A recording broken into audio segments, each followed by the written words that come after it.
Kazuya, why do you think it is that people start their own families? So they don't have to die alone. It occurred to me while I was taking care of your grandmother. We lost our son and your mother much too early in life, but you're still here with us. And it was because of you that we found a new sense of fulfillment and purpose. Because of me? One of these days, I'll go off and join your grandma. When that day comes, you'll be without a family. Build your own. And once you have them by your side, no matter what comes your way, you have to keep them safe, you understand? Do that, my boy, and I can guarantee when the end finally arrives, you will consider your life to have been well spent. I'm getting on in years. This may be the final wisdom I leave you. When he said those words, I thought they sounded like a dying wish. Time has passed since then, and Grandpa has joined Grandma.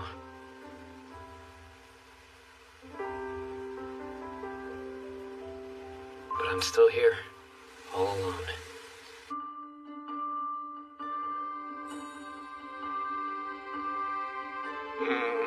Whatever shall we do? Your Majesty, I don't know what we can do. Surely something has to be done. My king, at this point I believe our only option is to summon a hero.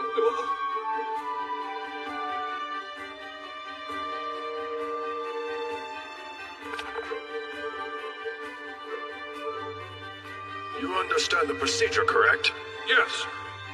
All right, then we will now proceed with the hero rite of summoning.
Am I the only one surprised the summoning actually worked?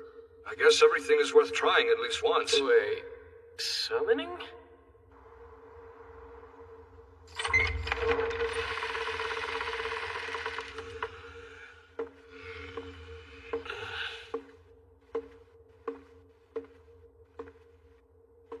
Ah, hero, welcome. Thank you for answering our call in these desperate times. I didn't answer anything. I was summoned to this place against my will. Yes, I suppose so. I can see why from your standpoint it would seem that way. By chance, you aren't upset we forced you here against your will? Oh, I don't know. Wouldn't you be? At the very least, could you explain the situation? Then I'll decide if I should be mad. An explanation, that would be helpful. The predicament is as follows. This is the supercontinent of Landia. Several races, including humans, elves, dwarves, and dragonutes, have made this land their home, forming a number of countries of various sizes. However, roughly 10 years ago, on the northernmost end of the continent, a void to the demon world dimension appeared, and a horde of monsters poured out. With their appearance, all hell broke loose across the northern countries. Under the banner of the Grand Chaos Empire, which boasted the largest territory on the continent, all the nations united to form a punitive force and mounted an invasion against the demon world. Unfortunately, those forces were obliterated. After the battle, the nations lost their main military assets. They no longer had the strength to repel the monsters from the demon world. The enemy continued laying waste, and now occupy a third of the continent. Presently, this territory is known as the Demon Lord's Domain. As their monster forces increase and the battle lines continue to rapidly expand, the outlook is grim. The nations of mankind can barely keep them in check, much less drive them back. To this day, a deadlock remains firmly in place. Uh-huh. I hope I'm not supposed to fight these monsters on my own. Well, perhaps Marx could explain it better. Huh? The issue is, a hero is truly a rare commodity to come by. Huh?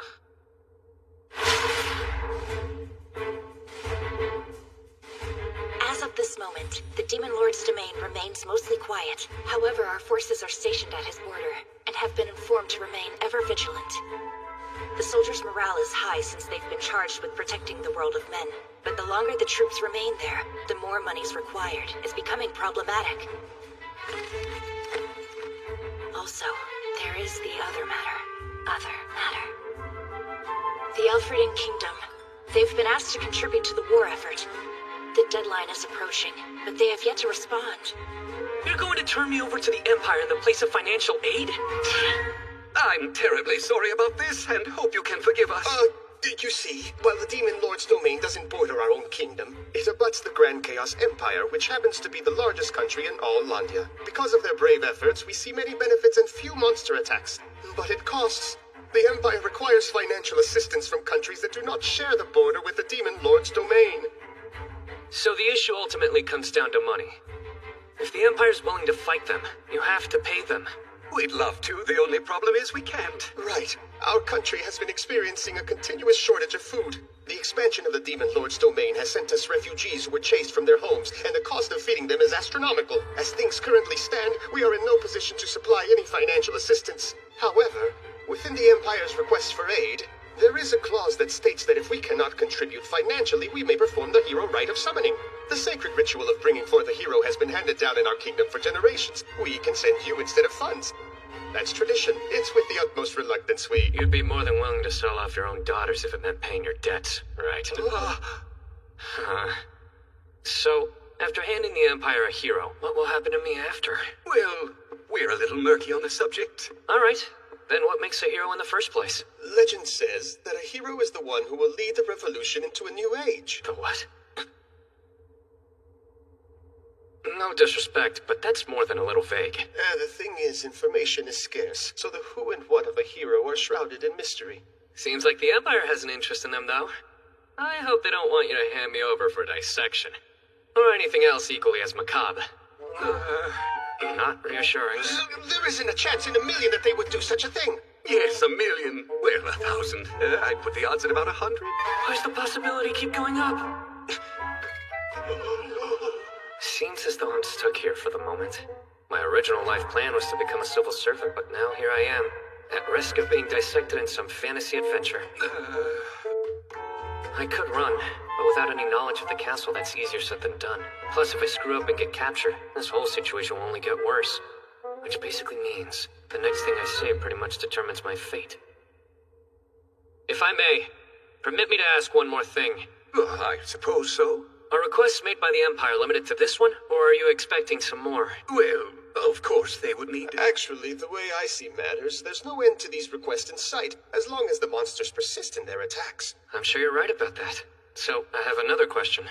Going back to the rite of hero summoning, as long as you perform the full ritual, would you be able to summon however many people that you would need? Oh, so you see, that's complicated. According to our records, we did summon a hero prior to you, nearly 500 years ago. That took place only the once and at our nation's founding. There were, of course, several failed attempts over the years. Assuming that's true, this is significant. I'm pretty much the one card this country has to play. Does that sound about right? Yes, I would say so. In that case, doesn't giving me up to the Empire right now seem a little vacuous? Come again? As you know, dear, vacuous means something that's done without any thought. Yes, that vacuous, of course. I think it might be working. And if we are truly thinking ahead, we should review the country's finances, and then adopt new policies. Ones that will help to increase the Elfrieden Kingdom's national strength, so we can reject Imperial demands. Enough influence and power that we could say no to even the Grand Chaos Empire? Us? But how? Accomplishing such a feat would require... A hero? Am I not supposed to lead the revolution into a new age? And this act is merely the beginning. We might be able to bring real change to this country.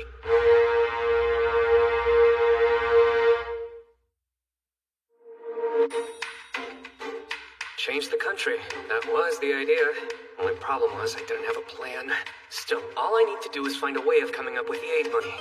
To start off, tell me about all the country's finances. I want to hear everything that's in place. I need to take a close look at the budget reports. Data on agriculture, forestry, fisheries, the economy, infrastructure, and transport. Prime Minister, if you would please be so kind. At once.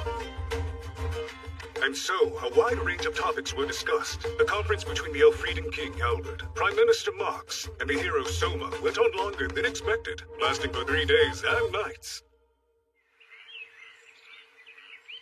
Hark and listen! I request your undivided attention. I, Albert Elfrieden, the 13th King of the Elfrieden nation, being of sound mind and body, hereby abdicate the throne and transfer all of its powers over to our summoned hero, Soma Kazuya. What? Huh? Further, I am pleased to announce the engagement of my daughter, Princess Lycia Elfrieden, to heroic newly appointed King Soma. April 1546 by the continental calendar. The King of Elfrieden hands the throne over to Soma Kazuya. This news quickly spreads, reaching the three dukedoms, a trio of rulers who head the kingdom's armed forces, creating a significant stir among them. What? Albert abdicated the throne? Yes, sir. There is more. He has ceded the throne to Soma, the hero they summoned.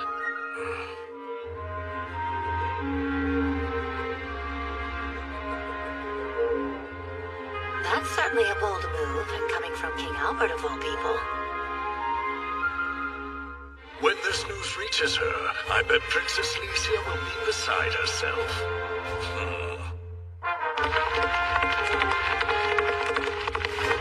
Father, Mother, hold on! I'll rescue you! Right there, that's the spot. Father! Mother? You're fine. It's absurd! I heard that the throne had been usurped and came running to save you, only to find you two casually carrying on like that. As you can see, the throne hasn't exactly been usurped. I abdicated it in favor of Soma of my own free will. But why go and make such a rash decision? It was hardly rash. Though I've spent a short amount of time with him, I'm convinced he will make a better king than I ever could. It was a decision made responsibly by the individual in charge of this country. And I won't have any arguments. But Father, how could you declare my engagement without even asking me? Concerning that matter, it is ultimately a discussion for the two of you. While there is no denying the marriage arrangement was my idea originally, if you don't want to go through with it, I highly doubt that Soma will insist. Mother, is he being serious? My dear, you should go and meet Soma first. Then decide whether or not he's for you. We can't just force you to love someone.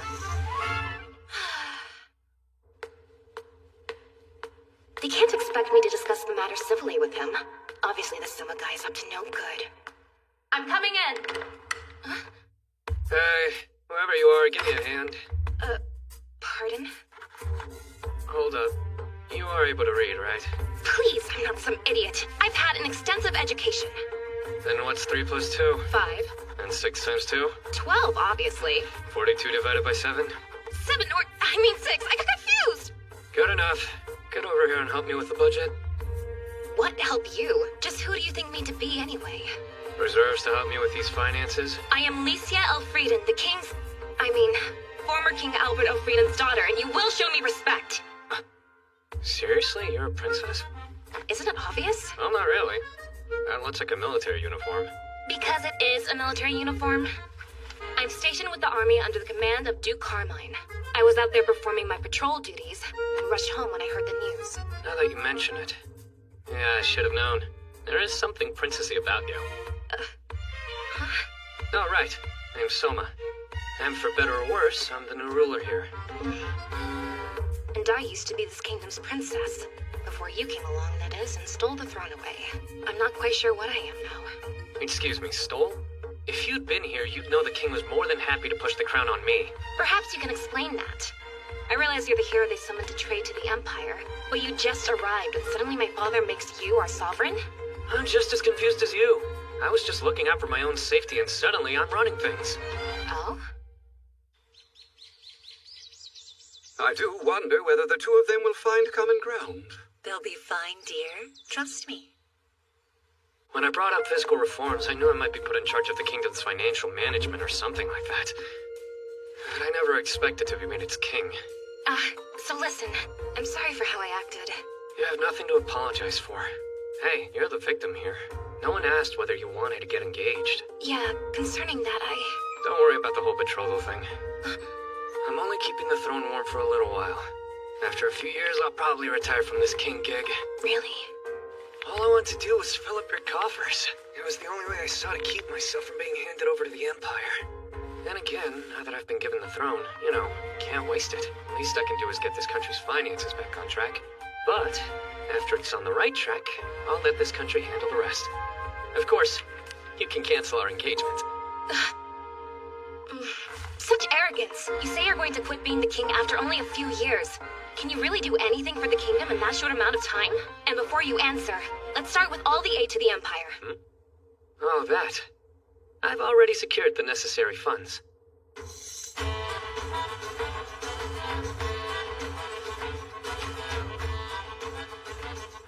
It looks like they found someone to act as custodian. We should be getting the Elfrieden exports soon. There is a great demand among the wealthy when it comes to jewelry sourced from royal families. Investing funds in order to snatch up the standout pieces was the right call, Princess Roroa. And as a result, we did a fair bit of business. I must confess, this new king of theirs is certainly making some bold new policy. Elfrieden can't afford to hold on to jewels while its citizens starve. They need to jumpstart their economy.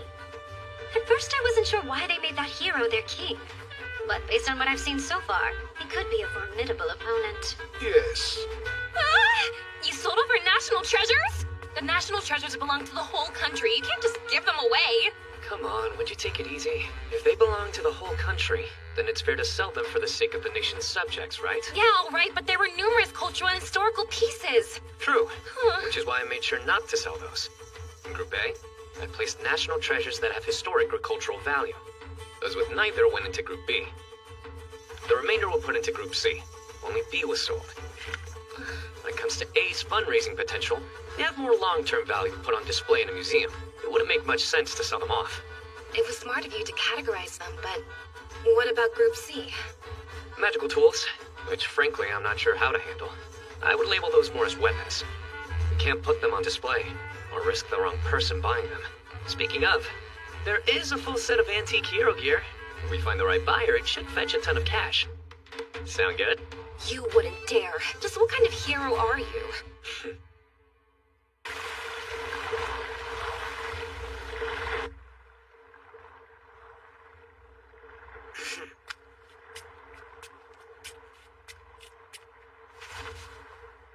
Despite his sudden ascension to the throne, the country appears quite tranquil on the surface. The question is, how long will that last? Anyhow, Canadia. See this new hero turned king with your own eyes. Determine how capable he is. Putting a price on all of our national treasures. Not what I expected from a hero. If I hadn't, they would have handed me over to the Empire. That is true, but still. Tell me, have you already sent the aid money to the Empire? No, not yet. I told them to hold off on paying until the last possible day. Then how about instead of giving it to the Empire, you redirect the funds to the military? After all, your ultimate goal is to get our kingdom enough power to resist them, is it not? At the military academy, they taught us to spend heavily on defense and nothing when it came to tribute. So rather than offering payment for momentary peace, in the long run, the wiser choice would be to invest in building our military? Allow me to chain your adage and immediately activate my own. Time equals money. The financial assistance takes on this card's effect, and by sacrificing it, we gain time, which is what our country needs most in this situation. What are you doing with your voice? Never mind that. Here's my point. Say we build up our military. If we neglect our domestic problems, it means nothing.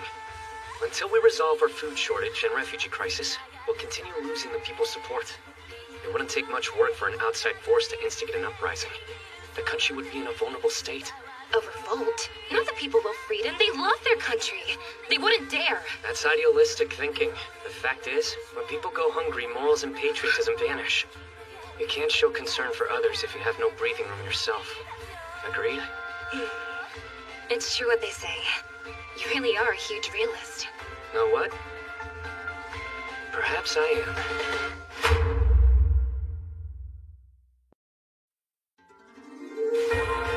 This world is one of magic, and inhabited by unusual creatures. If you feel like flying, you can always hop on a wyvern's back. Large domesticated beasts pull the wagons, and mighty sea dragons provide the power for steel battleships. There are no light bulbs, but the streets are illuminated at night by lamps filled with glowing moss. Cooking is done using fire-based magic on wood-burning ovens. Even though there's no hard science here, day-to-day jobs are accomplished through the power of magic. However, once you strip away the mystical and fantastical elements, it's a country with a rudimentary level of technology. The Industrial Revolution is years off, and the feudal system is still in full swing. Now, I'm a part of it. The king of this country. A magic check? Yes, sire. After consulting various tomes regarding the ritual, there appear to be instances of heroes being imparted with magical abilities after they've been transported from other worlds. Got it. So basically it's like a test to see if I have any newfound abilities which may end up proving useful. All I have to do is touch this statue? Yes. If any magic was transferred to you during the summoning, its nature will become apparent to you once you make contact with the stone. I don't know who came up with this, but I love how straightforward it is.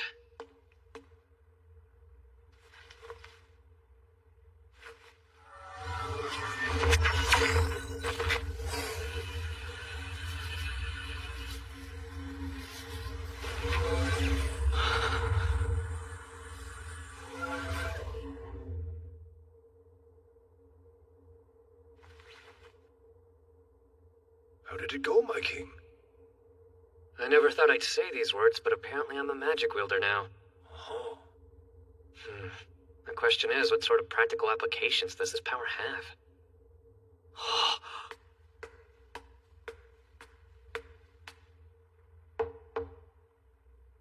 Selma, I'm coming in.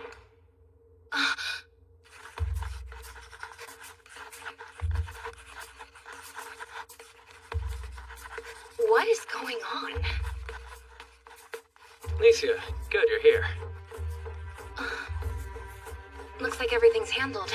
You're using magic to move those pens, right? Turns out I found a good use for it. Since I'm able to copy my consciousness onto inanimate objects and control them, I figured I might as well get some extra work done around here. What I mean is, I'm not actually moving the pens per se. They're an extension of my mind, but writing on their own. Since I came up with the technique, it's only fitting I name it. I call this living poltergeist. A bit chinibyo of me, huh? I don't know what a chuny whatever is, but that is one weird ability. I guess. Moving 3 objects is the most I can manage at this point. And it seems like they have to be close to me in order to work. Very handy, though. It's like copying myself, being able to work on multiple tasks simultaneously.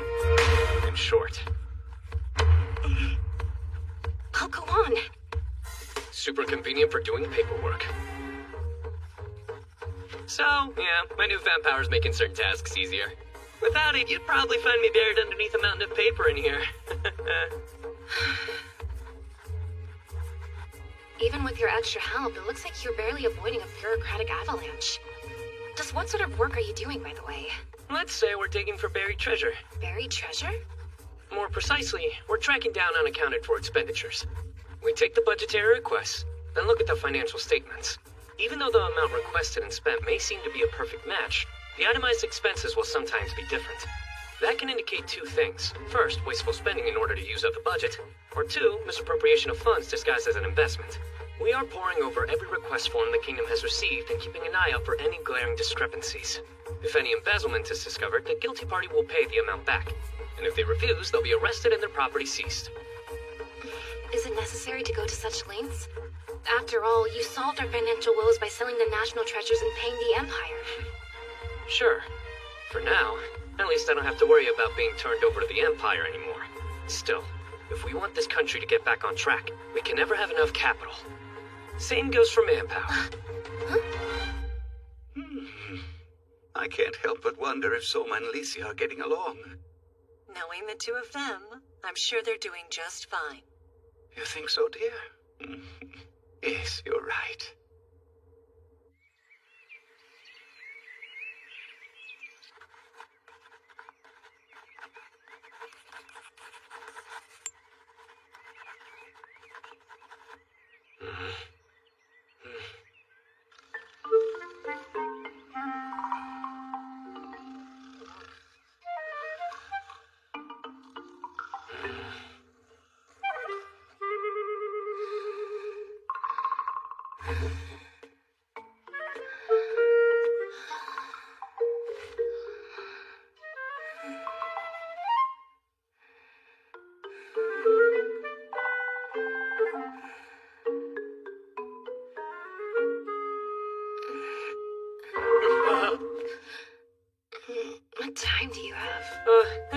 already? What morning? How long have you been standing there? Not very long. Maybe less than a minute. Who are you? You looked comfortable. Just wanted to make sure you slept well. Anyway, the paperwork's all wrapped up. If you wanted to nap a little while longer. I'm rested. Don't tell me you never stopped.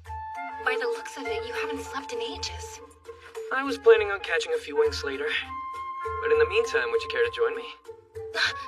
This minute? Yeah. If you don't mind, I have something I want to show you.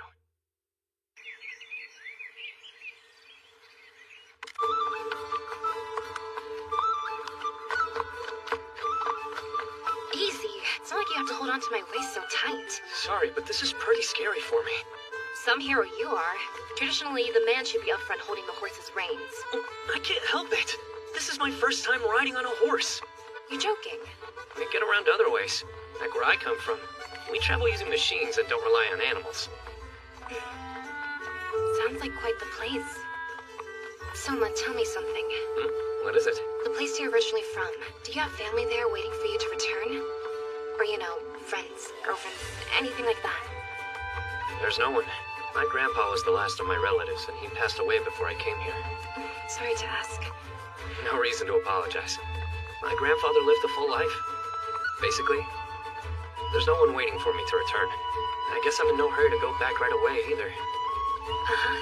I see.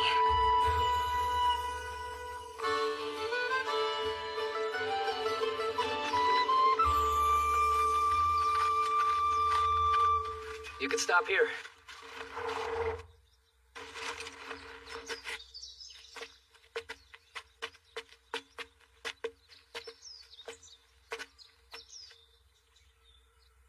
Pretty how the morning dew makes it glisten. You think so? I mean, the whole reason you brought me out here was so we could look at it, right? In a way. You can't eat scenery, though. And that's why we're experiencing a food shortage. Eating scenery? What are you getting at? It's pretty simple. As far as the eye can see, there are nothing but cotton fields. And they can't be harvested for consumption. Getting right to the point. The reason this country has a food shortage is because there are too many of these fields. Meaning? It started with the Demon Lord's domain. The countries north of here used to produce a lot more cotton, but damage caused by the monster attacks forced production to cease. Speaking of, in this world, the further north you travel, the warmer it gets. Does it work differently where you come from? Actually, the weather's the opposite. Anyway, that's beside the point. Supplies dropped, and the purchase price of cotton shot up, leading this country to change course. At the time, you wanted to produce and sell as much cotton as possible, and in turn, the farmers stopped growing food. A crop you can't eat, and is grown solely for market, is commonly referred to as a cash crop. There's a drawback when you devote your entire agricultural system to growing them. It leads to a sharp decline in food self-sufficiency. Which explains the current food shortage. Sort of. You can always import crops from other countries if supplies aren't adequate. You're right. Not to mention cotton sells for a higher price. We could use the money to purchase food from elsewhere.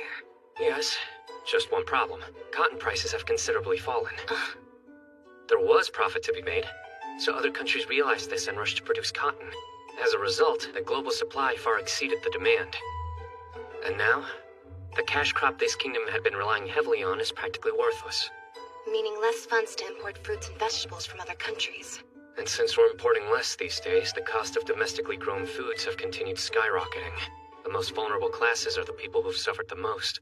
Just one of the numerous hardships that's undermining this country's progress. I had no idea. I was ignorant of my country's suffering. Its people. As a royal, I'm an utter failure.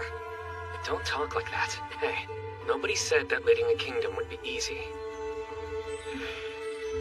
Wait, leading? Then the reason you brought me out here was because... Yeah. Someday, Licia, you'll be the ruler of Elfrieden. What I want, most of all, is to leave you with every tool you'll need to succeed. So after I've gone back home, you'll be able to manage all facets of this country.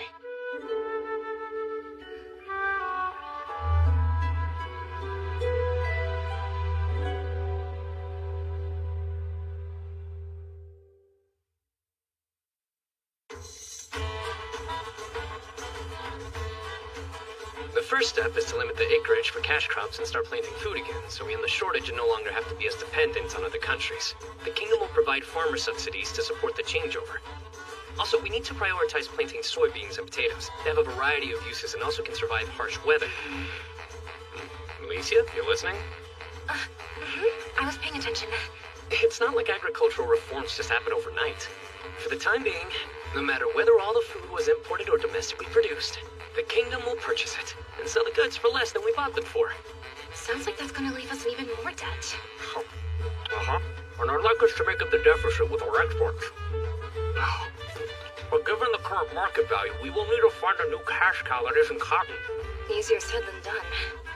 I'm going off topic for a second here, but the king isn't exactly supposed to be eating in the mess hall. Don't worry about it. We're busy economizing the castle. We have to conserve meal expenses. Yeah, but still. It's been some time, Princess. Or rather, should I refer to you as Queen Licia from now on? Nothing's official. Not yet, at least.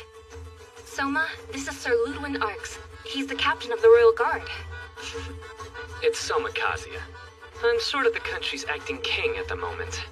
You've made quite the impression. Only recently taken over, and already your job performance is the talk of the staff. Next time you see them, pass along a message. If they have time to chit-chat, they should be working harder. Understood, sire. If I'm not intruding, may I join you for breakfast? Fine by me. As long as I'm here, might I ask you a question? I'll try and do my best to answer it. I hear you're attempting to carry out many reforms. They proceeding smoothly? The opposite of smooth, to be honest. Human resources are a bit problematic. None of the officials are of any use, other than Prime Minister Marx. Besides the crown, I also received the king's senior advisors. To be perfectly blunt, these are the same officials who let the kingdom nearly fall into ruin. My ears are burning. Now hold on, Soma. Where are the people who can tell me the truth, give me straight answers, and agree to complete whatever tasks I assign them? Those are the sort of retainers I need. You want to use the Gemstone broadcast to recruit people? Yeah. If I have this right, the Gemstone broadcast can reach across the entire kingdom? Yes. As long as the reception environment's set up correctly, whatever is said in the castle's Gemstone room will be heard across the nation, no matter how far away someone is from us. Then it's perfect for letting everyone know our situation. Ordinarily, it's only used for the king's New Year's greetings or to issue important proclamations and like orders. This will be the first time it's used for job recruitment. How does hiring around here usually work? Well, let's see. We look at all personal connections, or hold a written exam and recruit those who manage to pass successfully. That sounds pretty biased, don't you think? Also, what's the country's literacy rate currently? Half the population can read. If I had to guess, about 30% can write. What? That's a terrible figure! You can't decide if someone's right for the job using just 2 criteria? Especially when you're excluding 70% of applicants before they can even interview! How many diamonds in the rough could be left undiscovered? I don't know how to answer that.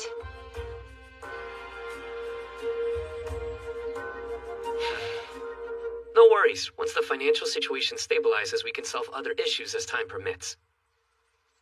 But first up, we have to start recruiting capable people. And how are you going to encourage them to step forward? I've been mulling over what I plan to say, but I'm just going to end up paraphrasing a hero I respect since they said it best. Another hero? That's right. An unscrupulous hero of chaotic times. During the late Han Dynasty, Cao Cao, the man responsible for laying the foundation for Wei during the Three Kingdoms period, was so dedicated to gathering men of ability under his command, some described him as a man possessed. In the year 210, to meet the demand for talent, he issued his famous Order of Seeking Talents. Within it, there were passages that have been spoken for generations since, including this one. If you possess a skill, we can use it! Is that supposed to be our new king? He looks so young. My people, we need your help. This country is facing a crisis. Between the chronic food shortages, the depression, and an influx of refugees whose lands have fallen to the Demon Lord's domain, the Kingdom of Elfrieden is facing several afflictions. Additionally, our neighboring countries are watching us with eager eyes and are more than ready to pounce. Realizing the severity of the situation, your former king determined he was not up to the task and entrusted me to handle these affairs. True, if we were living during a time of peace, there is no doubt he would have made an effective leader. However, we live in an age of upheaval. During strife, you need a king who is tenacious, someone who acts less like a saint and more like a survivor. To the point, a ruler who's able to keep your families and property safe from harm befalling them, domestic or foreign. That is why your former king chose me to succeed him. I would never speak ill of your previous ruler, but in terms of resolve, I have the clear advantage. Presently, I'm spearheading a number of reforms. However, we are overwhelmingly short-handed for the tasks ahead. That's why I'm here, to recruit anyone with a talent that will aid the kingdom. What we require during these troubling times are not those who excel in peacetime matters, but individuals who can revolutionize this country. As for the talent, it can take many forms. If you can claim with confidence you are the best at what you do, come and stand before me. It doesn't matter your education or age, your social status, place of origin, ethnicity, or gender. You can't read or write? No problem. I don't care about your connections, how attractive you are, or the number of skeletons in your closet. As long as you can say confidently you're the best at what you do and there's no one else in the country who even comes close. If you believe that with all your heart, I say, come forward and present yourself. I know some out there are hesitant, wondering if their talent will be of any use to the kingdom. However, that is ultimately for your king to decide, not you. The determination whether or not this country needs your specific expertise begins and ends with me. I don't care if others have labeled your talent worthless. What are you waiting for? If your ability is determined to be an asset to this country's future, I will afford you every courtesy and look to you as my newest advisor. But perhaps there are some out there who are still unsure. Come demonstrate a talent that is unmatched by any other in the kingdom. And as King of Elfrieden, I will issue you a certificate of peerlessness and a monetary reward. Would that provide you with some incentive? If so, let me hear you!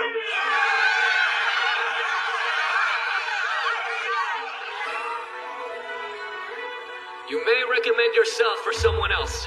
If the candidate's another person, you will receive 30% of the reward. During these trying times, it'll be up to you to bring forth those who otherwise would not step forward. Also, if your talent is being the strongest one in the room, the best singer or something similar, candidates will compete with each other ahead of time, and the top delegate in each category will be selected, so do bear that in mind. Those of you who possess an aptitude, I'll see you at Parliament, so we may shake hands.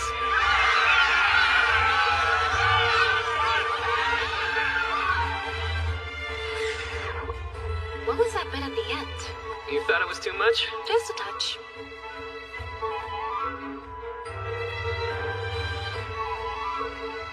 I hope it worked. We'll need all the help we can get.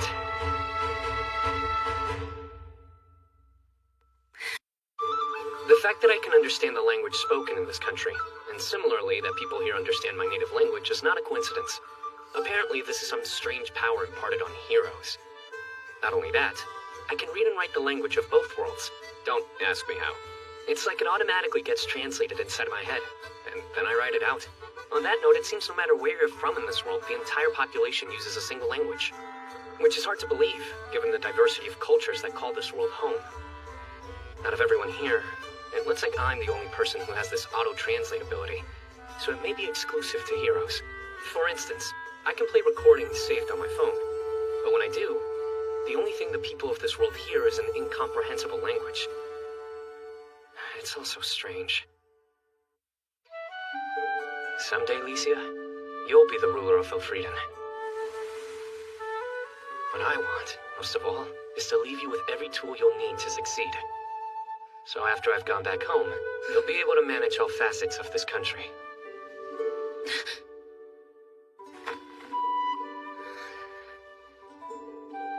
But, after it's on the right track, I'll let this country handle the rest. Of course, you can cancel our engagement. I know that's what Soma promised, but did he really mean it? He wants to find more useful personnel to advise him. And most importantly, what this country needs right now is Soma's leadership. The place you're originally from, do you have family there waiting for you to return? Or, you know, friends, girlfriends, anything like that? There's no one. He doesn't have connections to the world he's originally from. So, what if I become a part of his family? I wonder if that would anchor him here. Wait, if I create a fait accompli as his fiancée, then... it's time to get up. I'm already awake.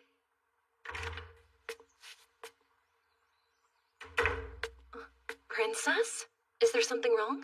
You're looking slightly flushed. Nothing is the matter. I was just thinking about...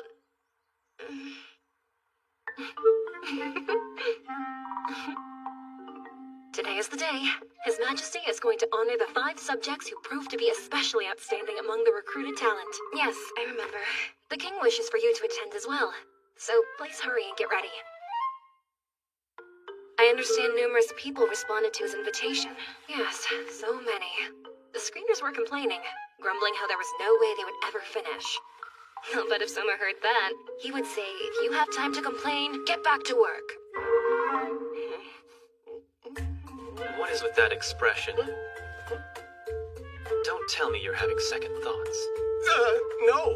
I made it this far thanks to my talent, but am I nervous about standing before the king and having to prove it can be of some use? Yes. After all, my skill is rather, well, you know.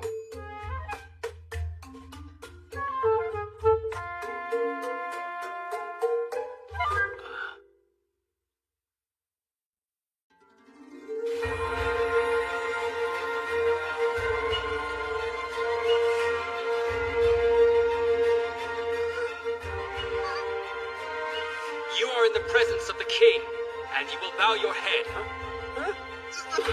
This is not my people's custom. I ask your forbearance. Respect must be deserved. Warriors from our tribe bow to no one but our master. What did you say? Who if not the king is It's all right. I'm the one who asked them for assistance to help the kingdom. We can allow some leeway. As your majesty requests. The rest of you, please stop bowing. If anyone here ought to be showing some gratitude, it's certainly me. Feel free to stand.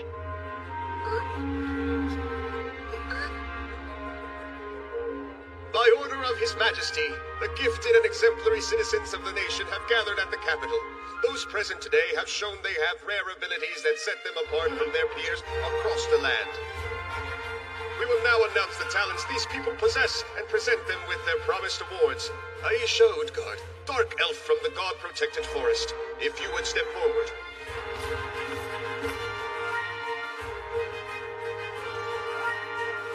Time for a little research. Dark Elves, a minority race within the Elfrieden Kingdom. The people are known for their elevated combat skills. They live in the God-protected forest, which is said to be divinely guarded, and are allowed autonomy over these woods as its caretakers. They have limited interaction with other races and are extremely territorial. It's helpful being able to read remotely like this.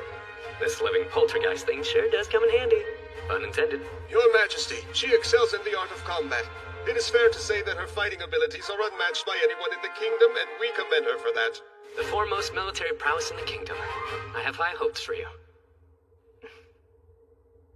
To be clear, you wish to honor those who can prove they are an asset to the future of this kingdom? That was my promise, and I intend on keeping my word. In that case, I do not want the reward. I ask you to hear my request instead. Go ahead. Please tell me. My people are troubled, for in the God-protected forest, the mature trees are weakening while the saplings are failing to grow. Please, sire, I ask you to lend my tribe your wisdom. I'm not sure what to say. Let's see. Just making sure, you are thinning the forest properly. Thinning? What exactly do you mean by that? You should periodically cut down a moderate number of trees in order to maintain the woodland and promote new growth. Everyone knows that. Then again, maybe they don't. If you allow the mature trees to grow rampantly, their foliage blocks out sunlight, preventing younger ones from flourishing. If the forest isn't managed and is left alone, all you're left with are old trees that are thin and weak like bean sprouts. Once that's allowed to happen, the woods become vulnerable to snow and wind. And without sunlight, the undergrowth begins to wither. The soil can't retain water, making it susceptible to landslides. Your Majesty! Yes? What'd I say? I humbly beg your forgiveness for my rude behavior earlier. Huh? If you command me to fight, then I will fight. Command me to die, then I shall. Order me to become your concubine and consider it done. Please, as soon as possible, come to the God-protected forest. Once you're there, teach my people about the art of thinning. Sure, you got it.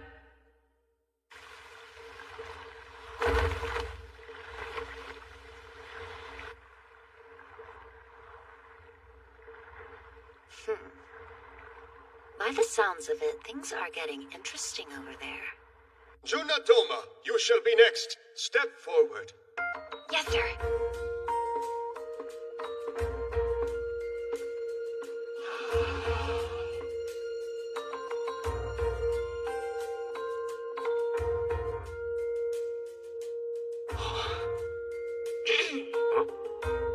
What? I haven't forgotten my job, so stop giving me that look. My king, this woman possesses unparalleled beauty.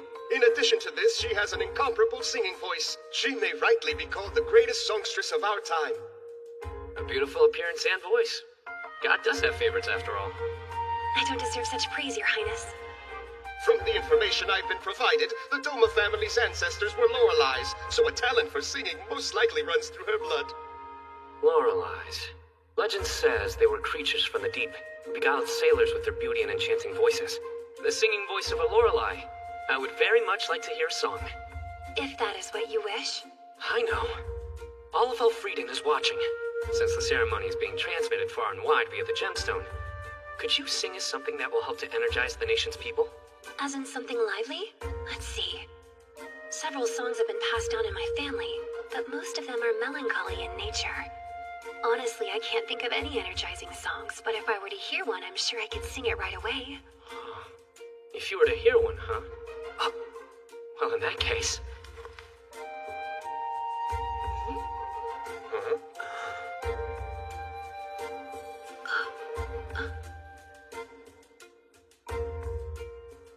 My king, what manner of device do you have there? I guess you can think of it as a pocket-sized musician. Right, are you ready? Ready.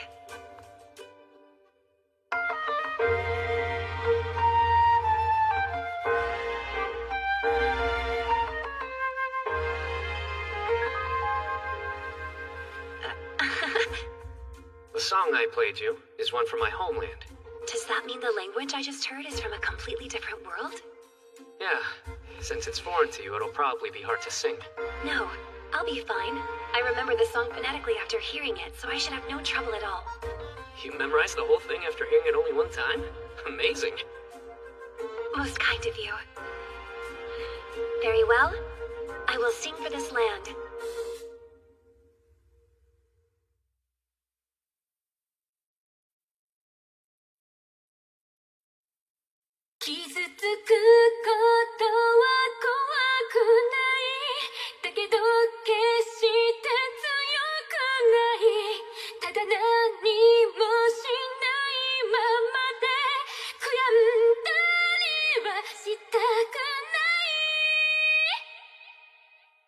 Here we go, go, 走り続ける誰にも止められはしない未来の自分へと Give a reason for life 届けたい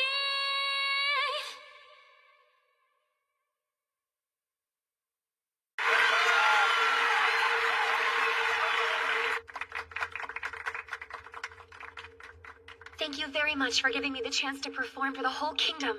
I should be the one thanking you. You have a wonderful singing voice. I would love to learn more songs from your Majesty's homeland if possible.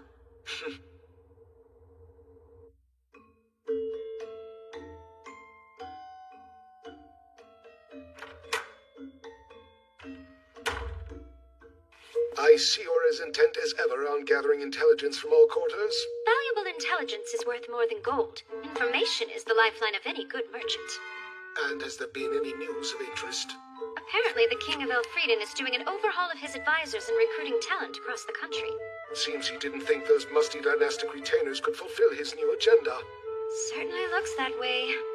Still, it's not like his is the only nation in desperate need of some fresh blood. In the end, that entirely depends on whether the person hiring can recognize a candidate's true value. He displayed ingenuity and generosity in agreeing to the Dark Elf's request. As for the Lorelei-descended songstress, I look forward to seeing how he will use her skills to better the kingdom. Overall, not a bad start. However, the most challenging trial is about to begin. We shall continue with Pancho Benacata from Pote Village. Step forward. Right? That would be me, Your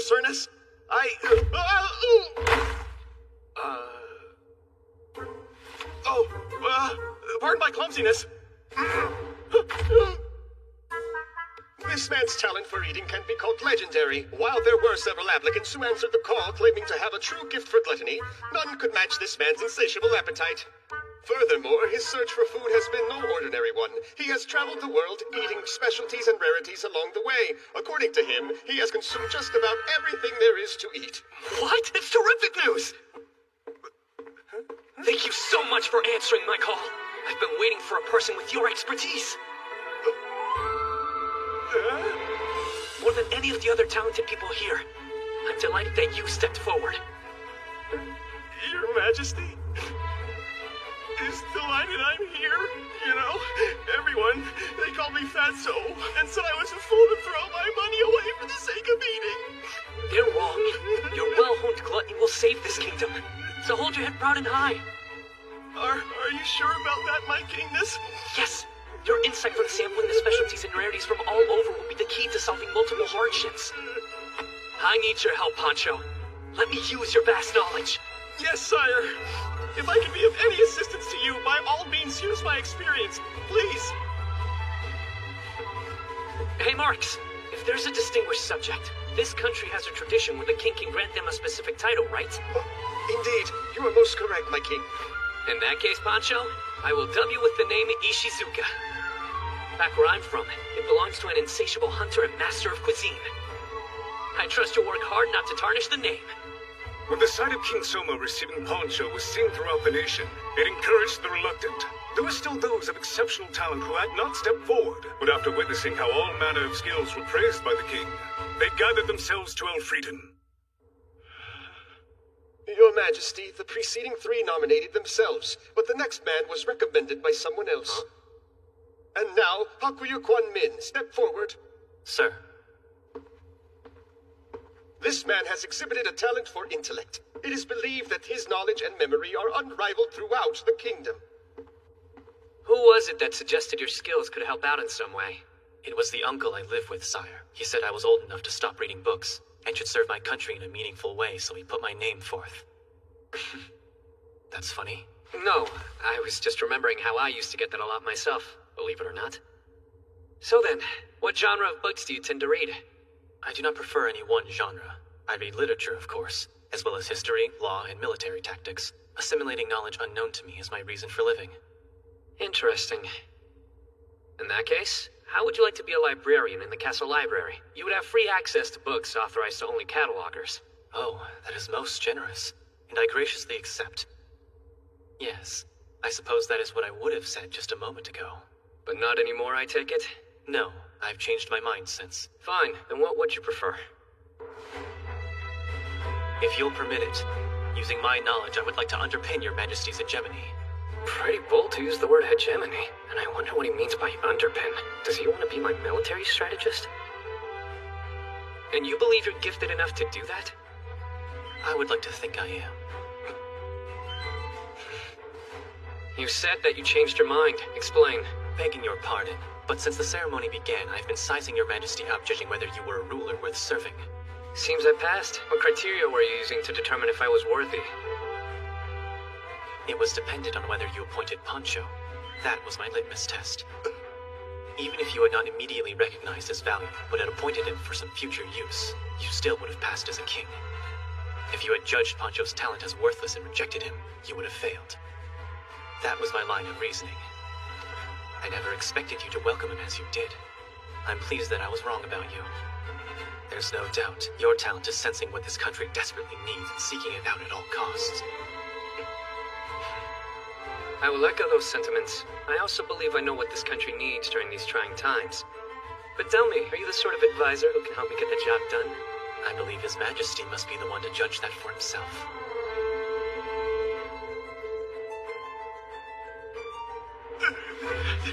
All right, then. Come to my chambers afterward. We'll converse, then I'll determine how much talent you have and how best to use it. As you command, Grace. And so concluded the first meeting between King Soma and Hakuya Kwan Min, the man who would later be known as the Prime Minister in Black. That evening, after talking late into the night, King Soma acknowledged Hakuya was a man of rare ingenuity and installed him as his right-hand man. And lastly, we have Tomoe Inui of the Mystic Wolves. Would you step forward? Right! She's quite unique. This girl has the unusual talent of being able to commune with both birds and beasts. Oh? To verify this ability, we had her taken out to the royal stables. There, she revealed both the health statuses of the horses and their histories. According to her, she ascertained the answers from the animals directly, making her gift truly heaven-sent. The land of the Mystic Wolves. That's way to the north of Elfrieden. Wow. Yes. As far as I'm aware, there are no other mystic wolves residing in the kingdom. Which would mean that there's a good chance she's a refugee. It doesn't make any difference to me. She has an aptitude and I'll make good use of it. But the question is, how do I make the most of her talent? My king? Excuse me? What's wrong? Nothing. Actually, there's something that I need to tell you. Sounds like it's very important. Please, go ahead and say your piece. Right. As it happens. Sorry, you'll need to speak up a little or I won't be able to hear. Well, you see,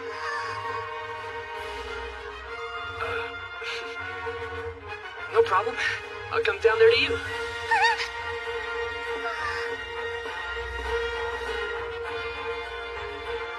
See, now you don't have to raise your voice so much. There's no reason to be shy. Yes. The truth is...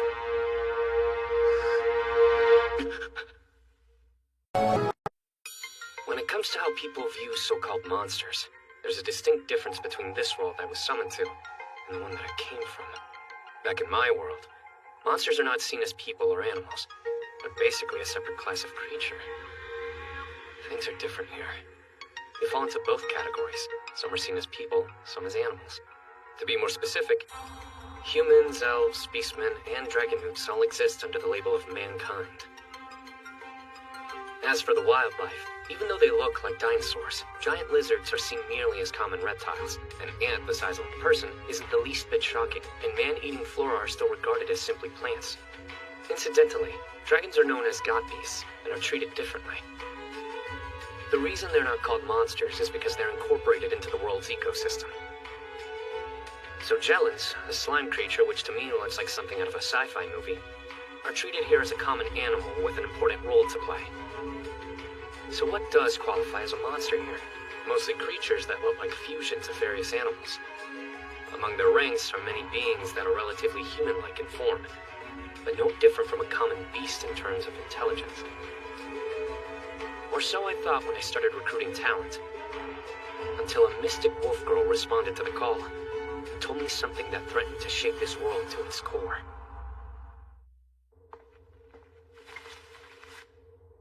See? Now you don't have to raise your voice so much. There's no reason to be shy. You're absolutely sure? Yes. Have you told anyone else about this? No one. I mean, besides you and my mother.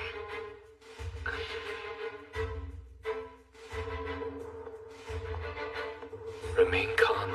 Keep breathing normally. Don't let anyone see how shaken you are. Your request has been duly noted. While I cannot promise you anything, I'll consider it. Oh, Marks. Sire? Her talent's truly a unique one. I'll need some more time to reflect on how to effectively use it. We'll have a discussion on it later. As you wish, Your Highness. My capable guests. For answering my summons, I'm eternally grateful. I ask you now to lend us your aid in reviving the kingdom. Please. Yes, sire.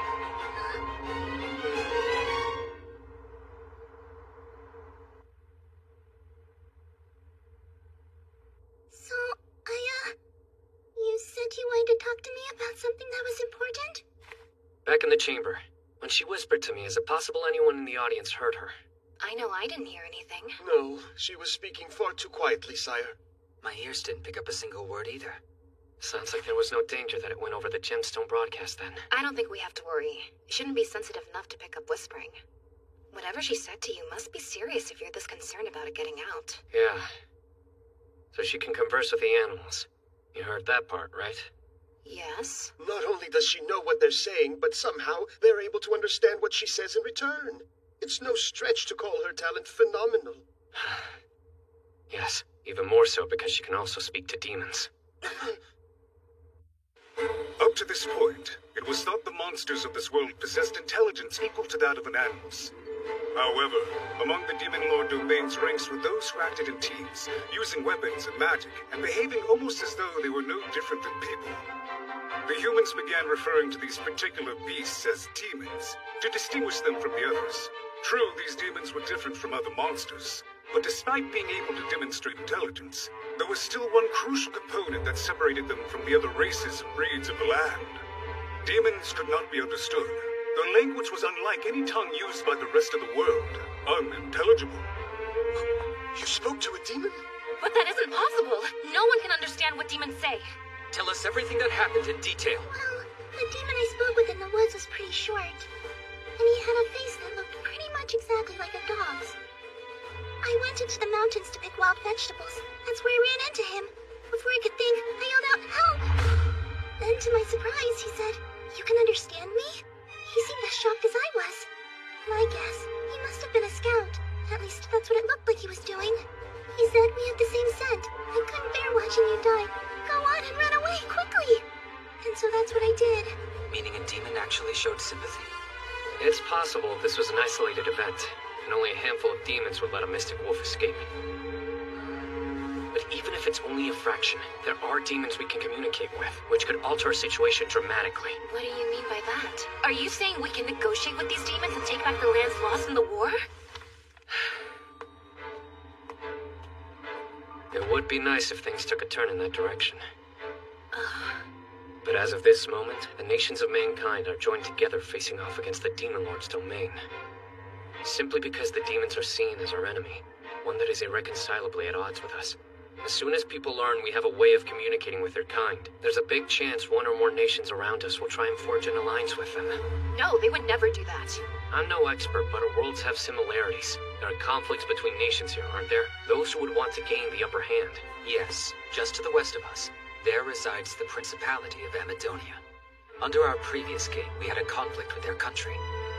In an effort to keep Demon Lord's domain from spreading, we are all working hand in hand with the Grand Chaos Empire leading the way.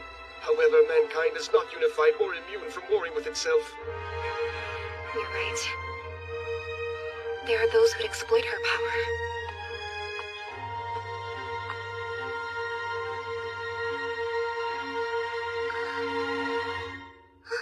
But I'm only bringing up one possible scenario since there really is no telling what would ultimately happen. After all, communicating with demons was thought to be impossible. The fact that we can is sure to shake up this world. We have to be cautious about this. Very much so. We can't afford a word of this to leak and become public knowledge. Exactly. But most importantly, the kingdom has to safeguard her with all the tools at its disposal. You mean protect me? Yeah. In the grand scheme of things, you're far more important than even I am. You could shift the tide of this war and change the relationship between mankind and demons. No way, me? Surely you're exaggerating a little. I'd like a royal guard to watch over her. Will you see to it? As you wish. One concern, if we surround her with knights, would that not arise greater suspicion? Very true. 1 minute she's a simple peasant girl, and the next thing you know, she's surrounded by the royal guard. People will inevitably think there's more at play. You're right. Someone might get suspicious and start snooping around. In that case, why not simply welcome her into the castle as royalty? Huh? We can do something like that? Of course. It's not usually difficult. Your Majesty would simply adopt her, but seeing how you're not yet wedded to Princess Lycia, it's not possible right now. And speaking of the wedding, preparations would take more than a year to complete. Well, that's that. I wasn't trying to rush it. Anything else? Your Majesty could take her as your secondary consort. A consort? Are you insane? In this kingdom, the law states for a child to be a princess consort who is in line for the throne, her standing must be that of a knight or better. But as long as she's not a princess consort, there should be no problem. Yeah, that's not the issue here. By the way, how old are you? I'm 10 years old. Perfect! That is well within the allowable range, Your Majesty. And for a political marriage, not exceptional. Even so, it's far too young. It's not like I need you to convince me. And why can't the previous king and queen adopt her?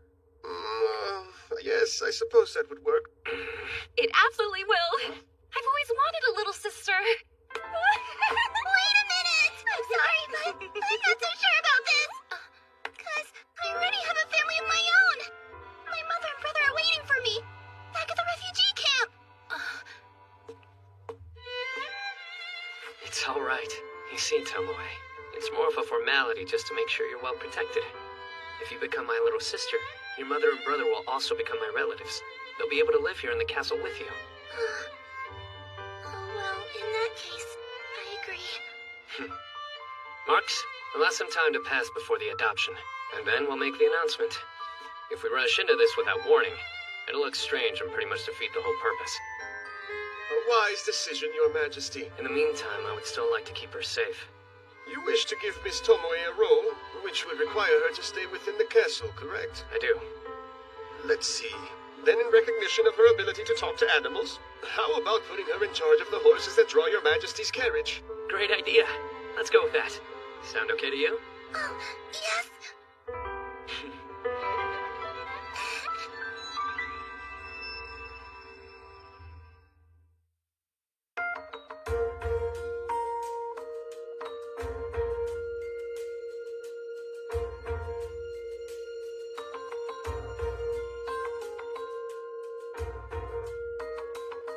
So, what exactly is going on here? Isn't it obvious? I'm sewing. That part I get, but I'm wondering why you're doing it in my room. I had some downtime. I needed some place to relax. Everyone in the State Affairs office is working hard.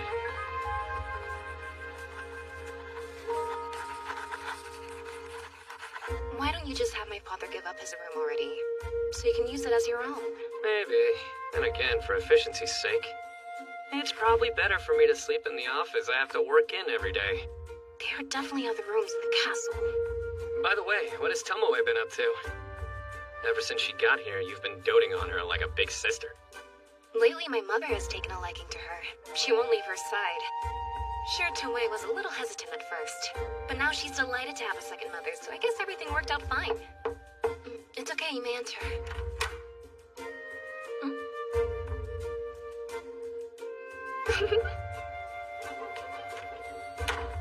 Just, don't read anything into this! Seriously? He's back already? Yes, and should be waiting for you in the reception room. No time to waste, Licia! Hey! Welcome back, Poncho. So, was the expedition successful? Oh, very. In large part because you let me use the Royal Wyvern for traveling. I was able to hit every one of my locations faster than I expected. I gathered pretty much every type of food I was after without any complications. Wait, you mean you also lent him the hero sack? That's right. It's far bigger on the inside than it looks on the outside. Plus, whatever you store inside it is less prone to spoilage. The perfect tool for gathering food. You mean the same satchel that's part of our hero gear collection, one of the kingdom's crown treasures? And you're using it to haul around a bunch of... We'll move past that. What do you got planned anyway, going through such lengths to send them out and gather food? What do I have planned? Something that'll do the kingdom a little good, I hope. I hope that everyone in the Elfrieden Kingdom is having a great day. I do as well. And this is the King's Brilliant Lunch, a program meant to provide information directly from Harnum Castle to you, the people of this nation. Or we can just shorten it to the King's Brill Lunch. I'm your host, Juna Doma, and with me... I'm, Pancho Panicotta, connoisseur of eating and all things food. We're only addressing the entire kingdom. There's no reason to be nervous. Well, the thing is, I'm not used to presenting to a crowd. As a born entertainer, I'm sure this must come natural to you. I'm really quite envious, Miss Juna. It's true, I'm no stranger to entertaining large audiences. Speaking of which, whenever you're in Harnum, you might want to visit Lorelei, the cute cafe where I work, and say hello.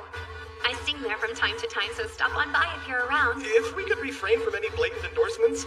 And now then, to go into the specifics of the show, we'll now give the floor to this gentleman. You know him as Elfrieden's 14th king, His Majesty Soma Kazuya. The truth is, I haven't actually been crowned yet, so technically I don't deserve the title. Hey, greetings. I'm acting ruler of the nation, Soma Kazuya. And as you're probably aware, the country is suffering from a massive shortage of food. As the chief administrator, it's I who should be held responsible. I apologize to you, the people. While we're moving forward with a plan to immediately increase our food production, it will take time and I ask you to be patient. Until it's resolved, we will keep making regular broadcasts. Our goal is to educate and inform. We'll introduce new foods, a few of which you may not be accustomed to eating, but are quite plentiful, as well as the different ways to prepare them. And to prove these strange items are delicious, I've arranged a panel of blind taste testers who have not been informed beforehand what sort of dishes are being served to them today. Okay then, let's get started, shall we? Pancho, why don't we reveal the first food you have for us? Ah, of course. Our first dish is... I thought we were tasting food. You're not gonna serve that to us, are you? Hope you're all hungry. A perfectly reasonable reaction considering its appearance, but as a coastal dweller who's eaten these creatures before, trust me, they are quite yummy. Juna, you ate one of these and actually liked it? Yes, they are a traditional delicacy back in my homeland.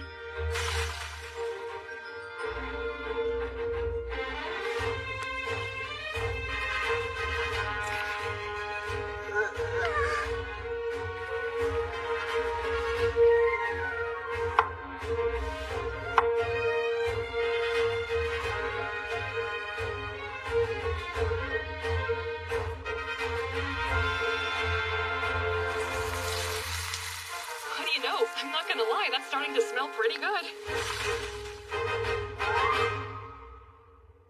Alright, go ahead and try one.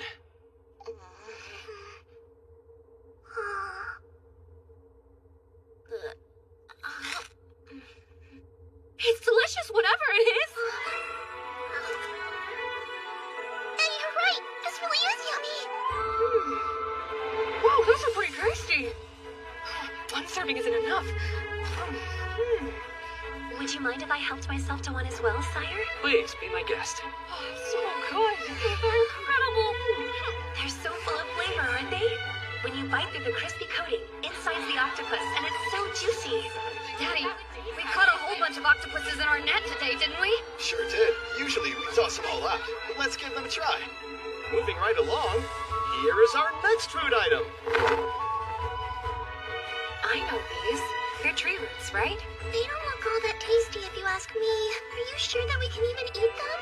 You've never had a burdock root before? It sounds like you're familiar with these, Aisha. It's hard for me to imagine anyone wanting to chew on a root. Well, in the forest, you have to cook and harvest whatever nature provides, otherwise you won't survive. I had no idea. A little salt here. A little sugar there. Alright, it's chow time. They're crispy and the salt lends them a lot of extra flavor. When I bite into one, the oil comes off and mixes together with the sugar, giving off an explosion of sweetness that tantalizes the taste buds. I can't wait until my mother gets a chance to try these snacks. You eat both kinds at once. They're sweet, salty, and oh so good! Your Majesty, do you have any more of these? From what I've seen, Aisha sure seems to be content, huh, brother? Yes, it appears so. You'll understand why I cook the next meal ahead of time after you see it.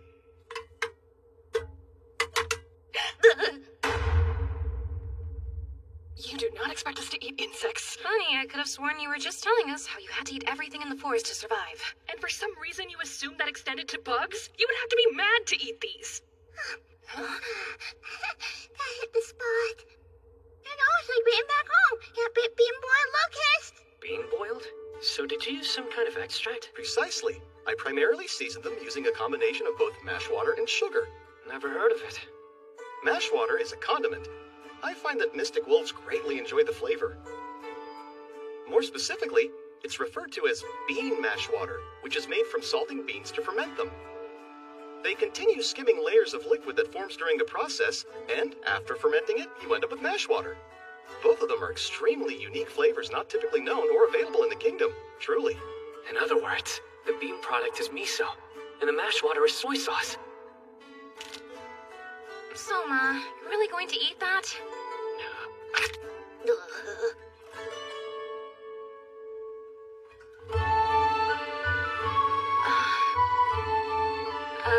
Wait, are you crying? I can't stop myself from tearing up. This is, a flavor from my homeland. Insects are a dish in your world? With every bite, the flavor of Japan spreads throughout my mouth. Not only does this world have soy sauce, but miso too. I no longer have to dream about the flavors I love so much being only a memory. Pardon, Your Majesty. I don't mean to interrupt, especially when you're so moved, but would it be alright if we continue to the next dish? Oh, yeah. My apologies. On with the show, as they say. We can't wait, Pancho. What do you have for us next? Ah, yes. I think this one will surprise you.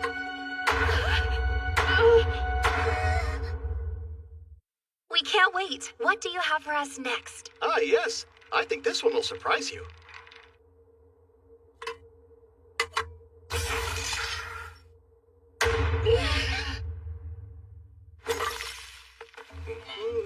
I hope I'm wrong, but is that a Jellin? Why, yes, indeed. That's exactly what it is. You have a good eye. That's weird. I didn't think you could eat those things. Yep. Just a moment, please. Is that Jellin dead? Yes, ma'am. No need to worry. This Jellin has already been slaughtered. It can't be. I've never seen or heard of a Jellin carcass before. Yeah, now that you mention it, this is pretty weird. Why? What makes it so unusual? If you break open the thin surface membrane of a Jellin, its internal fluids come gushing out everywhere. So it shouldn't be possible for you to kill one and have it remain intact like that. I gotcha. So, what do you have to do to preserve the carcass? Well, there is a bit of a trick to it, but it's not too terribly difficult. I learned this from a small tribe who lives far to the west within the borders of our great empire. If you strike it with a stick or something just hard enough so that you don't break the membrane, you can destroy the nucleus within. I'm told the locals refer to this method as Jellin Ikejime. I guess they're kinda like fish. If you successfully break only the nucleus, then all of that internal fluid will begin to congeal and the Jellin will grow firm. If you continue to let them sit after that, the remaining moisture will eventually evaporate and they'll become almost hard-cured lumps. I'd say 2 hours after death seems to be the sweet spot. They'll be solidified to a certain degree, but retain some of that springiness. That's when you could cook them up real nice, you see.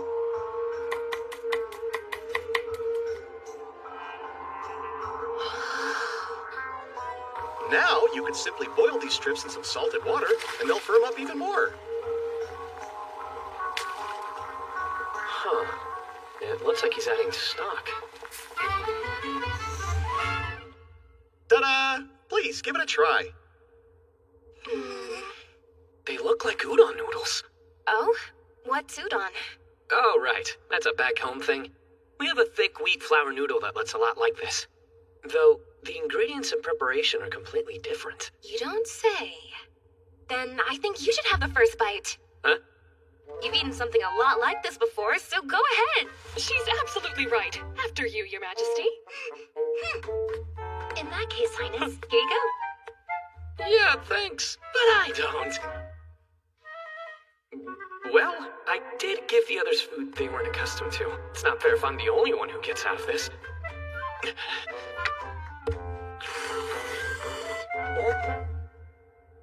So, how'd it turn out, Soma? It's way better than I expected. Now, I thought it would be slimier and fishier, but this is smooth and chewy. I'd say they're closer to kutsu noodles than udon, but there's a unique squeakiness to them.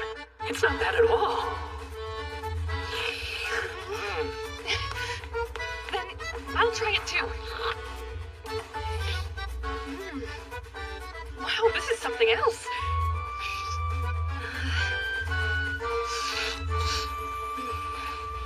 Its texture is unlike anything I've had before, and I kinda like it. And the soup really adds a nice flavor to them.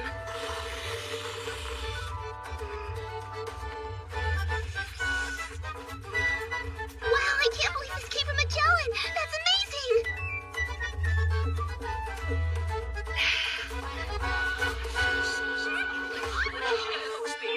Unfortunately, that's all we have for you today, so it's time we thanked everyone for tuning in to the King's Brill Lunch and wrap things up here.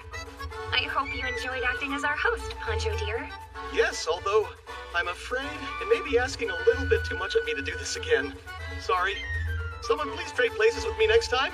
My, I certainly hope there is a next go-around. What do you say, Majesty? Only if the people demand it. Well, there you have it. It would be wonderful if there were some demand, don't you think? Oh, I guess, but I'm not gonna hold my breath or anything. We'll see. Oh, don't be like that. I can't wait to do this again. No, please, I really don't want to. Goodbye, everyone, and take care.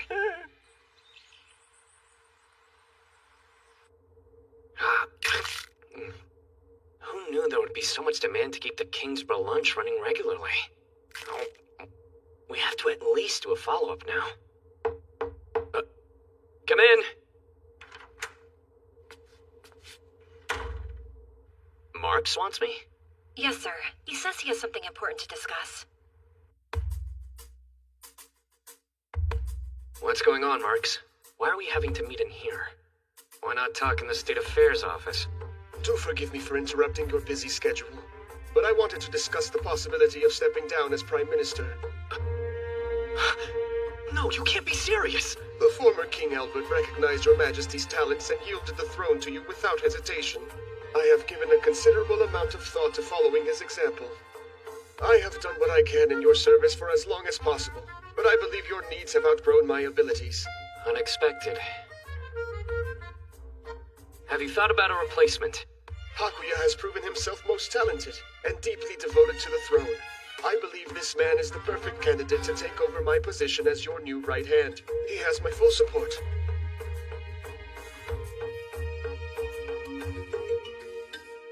So be it. The formal appointment will have to wait for another meeting. But yes, I agree with you. Oh my, that certainly is a huge weight off my shoulders. Now I will humbly accept the retirement allowance I'm owed for my many years of service and perhaps purchase myself a cottage in the country where I can enjoy the rest of my days.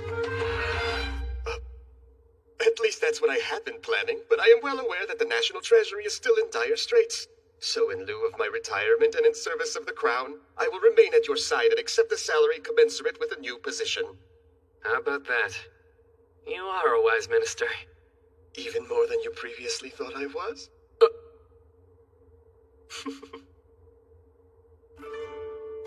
I am more grateful for your Majesty's words just now than I would be for any monetary reward. Listen, Marks. It hasn't been very long since I arrived in this world. There's much that I still don't understand, especially when it comes to the customs of the court. I would like for you to act as a consultant to help me with that. Will you? Your wish is my command. Sire, although I haven't been formally appointed yet, as your Prime Minister, I have one suggestion I'd like to put forward. What is it? Majesty, I think you should take time off. Huh?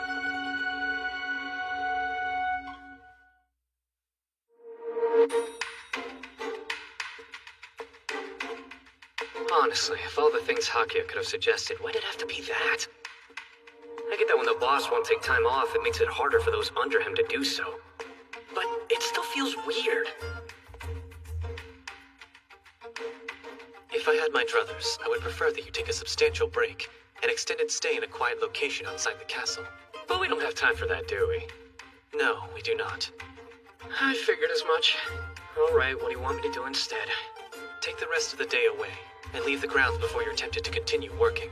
I've made arrangements to allow for your absence. Yeah, if I'm taking time away, I'd rather stay in my room. I'm afraid that's not an option. Our objective here is to have your Majesty show off that you are taking a break from work.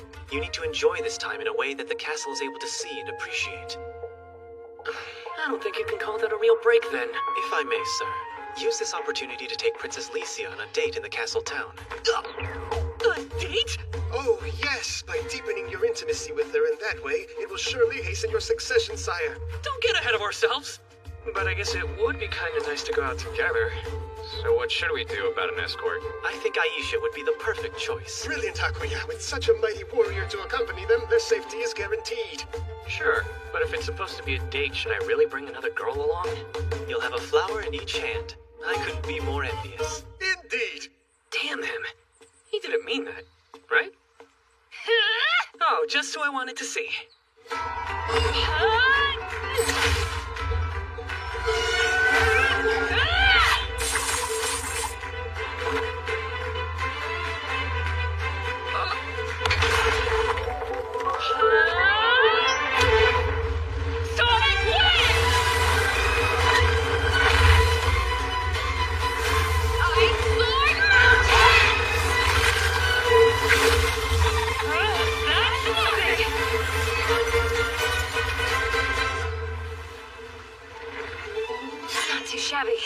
say the same about you. Your guard is truly impressive. Is this how warriors of this world always fight? If they don't slow it down, they're going to destroy the whole castle. Hey! Enough already, you two! Your Majesty! Date? Yeah. So that's a no? It's not a no, but knowing that Hakuya was the one who proposed it is a bit troubling. Yeah, I kinda had the same feeling. But either way, I do have free time. There's no reason we can't go out somewhere, right? I suppose not. Ooh, sir! In that case, please come to our forest. As much as I would like to. I only have today, so we'll have to go someplace relatively close by. Oh. Yes, we would need far more time. It's 6 days round trip, even by horseback. We'll plan to travel some other time. I did go over how to carry out the thinning, though, right? You did. But there are many among the Dark Elves who have always been particularly inflexible on skirting tradition. They may take some convincing to let their own people cut down trees in the forest we're meant to guard. See? Ah. No, that makes sense. Those types are all over. That is why I would very much like Your Majesty to travel there and rebuke them personally. Understood. We'll go as soon as time allows. Thank you very much. I have begged your indulgence, so in exchange, please use me as you see fit. Great. I actually do have a favor to ask. Sire, yes.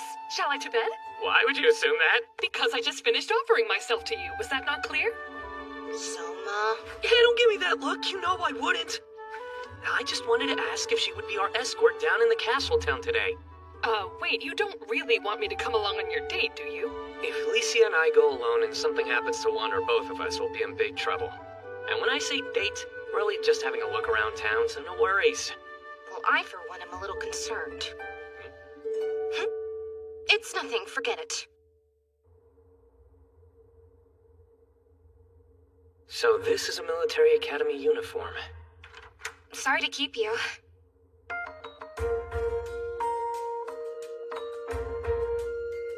Hey, those glasses are really working for you. Oh, you think so? Well, thank you. Your Majesty, how do I look in uniform, sir? Huh? It's not a great match for you. Why not, sire? How can I put this? I guess it doesn't exactly mesh with the mental image I have of Dark Elves. What image of Dark Elves do you have? Do you think I should be wearing more or less? Would you rather I wore only my flesh out with you, perhaps? No, hang on, I didn't mean that. I have no idea what you're imagining, Soma, but you're crazy if you don't think she looks good like this. I know I liked you, princess! Alright, let's observe some personal boundaries. It won't be long before we're in town. Remember, once we set foot outside this carriage, you and I are no longer the princess and the king. We're simply students at the academy. Yes, hence the uniforms. We can keep a low enough profile like this. You can count on me, Your Majesty. Another thing. We're undercover, so you shouldn't call me that. Oh, of course, but what should I call you instead? You can just call me by my name. Or if you prefer, you can use my given name, Kazuya. Huh? Soma, I thought that Soma was your given name. No, that's obviously my family name. My name's Kazuya. But you're Soma Kazuya, are you not? Yes, Soma Kazuya. That's right! Given names come first in this country like they do in the West! No chance I can go ahead and correct that, is there? It's unlikely. Your official documents probably all have Soma Kazuya written on them already. Oh, come on! I cannot believe I screwed up my own name that badly! I don't think it's that big of a deal. Here we go. We can switch back and forth depending on where we are at the time. So when we're out in public like this, I can call you Kazuya. I'm sorry you have to cover up my mess. I'm happy to do it. What exactly is your perception of me in this moment? I'm not really sure. Slacker Dark Elf?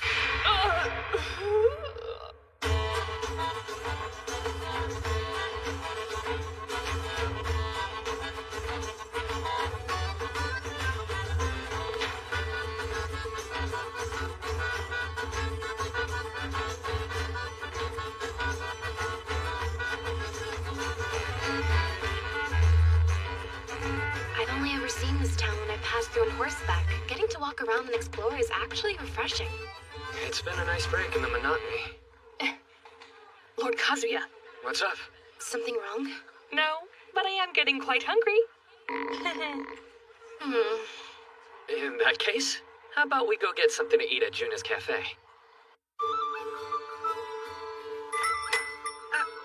Well, if it isn't your magic... Good day, Miss Juna.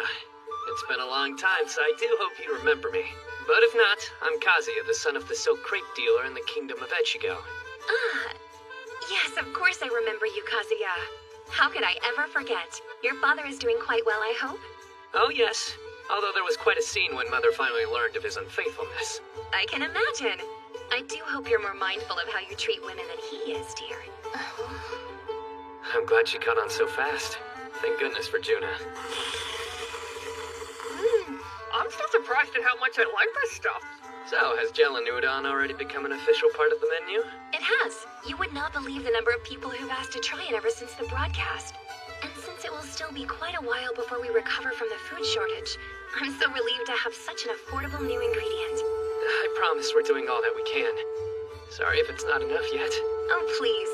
I think you're doing a wonderful job, Kazuya. Don't you fret.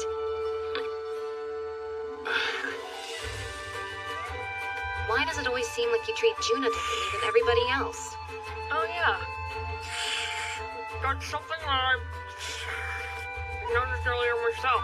It's nothing I can help. I get nervous when I talk to pretty women. You don't have to point it out. And Aisha, you can talk or eat, but not both.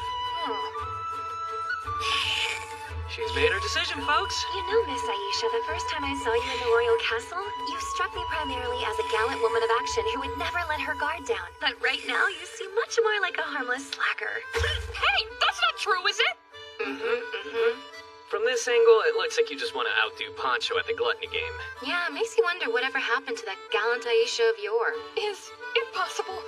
Although I've offered my body and soul to you, you haven't asked me to bed? Because of my appetite? Why are we suddenly talking about this again? But either way, it's not like I can do that when I'm already engaged, so... Soma, don't you know? Polygamy is recognized in this kingdom.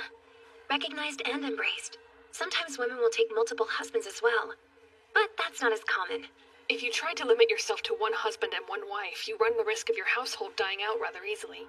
Sure, I guess. So why haven't I seen any queen consorts apart from Lycia's mother? Oh, that's because originally it was my mother who held the royal power. She's a daughter of the previous king, you see. Wait, so your father married into the family? Yes. He wasn't in charge of any governmental affairs until after they got married. That's why he never downplays my mother's involvement on the throne, and why he never took other consorts. Hang on, then was it alright for him to concede the throne to me himself? That wasn't a problem. My father got all the attention, but he could never have abdicated without my mother's approval. I'm the only one with a claim to the throne and responsibility to the bloodline, though. So I would eventually have to take a husband one way or another. In my father's case, there were extenuating circumstances that don't apply to you, Sona. If it's really what you wanted, another wife would be... possible. But would you be comfortable with that? Truth be told, I wouldn't be thrilled about it, but I'm willing for there to be up to 8, including myself. So many? Okay, so where'd you pull that number from? Well, I'd like to have you to myself at least once a week. Oh, right. I keep forgetting this world has 8 days in a week. Wait, so if everyone is assigned a day, does that mean only once per week? Maybe, though I don't think it has to mean that. If you and one of the others invited each other to your respective days... Oh, that's true. Nice looking out, Juna. Although, it is hard to pass up some guaranteed time alone. Oh. Yeah, you're right. Come on, can we not talk about this in public, please? But I wonder what that harem would be like. 8 wives? Out of the question! And do not make me repeat myself. No how. The Elfrieden Kingdom's total military force is said to be roughly 100,000 strong. The army, led by Duke York Carmine, numbers 40,000. The Navy, led by Duchess Excel Walter, numbers 10,000. The Air Force, led by Duke Castor Vargas, numbers only 1,000. Though, it is said that one Wyvern Knight is equal to 100 foot soldiers. Furthermore, there's the Forbidden Army, which is composed of the Royal Guard under the King. Combined with private armies of noblemen, their numbers total 40,000 strong. Also, there are hired swords dispatched as part of the service contract with the mercenary state of Zem under the leadership of the Forbidden Army, but their employment has been terminated. The reason being, soldiers who fight for profit readily change sides. They have only one loyalty, whoever pays most. When a military force fights for money and not country, they do more harm than good. Now then, To explain why the Forbidden Army is smaller than the three dukedoms' forces requires a bit of a history lesson. The kingdom was originally founded when various races decided they should join forces. Humans were the most populous, so one of their own became king. But in order to preserve the rights of the other races, the top leaders of the three armed forces over air, sea, and land were chosen from among these people. It was a contingency plan in case a human tyrant were to begin oppressing them. The system allowed the three dukedoms' forces, which outnumber the Forbidden Army, to resist them. At a glance, this may look well designed, but a decision-making body split into groups has many disadvantages for a state. For some reason, when I contacted them about my reforms, the three dukes decided to give me the silent treatment. Because of these circumstances, I had the freedom to take some time off, and honestly, I was actually enjoying it. Out of the question! And do not make me repeat myself! It's not like you're going to change my mind!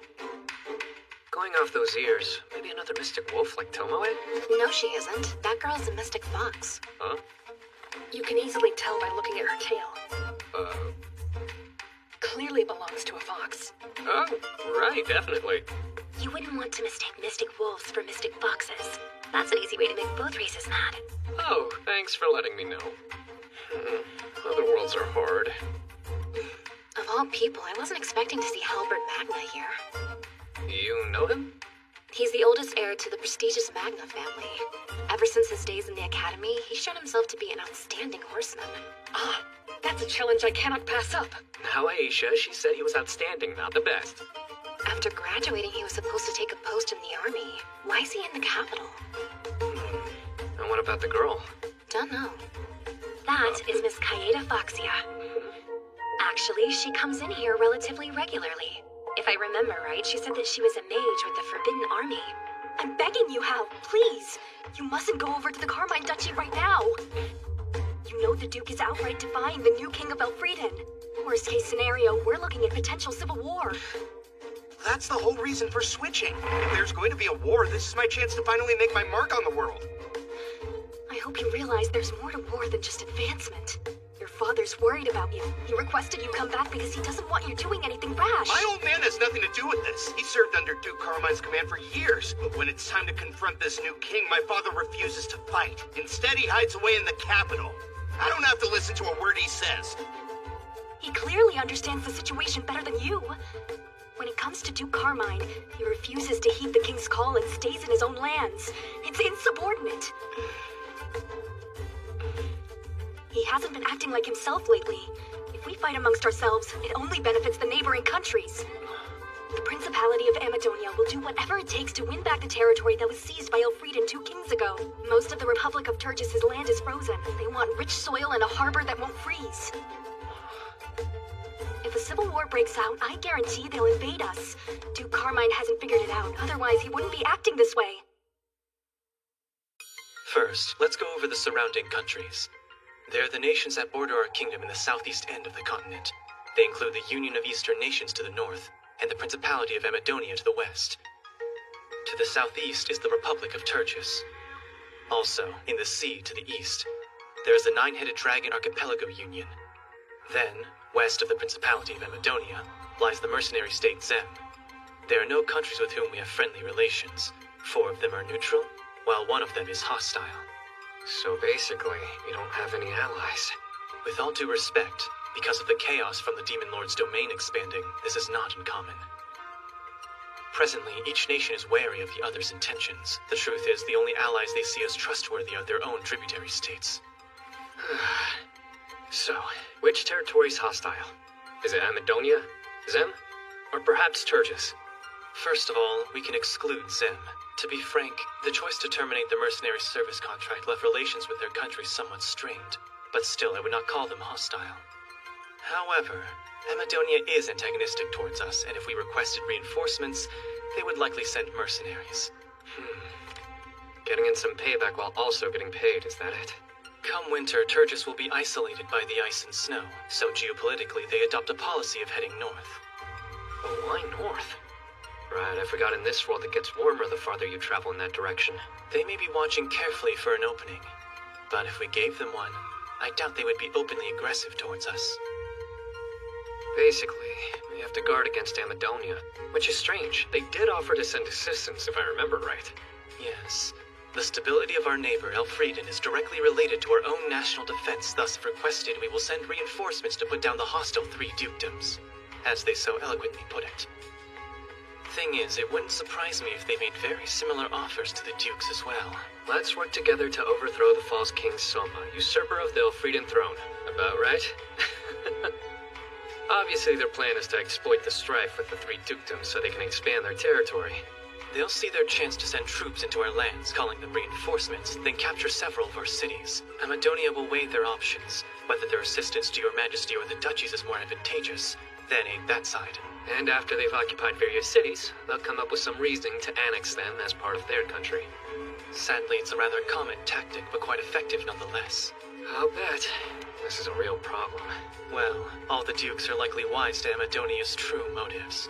So regardless of how much they dislike me, they won't let themselves be taken advantage of by another country. At least, I sure hope that's the case. There's still one issue, though. How can the dukes needlessly oppose the king when the neighboring countries are looking for any opportunity to pounce? What are they thinking? Yeah, that is the question, isn't it? Duke Carmine isn't careless. Whatever his reasons, I trust him. Even though you admit you don't know what he has planned, you're still more than willing to blindly follow him into battle? For your information, several noblemen have given up on the king and have combined their forces with Duke Carmine's army. And do you know why they're joining him? They're upset the king has exposed their injustices. After having their property confiscated to pay for their crimes, of course they have an axe to grind. If Duke Carmine is taking those sort of people under his wing, then I have a hard time believing his cause is just. Well, it's not like he... Look, Hal, I'm begging you. Reconsider going over to the Carmine dukedom. It's dangerous to side with anyone who opposes this king. Trust me. A child unproven in combat dangerous? He's no match for a battle-tested hero like Duke Carmine. Your perception of him is all wrong. Isn't my word good enough? That man is formidable. And what makes you say that? An army's effectiveness depends on the quality of soldiers and supplies. The same is also true for a nation. Our new king, he's finding people to solve the food crisis.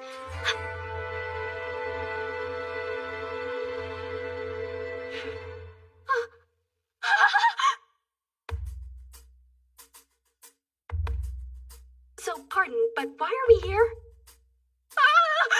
Please, don't tell me you're going to arrest Halbert because of what he said back at the cafe. The boy's harmless. He's dumb, but he'd never do something as stupid as rebel against the kingdom. I think you have the wrong idea. I do? So why were you in town? I got some time off of work unexpectedly, so I popped into Juna's cafe. Oh, a much-deserved break. Enough games. Are you one of Kaeda's friends? No, not exactly. Then how about minding your own business? Now, Hal, you don't have to be so rude to our... Be quiet! Who asked your opinion anyway? Hey, there's no need for you to raise your voice at her. I don't care if you do know each other. You butt out. Whose fault is it that we're...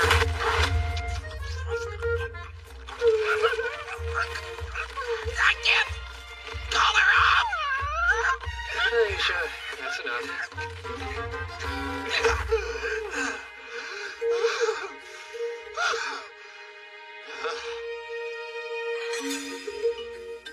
Here to explain just who the hell you are? I don't get a chance to do this very often. Time to get a little theatrical. Why, Halbert, it seems you've forgotten my face. No, it can't be! Your Majesty! How can I feel guilty about being dramatic when I got a reaction that over the top? Kaeda, you knew it was him the whole time?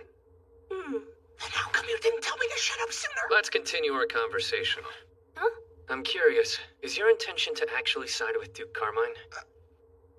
Well, that is... I couldn't really blame you if you chose to do so. The same way a ruler chooses and appoints his officers. I believe those officers have a right to choose the ruler they're going to serve. Kaeda, just how do you know Halbert? We're childhood friends, Your Highness. Childhood friends, eh? I see. Well, Halbert, as I mentioned, I'm not going to stop you from siding with the 3 dukedoms.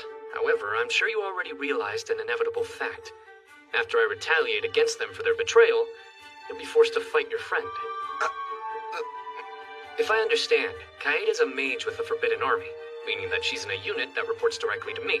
When you're out on the battlefield, do you think you'll be able to raise your sword against her should your two paths end up crossing? And even if you're not personally responsible, there's still a chance someone else fighting on your side might end up taking her life. In the heat of battle, when you know she'll be exposed to danger, can you say without hesitation you'll be fine on the side of the enemy and not being able to come to her aid? You don't have to answer, but just know that whatever road you do choose, it leads to a future not that far away.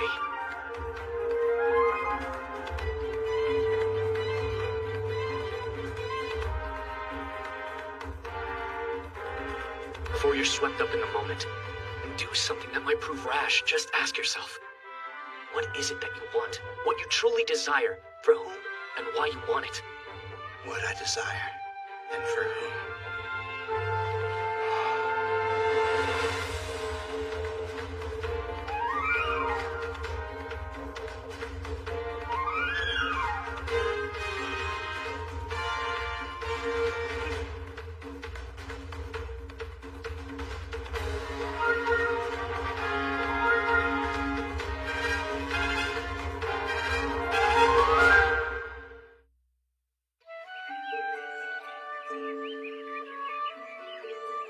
Just a little break, yeah, right.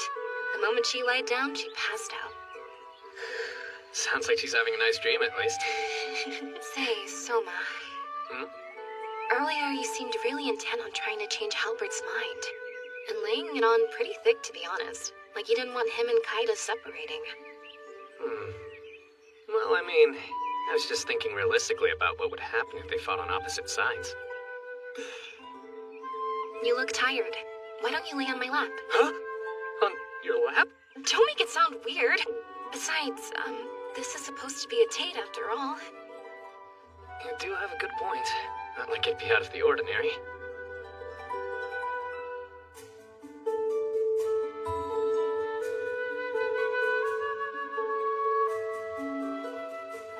Doesn't this make us look like we're engaged?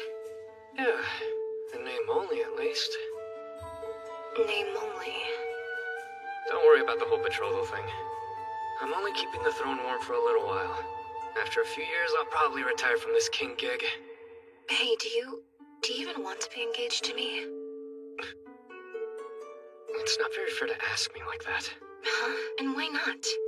Licia, are you okay? You know, being engaged to me? Yeah, of course I am. Don't read into that. I just meant you're better suited to ruling the kingdom than I am, that's all. You're fine being engaged to someone you don't love? Just because they're better suited to being the king?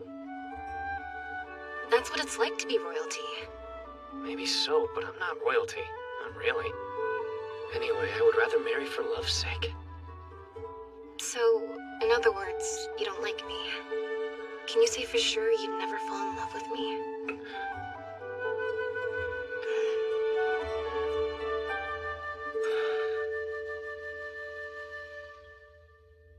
Pardon, but... How much longer do you two need me to keep pretending like I'm asleep?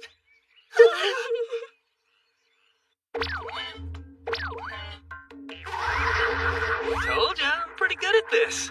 I assume you're moving him using that living poltergeist magic of yours. Yeah, I must have leveled up by using it so much or something. Because now I can move up to 4 objects with independent consciousness. Impressive. But out of everything, this is what you're using it on? Your Majesty? We have 3 visitors. Glaive Magna, head of the Magna family, and his son Halbert are here with Kaida Foxia, a mage with the Forbidden Army. The 3 of them are requesting an audience with you. All of you, please lift up your heads. Yes, sire.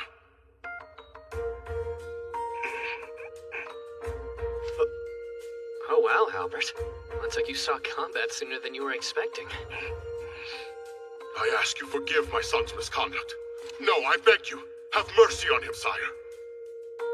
By misconduct, you mean yesterday? Kaeda related the events that transpired, Your Majesty. From the abuse he heaped on your lordship, to his flagrant admission that he would take the side of the 3 dukedoms, it's unforgivable. Your Majesty's wrath is to be expected, but whatever punishment you see fit to administer should be mine alone to bear, for my failures as his father. The blame should fall on me for letting things reach the point where my officers would consider defecting.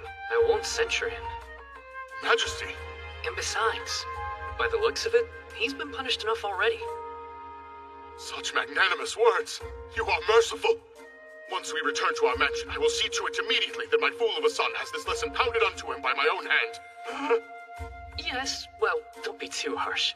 Besides, I'm worried if Halbert's rugged looks continue improving. I mean, get worked over anymore, it might end up upsetting Kaeda. That reminds me, I was going to do this at some point, but now's as good a time as any. We might as well get it over with. Mage of the Forbidden Army, Kaeda Foxia. Sire? It's obvious your talents are being wasted in your current position. I order you to serve under Sir Ludwin, as a staff officer in the Royal Guard. Yes. Huh? Hold on, me, a staff officer? What's critical is the quality of our personnel and supplies. That is what you said yesterday at Lorelei. I believe you and I think quite alike. Thank you very much, sire. As for you, Halbert Magna, I order you be transferred to the Forbidden Army. You want me in the Forbidden Army? That's correct. You will be Kaeda's adjutant, where you will stand watch by her side and support her. Understood? Yes, sire. And with all that, our business is done here. Your Majesty. It pains me, but I'm afraid I must request a longer audience before my departure. Something is weighing on my mind I feel I must tell you. Tell me. I'm listening, sir. Well, it concerns a matter I do not wish many people to hear besides you, sire. Might we clear the room?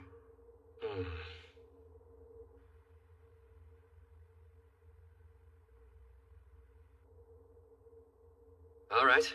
Let's hear it. Sire.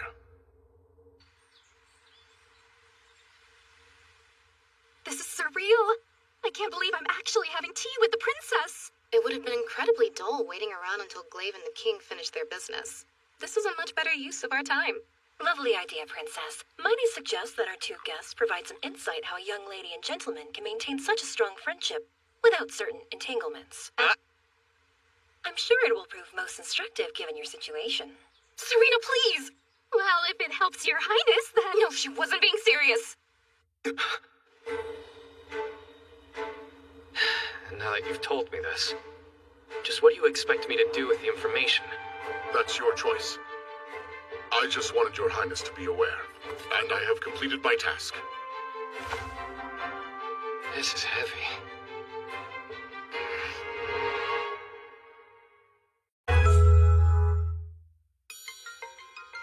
There are 6 elements: fire, water, earth, wind, light, and darkness, which make up the magic of this world. Fire, water, earth, and wind. Each of these elements have their own specific magic attacks, while light is basically used for healing. Darkness alone is unique. It isn't specifically magic that manipulates the dark. Any specialized magic that doesn't fall under the previous 5 elements is included under this umbrella term. After observing Licia and Aisha during their training, I noticed something. One can impart whatever magic they possess into their weapons and attacks. Additionally, there are a few who can create more powerful magic phenomena, known as mages. When a mage is assigned to the armed forces, the branch they are sent to depends on their element. Fire goes to the army, wind elementals go to the Air Force, and water to the Navy. As for earth, they end up in the Forbidden Army, which reports to the king. Moreover, light elementals, which serve as medics, are assigned equally to each branch. Luckily for us, the Earth Elemental Mages are under my command. Currently, I have the majority of the Forbidden Army employed in some civil engineering projects. Incidentally, my living poltergeists are treated as part of the other category. In other words, they fall under the title of dark magic. Time to take it outside the castle, and use it for a little adventure. So, you're an adventurer who's joining our party for the time being, that right? Hey, do you think that could actually be... The famed explorer in a mascot costume that we've heard rumors about. Despite his appearance, apparently he has considerable skill. Are you sure this guy's gonna have our backs when we need him? Well, today's adventure is to explore the tunnels beneath the capital, which is just a beginner-level quest. I don't see the harm. He seems charming enough. Like that'll help in a fight. In any event, I look forward to working with you.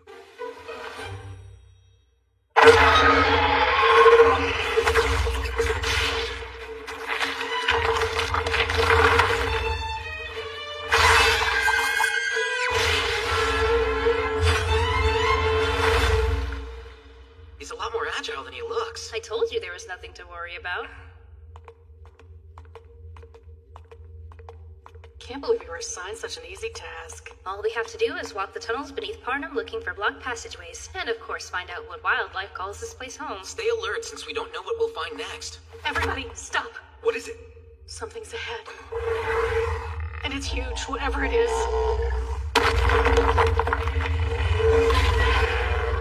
Is that a salamander? No way! I've never seen one reach that size before. Stay back! Salamander fluids are highly acidic. Close combat is extremely dangerous. Fine, then we'll just have to rely on my magic. Not if they're fire-based attacks, though. Salamanders are immune to those.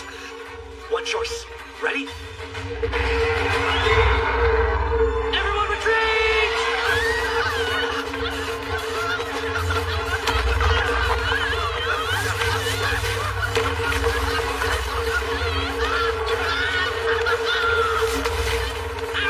You gotta run faster! This bit does serious damage! Don't let it splash on you! Like I wanted to!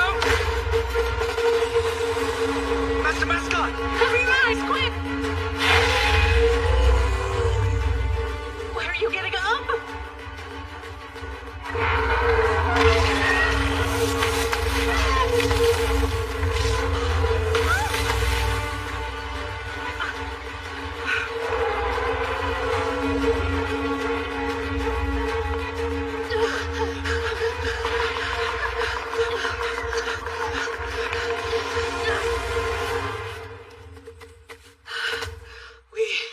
We should be safe out here.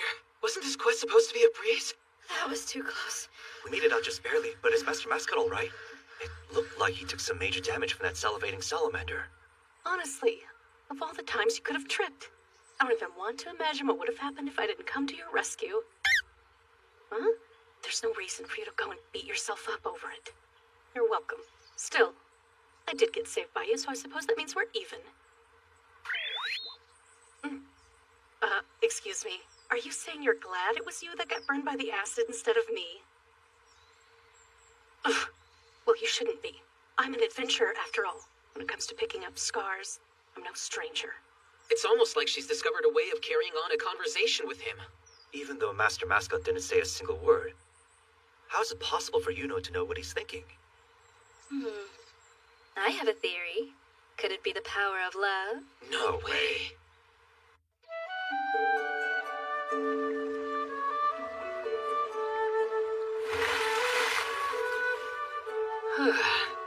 It's a good thing I added acid resistance to him just in case. Soma, what are you up to in here? Your friend's gotten a lot bigger from the last time I saw him. I commissioned a craftsman in town to make a larger version. You've been moving him around with your poltergeist magic? Of course. Don't tell me the mysterious mascot adventure everyone's been buzzing about is... Yeah, one and the same is my guess. You had him join an adventurer party and explore the underground passages? But why would you go and do that? Huh? That was something I was mulling over, and I wanted to actually see what the tunnels beneath the capital looked like. I can't even begin to imagine what you've got planned there. Did you turn up anything good? A thing or two. Also, the adventure was pretty fun.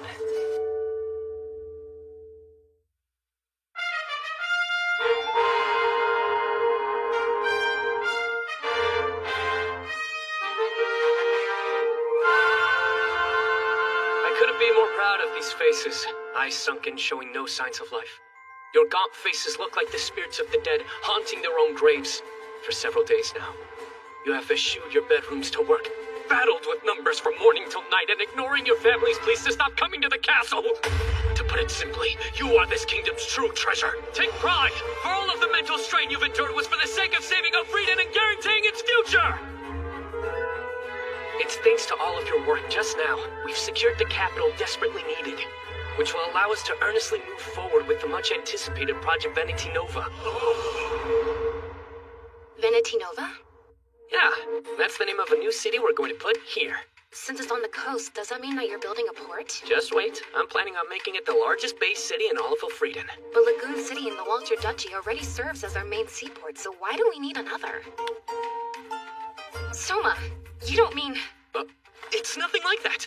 I'm not trying to start a conflict with Duchess Walter, really. Then what exactly is your reasoning for needing to build a second port? While we construct our new city here, we'll start building roads outward. If we maintain a transportation network from the port to other cities, we can control both maritime and overland shipping, making the distribution of goods much smoother. Once the project reaches completion, Vanity Nova will end up becoming the heart of this nation, and the roads branching off will be the blood vessels. That's the plan. The kingdom's hardened vessels? I mean, is smoothing out the distribution of goods really that big of a deal? Yeah, I'm underselling it. Licia, do you know how prices are determined? Items people want are expensive or cheap, depending on the number available. At the very least, I know that much. Right. The price of goods are determined in relation to supply and demand. If there's an absolute shortage of something, that's out of our hands. But if distribution is done smoothly, whatever material we experience a shortage in can be brought over from someplace where there's a surplus. Once the commodity excess and deficiencies are resolved, and a balance between supply and demand is achieved, inflated costs will gradually decline. So all throughout the kingdom, prices will begin leveling out. Naturally, I think lower prices are a good thing, but how do we make them go down? Tell me, Licia, what do you think is the most in-demand item in the country? The thing that people are seeking more than anything right now? Oh right, food! Yeah, exactly. There's a fundamental reason for the food shortage. That's because our domestic production of food crops is at an all-time low. And as a result, supply shortages are driving prices up, spurring things on. No matter how much food costs, you can't afford to stop eating. Prices go up, it puts a squeeze on household budgets, leaving less money to spend on other things. And that's the reason this nation's economy is stagnant. While converting our staple crop away from cotton is proceeding, we'll have to wait to produce actual results. But as of now, out of all the options, this is the most effective measure we can take to control skyrocketing food prices. It's imperative we secure the necessary funds, no matter what it costs to make that happen. Once this project is at completion, our revolutionary reforms will take a huge leap forward. But we wouldn't have reached this point without you cutting out wasteful spending and finding the capital to build the harbor. On behalf of the people, I thank you. And yes, it's true. Your names may not go down in history, but together you have made a monumental contribution to history, more than any hero on the battlefield. And believe me, I, Soma Kazuya, will remember that. All my life. Men, truly, you are the nameless heroes! All of you have done an exceptional job. You deserve a special reward. So, starting tomorrow, you'll have 5 days off. Ordinarily, I would at least present you medals for your hard work. But dipping into the funds you spent countless hours securing would defeat the entire purpose. And for that, I feel deeply ashamed. So in lieu of a medal, instead each take 1 bottle of wine from the castle cellar. Toast yourself, sell it for cash, or whatever you please!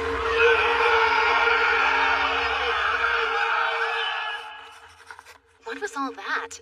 I understand that this is a huge accomplishment. Weren't you a little too worked up? When operating on zero sleep, I do have a tendency of acting slightly overdramatic. Speaking of which, why not give your mind a break? I mean, with your living poltergeist ability, you can let your consciousness rest in shifts, right? I suppose.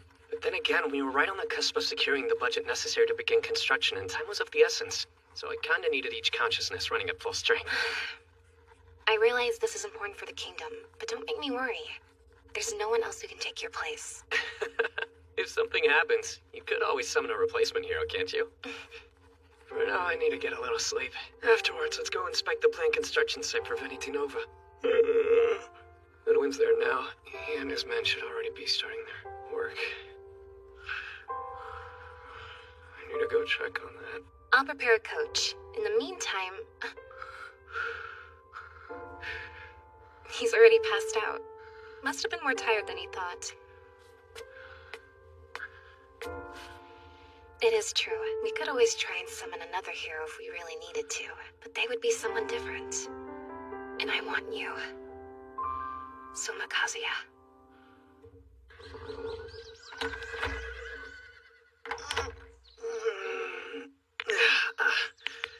This is closer to Parnum than I was expecting. The trip was so short, I'm not even hungry. It's located near the center of the kingdom, and geographically, it's an ideal place to build a port. Kind of makes you wonder why a location this well suited went unused for so long. Your Majesty! Thank you for making the trip out here. Good to see you, Princess. I welcome you to the future site of Venitanova. And thank you for safely escorting His Majesty here, Aisha. Let's get right into it, Ludwin, and hear an update on how construction is progressing. We've already finished marking off the territory.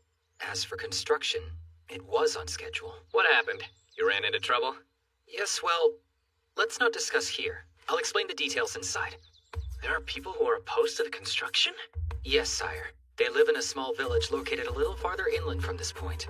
They're led by an older gentleman named Ure, and insist we mustn't build a town on this land. Did they say why they were so against it? Brace yourself. Apparently this is the Kaijin's domain, and if we erect buildings, we'll incur its wrath. The Kaijin? That's what their sea god is called, according to the village elder anyway. Kaijin, the destructive god of the ocean. So, this world has sea gods too, but do they actually exist or are they a myth? There certainly are people who think there's something monstrous living deep in the ocean, but if you ask me, I'm doubtful this Kaijin exists. I've never seen it myself either, sadly. More than likely, it's just some sort of local superstition. Whenever houses are built on the sea god's sacred land, an enormous monster appears emerging from the ocean and swallows the buildings up whole. A giant beast that comes out of the ocean and swallows all the houses up. Ludwin, I need to hear what this old man has to say in person. Tell me where I can find him.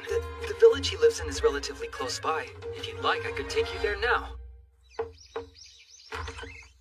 I had a feeling I'd see you again. How many times do I need to tell you about the Kaijin? Building a town down there is a death trap. Huh? Forgive me, old-timer, but regarding this Kaijin, would you mind telling me a little bit more, please? And who might you be? Oh, I'm just the acting king of Elfrieden, Soma Kazuya. Huh? Ah, Your Majesty! Please continue, Udap. Tell me more about this sea god. It's not my place to make demands of His Majesty, but I beg you to reconsider. No matter what's happened, this land has always belonged to the Kaijin. Whenever us land dwellers dared to build houses on its territory, we would awaken the sea god's anger and he destroyed our hard work. This village, the next one over, and the one after that have suffered generations under the Kaijin. No one dares live in his domain anymore. Udap, since you're an expert on the Kaijin's sacred land and where it reaches, would you mind pointing it out for me? So this is the sea god's sacred land? Don't tell me Your Majesty believes this legend about the Kaijin destroying towns. No, it's nothing but a legend. However, since the folklore has been passed down for generations, I believe there's a moral to the legend their ancestors wish to convey.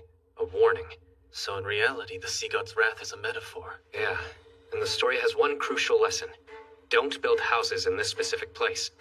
You ignore the warning, an unbelievably large monster will emerge from the ocean and swallow up the structures you've built.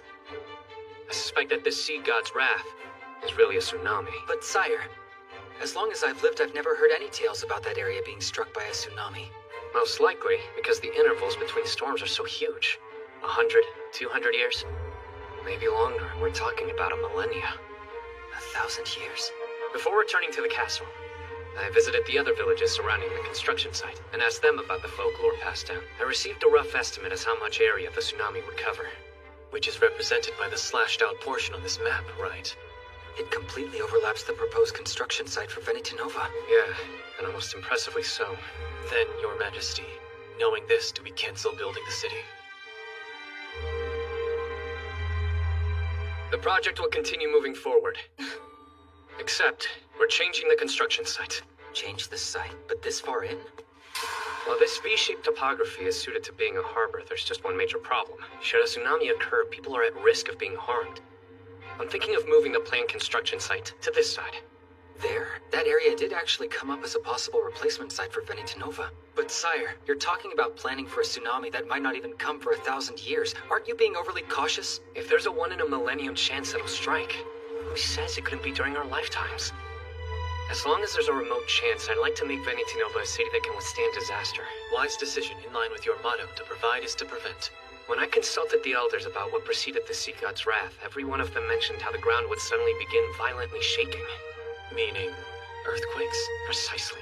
When a large undersea quake happens, the fault movement causes the seafloor to rise up quickly and then sink down, resulting in the sea's surface.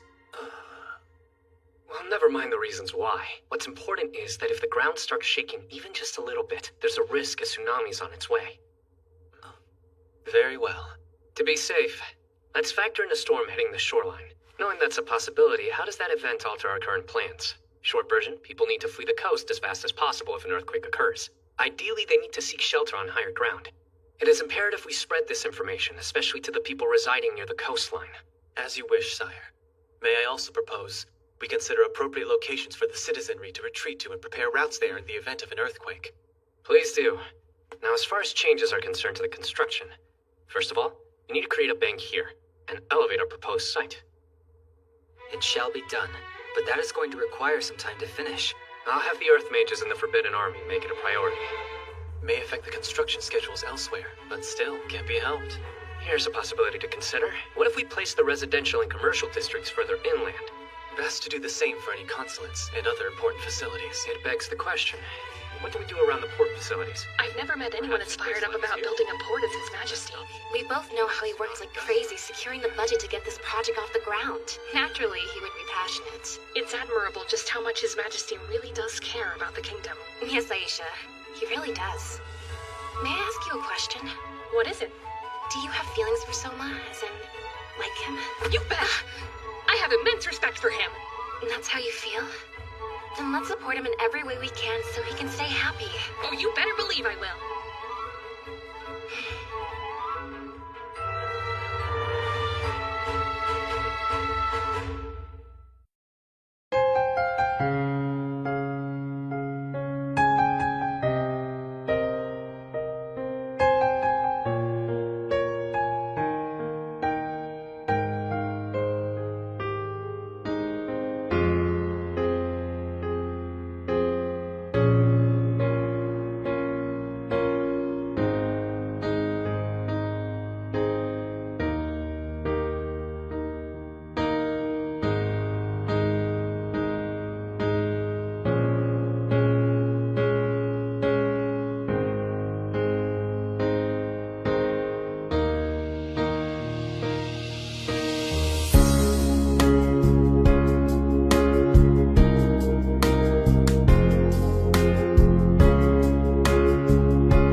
Because of the existence of magic in this world, their technological systems seem a little strange to an outsider like me.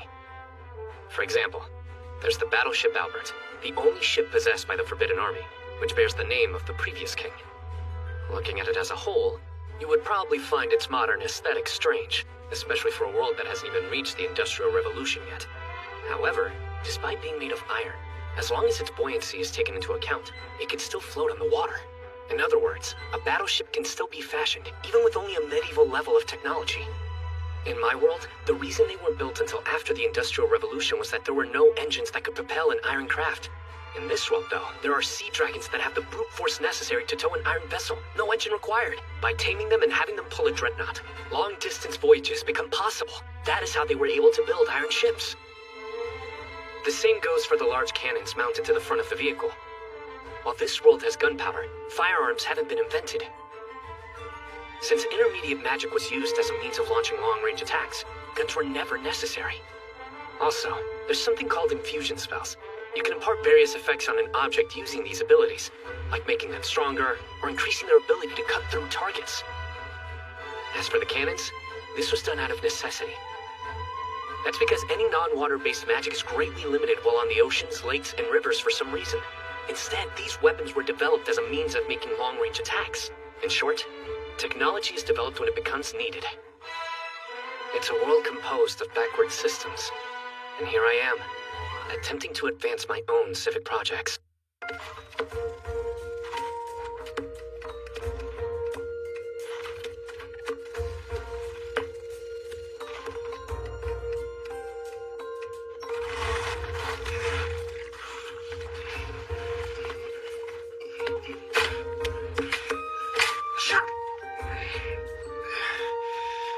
Break. The legendary Forbidden Army is reduced to road construction? You there! No laughing! So stop running your mouth and get back to digging! Kinda. Oh, no, you don't! You serve under me, Hal, and will address me as Site Foreman, got it? Site Foreman? Is this really a job fit for the Forbidden Army? We originally hired unemployed people from the capital, but we were still extremely short-handed. After all, we are building an entire network of roads throughout the kingdom, you know, starting from the new port city of Benicia Nova and stretching all over. I'm just saying there are better options besides using the Forbidden Army. We're supposed to protect the kingdom, not build roads.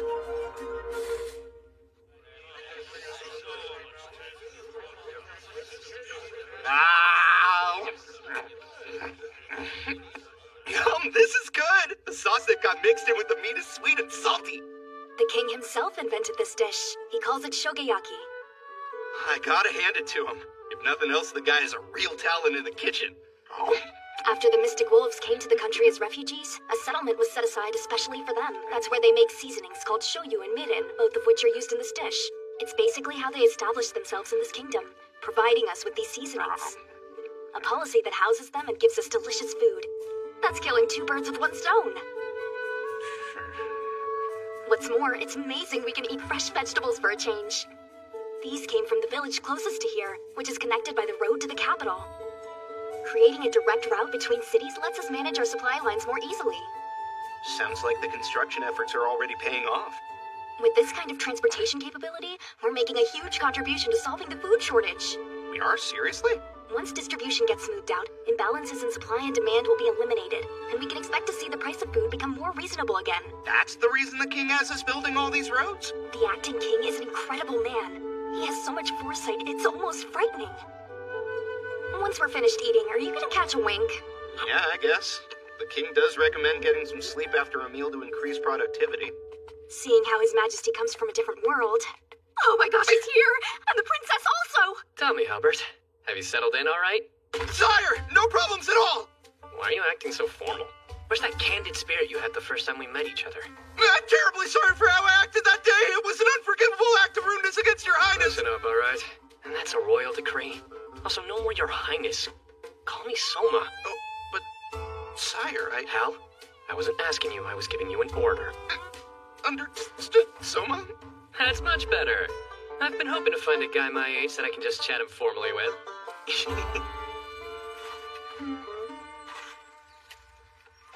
So this is what's involved when making a road, huh? Strange how I've walked on them countless times, but never gave a single thought to how they were constructed or the manpower that was involved. Officially, this is an inspection, but no one said it couldn't be educational either. What's that material that looks just like mush? It's a special blend of volcanic ash and lime. In the world I come from, they call it Roman concrete. It continues to harden over time. When it solidifies, even one of those beasts traveling at full gallop will cause it to crack. That's pretty amazing, but is it really that rigid? As a matter of fact, the degree of flexibility is what allows it to distribute the forces it receives. Back in my world, there are buildings made of this concrete, and they're still standing 2,000 years after they were built. Are all of these street lamps modeled after the ones we use, like back in the capital? Yes, they're designed so that when it gets dark, the light moss inside will glow. Also, we planted warding trees from the God-protected forest evenly spaced on both sides of the road. Warding trees? Aisha, care to explain? Sir! Warding trees like this one constantly emit a frequency that monsters and wild animals seem to find unpleasant. Most likely it's to prevent giant boars and other wildlife from devouring them. In the God-protected forest, we plant these trees around our villages. They keep the monsters and animals out and our people safe. Sort of like a rudimentary barrier, huh? But if we place them too close together, there's no telling what sort of impact it'll have on the ecosystem. So we moderately space them apart, far enough to discourage wild animals from approaching. I don't understand. Wouldn't it be better to keep them out completely? Right. So, Alicia, what do you do when animals who seasonally change hunting grounds like gray wolves or red bears can't migrate because of the road? They get stuck where they are and their food runs out. So then they start attacking livestock and people instead. Or another example. What if giant apes or boars who find themselves locked in one place deplete all the food and have no choice but to descend on settlements and eat whatever they find on the farms? Ask yourself, what should we do? Alright, now I understand why we shouldn't stop them entirely. But why such specific examples? Because animal control is an issue all local authorities should be responsible for, you know? Local what? Authorities? I didn't know you were thinking so far ahead. Leave it to you, Your Majesty.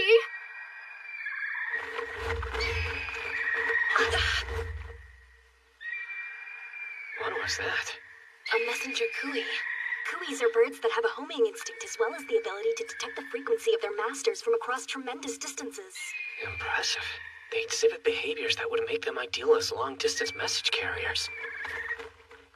Well, whoever sent the letter, it looks like it was written for Aisha.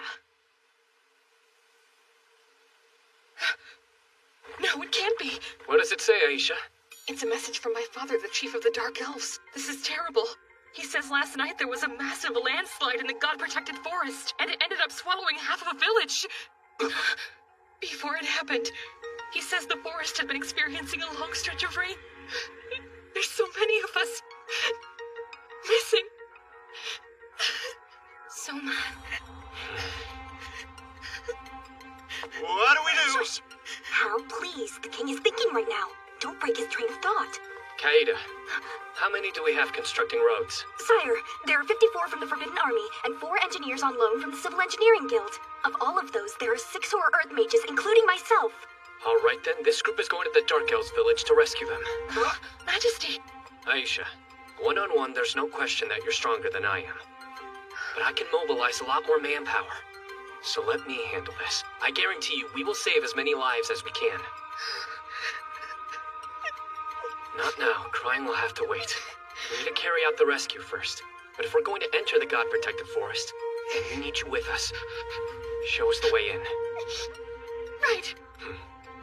Disaster relief is a race against time. Luckily for us, we're not that far from the forest. We'll head directly there. As you wish, sire. I'll get the soldiers ready to go at once. See to it.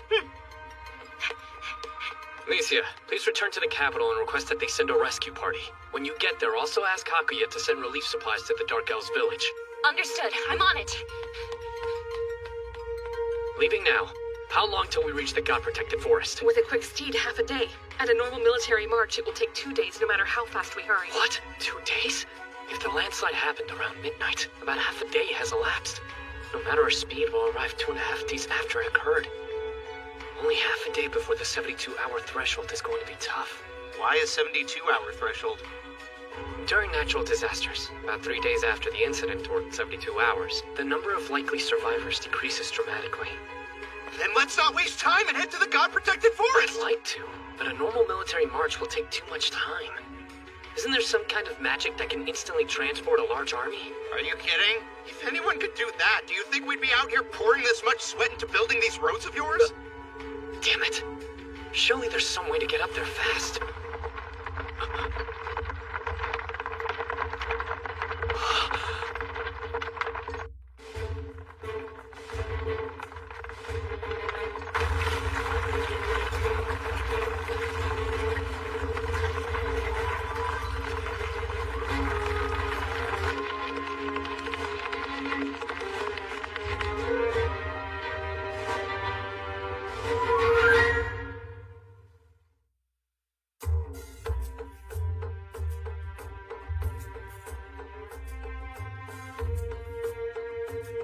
It is a pleasure to make your acquaintance, my king.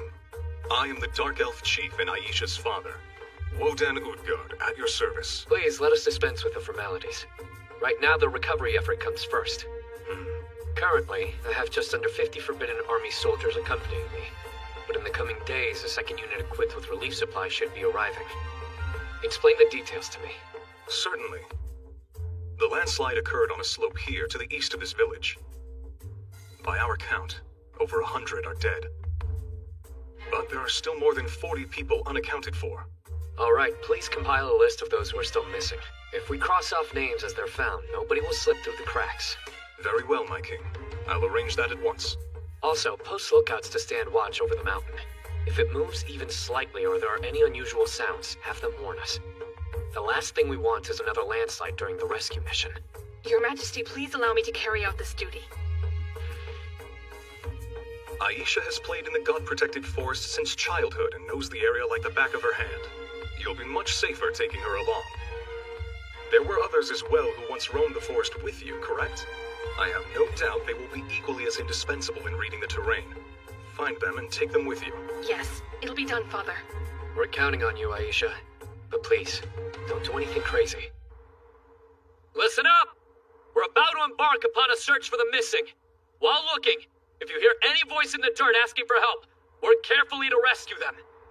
Time to show off the excavation skills you developed while building the roads. Remember, don't get in over your heads. If you think another slide is coming, run, even if you're in mid-rescue. I will not accept a single casualty from my rescue detail. Understood? Yes, sir!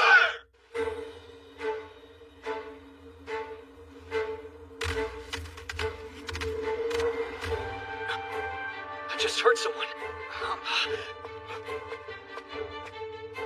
They're underneath this trunk, and they're still breathing.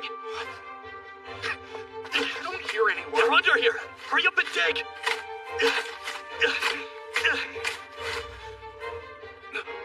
Are you serious?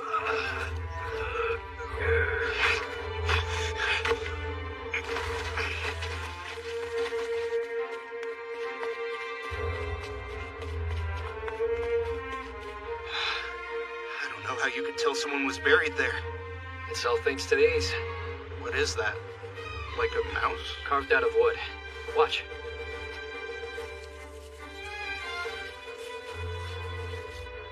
I'm using it to go search around since there are places in the disaster site people aren't able to quite reach. Oh yeah, so this is your living whatever power I've been hearing about. Yeah, I had made up a few prototypes for exploring dungeons, but I never expected them to be useful in situations like this. What's wrong? Soma, you alright? What came over you? Sorry about that. One of my wooden mice was out searching, and it just found some horribly mangled remains belonging to a victim. You mean you share senses with them, so it's like you're experiencing it yourself? I see. All of the missing have been accounted for. Unfortunately, there are those who are now cold, lifeless bodies, but if your Majesty had not come to our aid, their number would have been far greater. As Chief of the Dark Elves, I once again must express my gratitude, sire. Majesty! Father! The princess had just arrived from the capital and brought the second relief unit with her. That's great news! No, it's too late.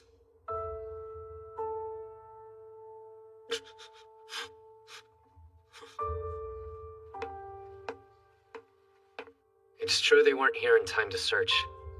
But at this stage, it's more important to focus on relief. Tending to the wounded, moving the sediment, and building temporary housing. There are a number of jobs left to do. But it won't bring anyone back from the dead now, will it? Stop this at once. This man is my younger brother, Robtho, Your Majesty. He lost his wife in this disaster, and his only daughter is still wandering the border between life and death. Understandably, he's somewhat distraught. Please forgive him. No, it's okay. My king! I've done my part to keep the forest safe! So why has the forest taken my family? Enough, Robtho! This is no time to ask futile questions. That won't bring anyone back. Right now, mourn your wife's death, and pray that your daughter's spirit will continue to remain a part of this world.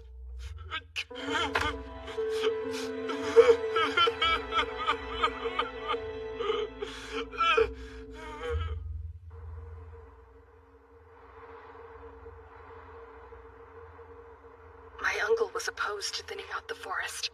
He felt that for Dark Elves, guardians of the woods, cutting down trees was a betrayal of our sacred role. I see. That's why. Are you saying that if my uncle had been more cooperative towards thinning, this wouldn't have happened and his wife and daughter might have been spared? I don't know.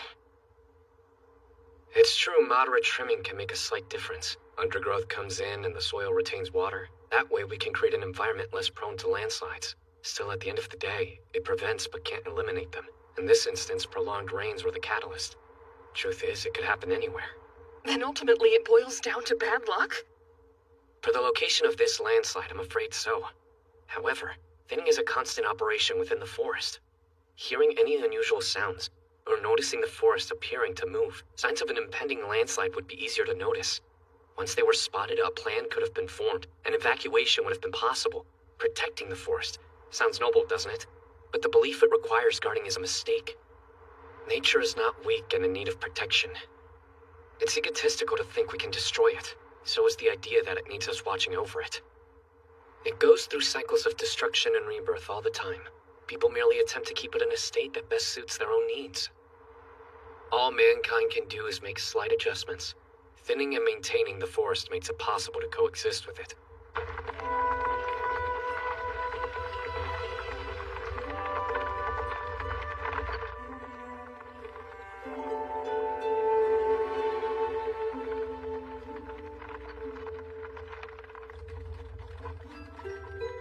This time around, I wasn't able to contribute that much. You went and brought back the relief unit, didn't you? Everyone gave their all out there today. Almost. I was the only one who couldn't do much. That's nonsense. I heard you made a huge difference with the rescue. My responsibility is to be king. It's not my job to direct tasks on site during an emergency. I should have made preparations ahead of time before an emergency transpired, but that didn't happen. Because I was neglectful. What are you talking about? Soma, if it weren't for you... Utilizing the Forbidden Army as a rescue team went smoothly enough. But beyond that, I've fallen short several times.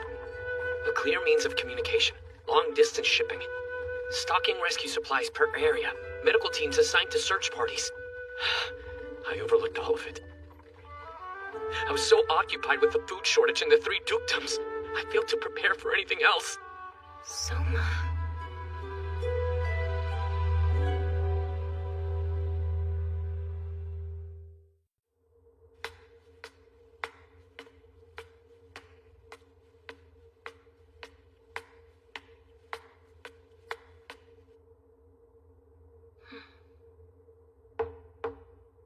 Your Majesty, it's me, Juna Doma.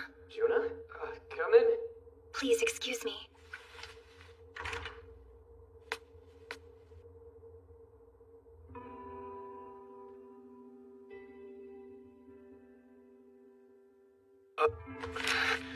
I spoke with the princess earlier.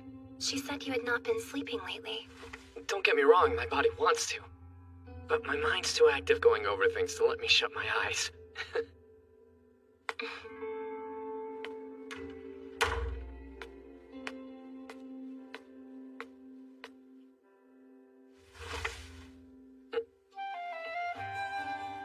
Would you lie down? Huh? Just lie back for me, please.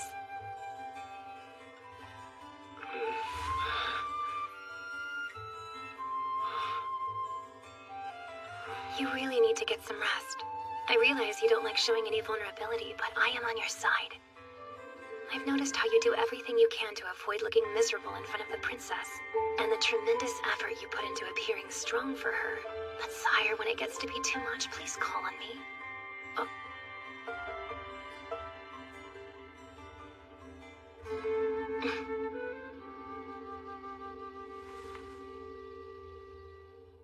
You've nothing to fear. If the princess is responsible for drawing out your strength, then I'll be the one who conceals your weakness.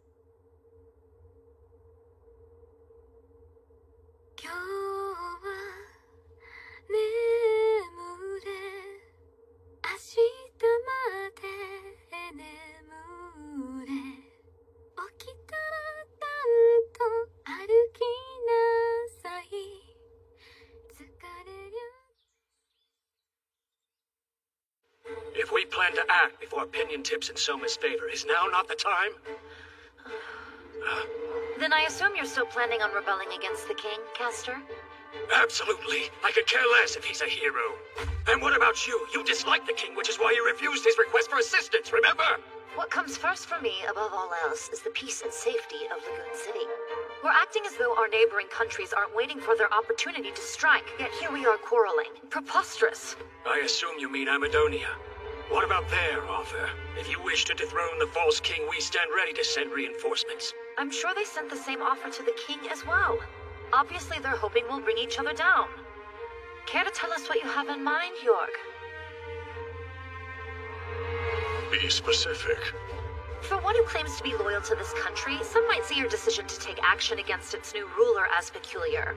Questions of the king's legitimacy aside, his reign has been sound. Why would you deliberately try to make waves? I have determined that he cannot govern this nation effectively. End of story. And why is that? He has overcome a number of crises already. What do you find unsatisfactory? He cast aside years of tradition without even a thought! This upstart king was summoned here from a different world. Thus he does not hesitate to abandon our customs, but discards what he finds inefficient, such as our history and traditions. Or am I mistaken? Well, no. He did away with officials who served the kingdom faithfully for many years. Those who have ill will towards him will be effective pawns in his overthrow. So that you may ascend to the throne yourself? That is Duke Carmine. He has no intent to usurp the throne. Clearly, after the usurper is driven out, I will have King Albert reclaim the crown and serve him again.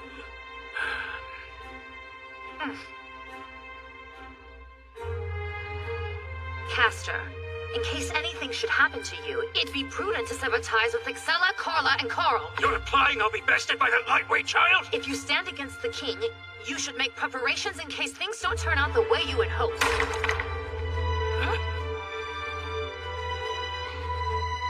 Carla! I've made my choice. If Father is committed to fighting, I will stand beside him in battle. You will not?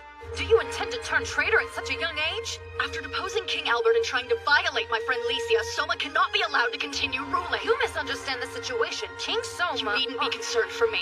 I, Carla, daughter of House Vargas, will end his reign.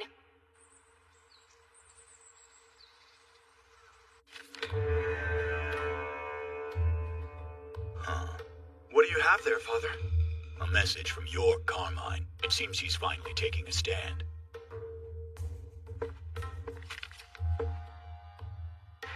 About time he got off his hindquarters. The years have taken their toll. Back in his prime, the Duke would never have been foolish enough to accept any invitation that we extended to him. That's for certain. War has been declared, and so we shall act. Reinforcements will be sent to the kingdom.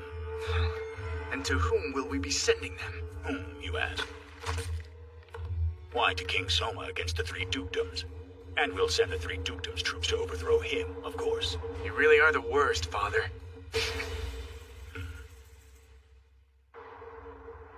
Good grief. What am I going to do with that old man and my dumb brother? As if Amadonia's strength wasn't meager enough, now they want to stretch it even thinner. Pardon me. Best not to speak of such things so blithely, Rodar. On the other hand, the Elfrieden Kingdom has it nice. A large population means tons and tons of tax money and operational capital. Seriously, though, how can I not be envious of our neighbors' coffers? Hold on.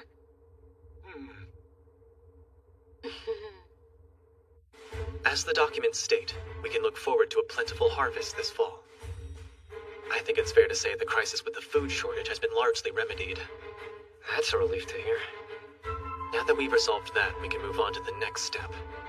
So then, we really have to go through with it. I see it weighs on you. Oh yeah, I understand that it's necessary, but still. I mean, what other choice do we have? In Machiavelli's The Prince, the famous political thinker says the following. If a prince must turn to acts of cruelty, then his position, even in peaceful times, is in jeopardy. However, some rulers, despite the length and breadth of their cruelty, live out long lives in tranquility, staving off domestic uprisings and the threat from external enemies. The difference depends entirely on whether the ruler's cruelties are used effectively or poorly. They should be viewed as a sword, a last resort to cut through all obstacles. But if he relies too heavily upon the blade, then as the proverb goes, live by the sword, die by the sword. As I've said before, I've made the determination your plan will be one of these cruelties. Indeed. I also remember you saying that if we must strike, then it should be one decisive blow.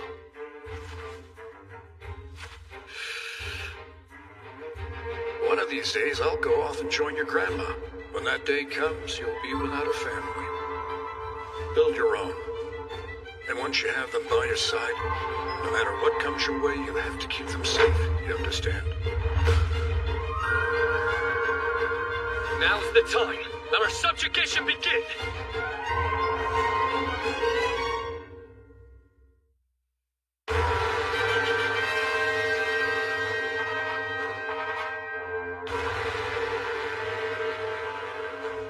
Now's our time. Assemble the troops.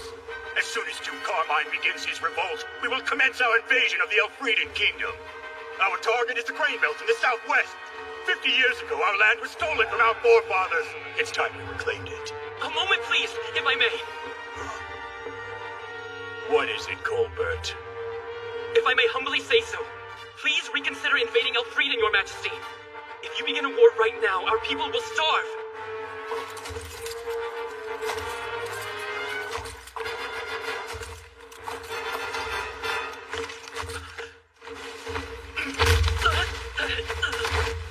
Domestic affairs ministers always say the same thing. Now's not the time. Focus on matters at home. And what do you have to show for it? Ever since Elfrieden's new king ascended to the throne, their national strength has made a significant comeback. I beg you to listen to reason. If you enter into Elfrieden, our nation will be open to censure from all of the other countries.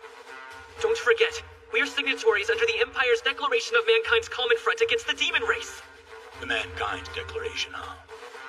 Headed by the Grand Chaos Empire, the Declaration of Mankind's Common Front against the Demon Race, or Mankind Declaration for short, is the decree from the Empire which has the largest territory and military. It's an international treaty that states owing to the expansion of the Demon Lord's domain, all conflicts between mankind must come to an immediate halt. In order to keep the demons from encroaching any farther south, mankind must work together as a unified force to push the enemy back. Its main points consist of the following 3 articles.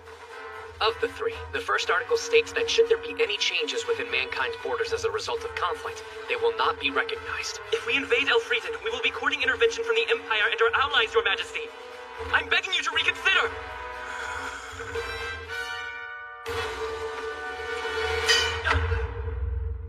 You're worrying over trivial matters, Colbert. Unlike our great nation, Elfrieden chose not to sign the Mankind Declaration. Julius. Sire, that's just sophistry! You should know when it comes to diplomacy, only signed treaties carry any weight. But sire! Enough, you fool! As of this moment, you are removed from your position as finance minister. Oh, yoo-hoo, Mr. Colbert! Why the glum expression on such a beautiful day? Princess! By the looks of that bruise, you and my old man must have had a difference of opinion. Allow me to assure you, I'm in perfect health and spirits, Princess. Good to hear. Then go get ready to leave. Huh? I beg your pardon? Just what exactly are you planning to do? Isn't it obvious? We're both going to drop out of sight. Sebastian's already gathering everything we need for the trip. So for now, just come with me. Hey! What is it, Soma? I'm about to meet with the 3 dukes. But before I do, there's something I need to ask you, Licia.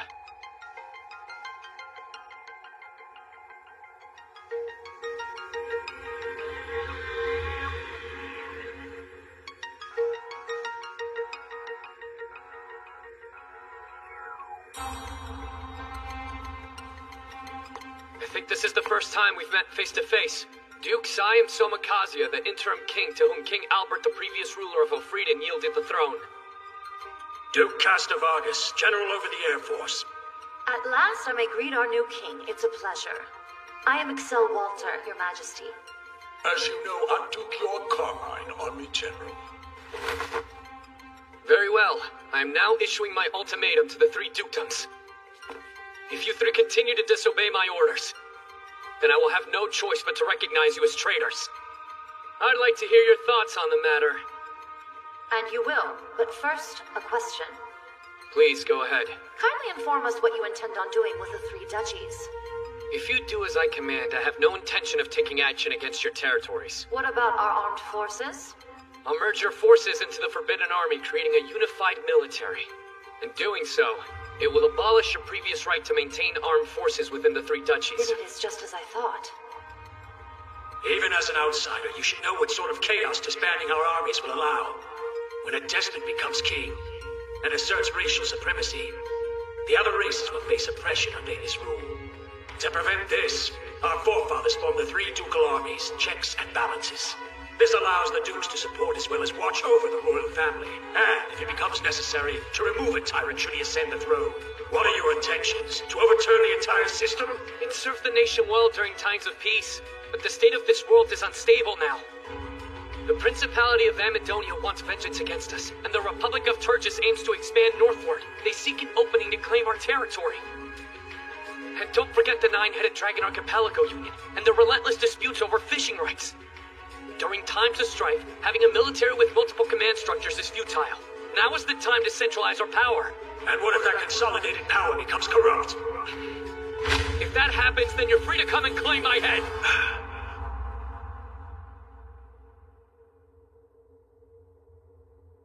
Before we continue, there's one more thing I'd like to ask. I hear talk that you are constructing a new Gulf Coast city, Your Majesty.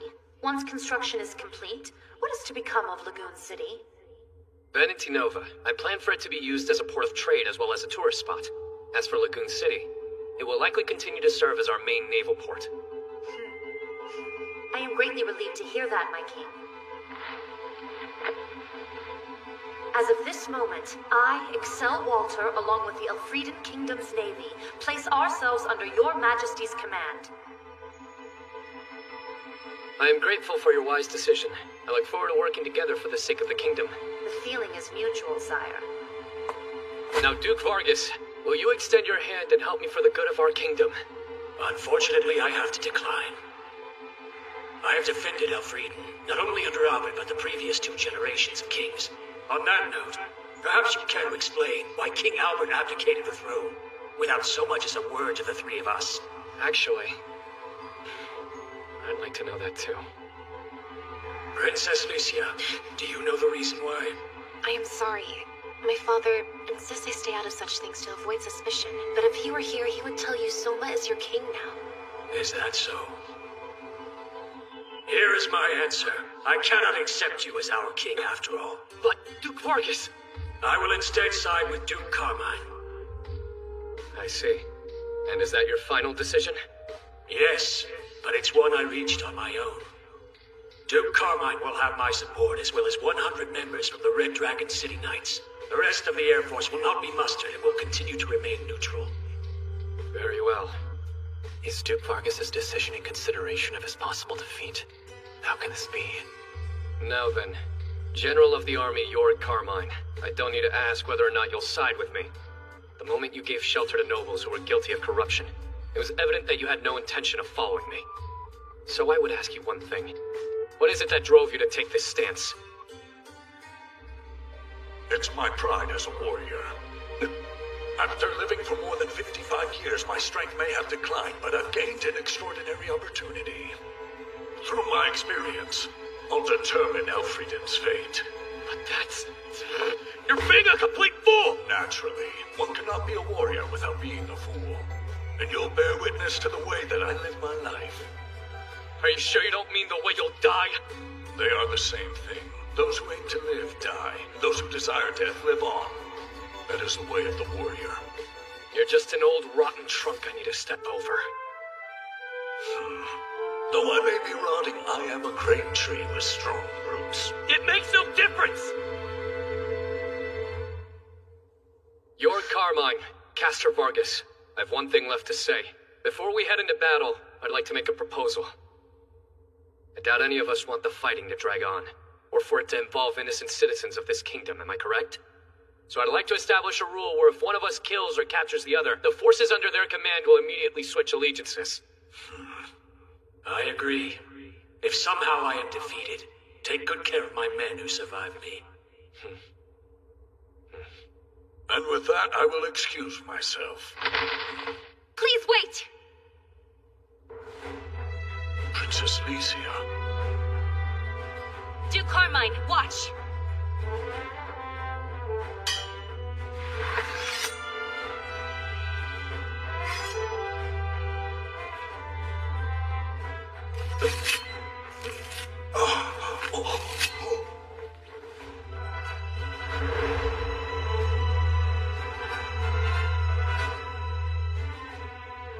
Now you've witnessed my resolve.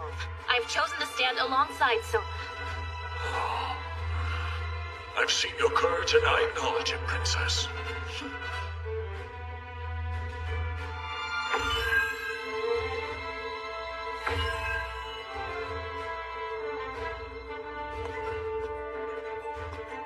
I'm sorry. I wasn't able to change Castor's mind. There was nothing you could do. He made his choice and must face the consequences. Tell me, is she there with you right now? Juna, you're requested. You called for me, Your Majesty? I wanted to thank you for everything, Juna.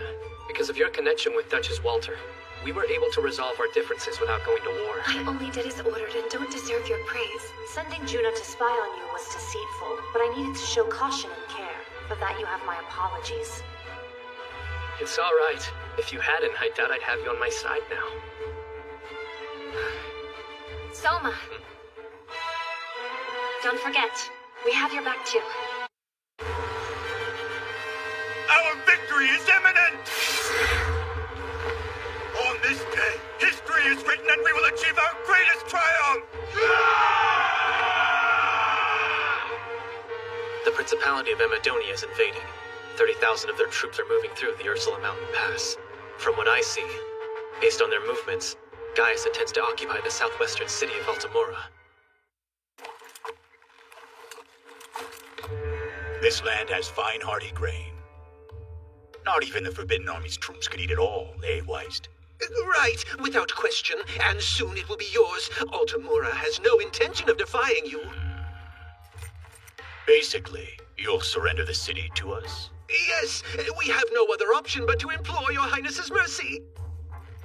If you want it, then open your gates at once. I would love to more than anything, but before we do, if you could wait just a bit longer. What for?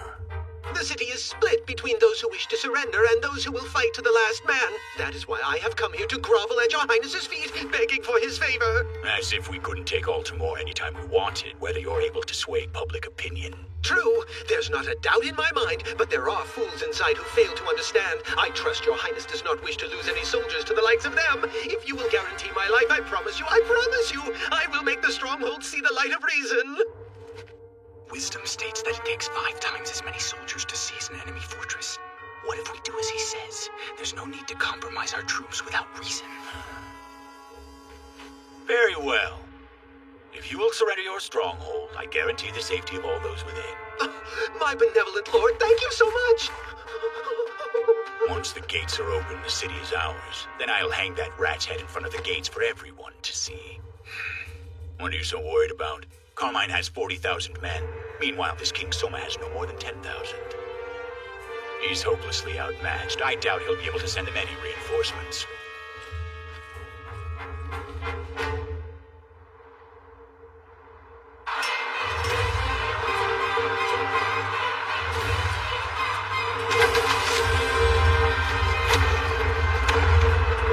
Damn it! They're coming at us a little hard, don't you think? What were you expecting, Hal? Put yourself in their shoes. They woke up this morning and found a fortress secured overnight. It's only natural that they would panic. I guess. Gotta admit, when I heard about this Tsunemata project, I was surprised myself. You have to hand it to His Majesty.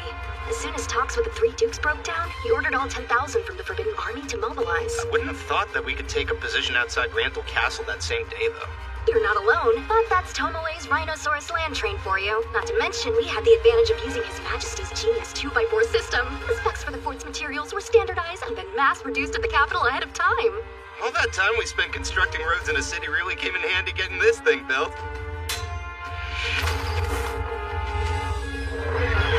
Kinda miss being on the wrecking crew, though. That's another down. Look out, Hal! The enemy is bringing in heavy artillery! Huh? This is pretty bad, isn't it? That's a bit of an understatement.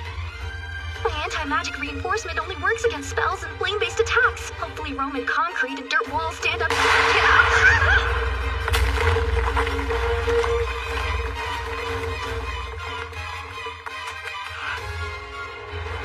They're breaking through! How are we supposed to stop them? Oh, we are in trouble if you're asking me what we should do.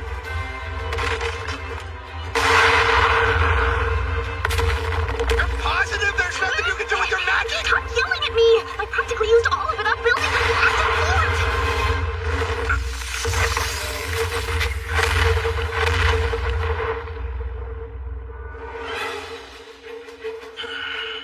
Easier than shooting a falcon. Hardly a challenge. And who are you now? Forgive me. I didn't introduce myself. I've come here from the God-protected forest. You may call me Sir. I remember you from the landslide. Thanks to you, my daughter... I never got to say thank you, which I regretted. But then my daughter said she wanted to be like you. That's not the worst part, though.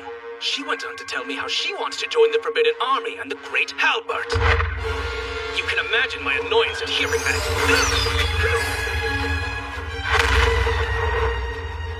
Open the gates! Our targets are the 3 cannons! As for the enemy soldiers, pay no mind to them! Do not get in too deep! Your only focus should be destroying the artillery! Come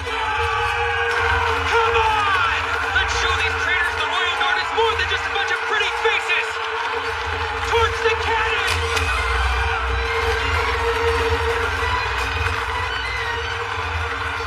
Are you seeing this? They've got the other 2 burning now. Just a nick of time, too! That wasn't very...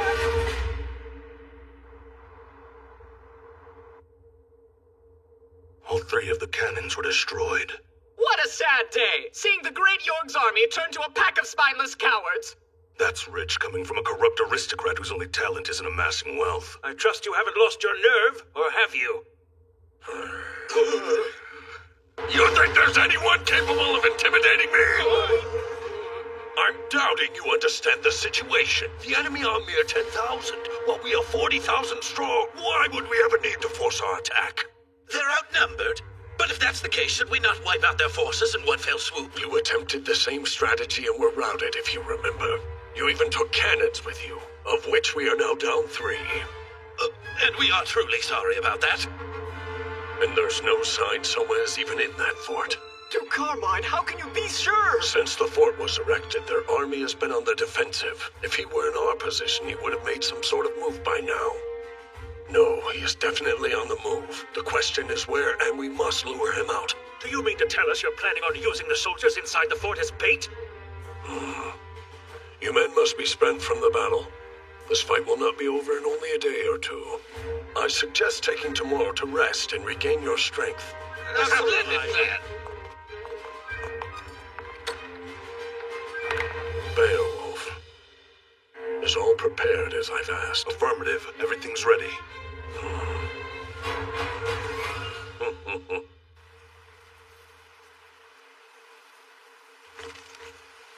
Figures. What would you expect from a rat? Prepare to attack at once! We will lay siege to the...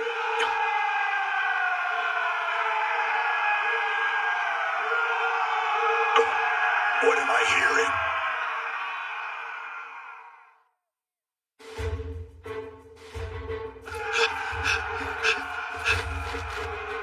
Forgive me, but the Lord of Baltimore, Weisgaro, requests an urgent audience with you. Let him through! Yes, sir.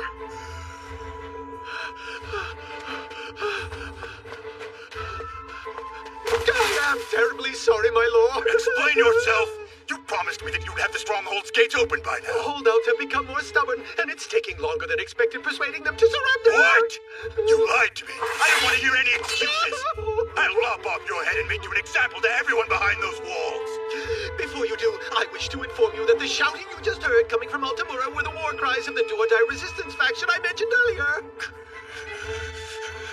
Father, in a battle against soldiers who are prepared to fight to the death, our losses would be far too great. I could not have put it better myself. Yes, I failed you, but perhaps I can make up for it. Please accept this, my lord. Gold dust. I wish I had more. Also, if I may ask your highness's generosity. I accept your offering, reluctantly. But what do you mean by my generosity?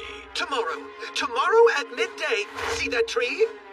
When its shadow reaches here, they will surrender.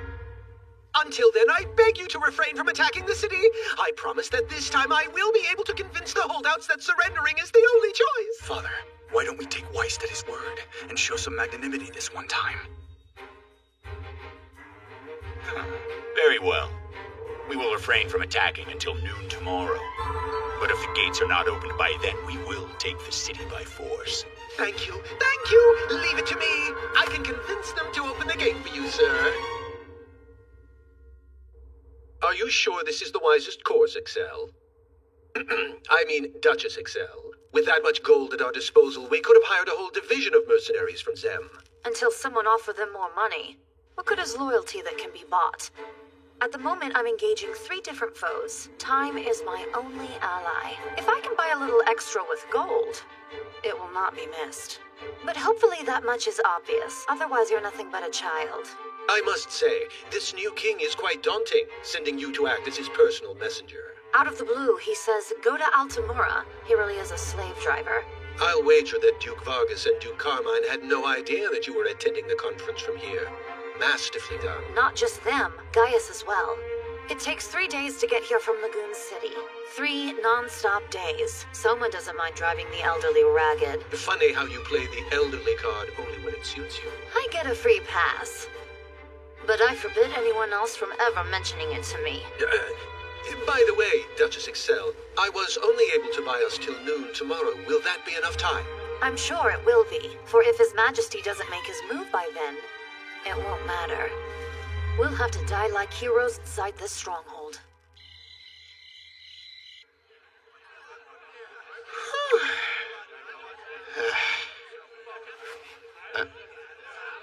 Hey, Kaede, what's wrong with you? Nothing. I'm acting this way because I'm happy. You're kidding. And why is that? I suppose because I have you here beside me, Hal. It all comes down to today and tomorrow. If we can get through this. What do you mean, if? I'm hoping things work out, here and with everything we face down the road. Hey, don't start doubting now after all we've gone through. We made it this far, might as well see it through to the end. Good point. You'll be sure to protect me, right? Finally, a breather. The enemy's dropping their attack. I don't see any mercenaries from Semta. I told you to keep your head down! If they're changing troop formations, there is a possibility the enemy's digging in for a more drawn-out battle. That would make life a little easier for us. Always stay light on your feet during combat, Hal, or the rug will be pulled out from under you. Yeah, I know.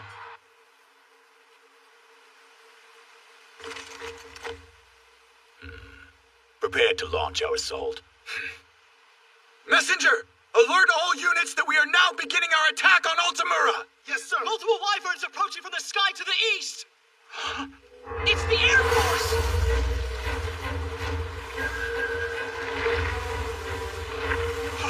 Duke Vargas sent them reinforcements! Is this what the ground forces have been waiting for?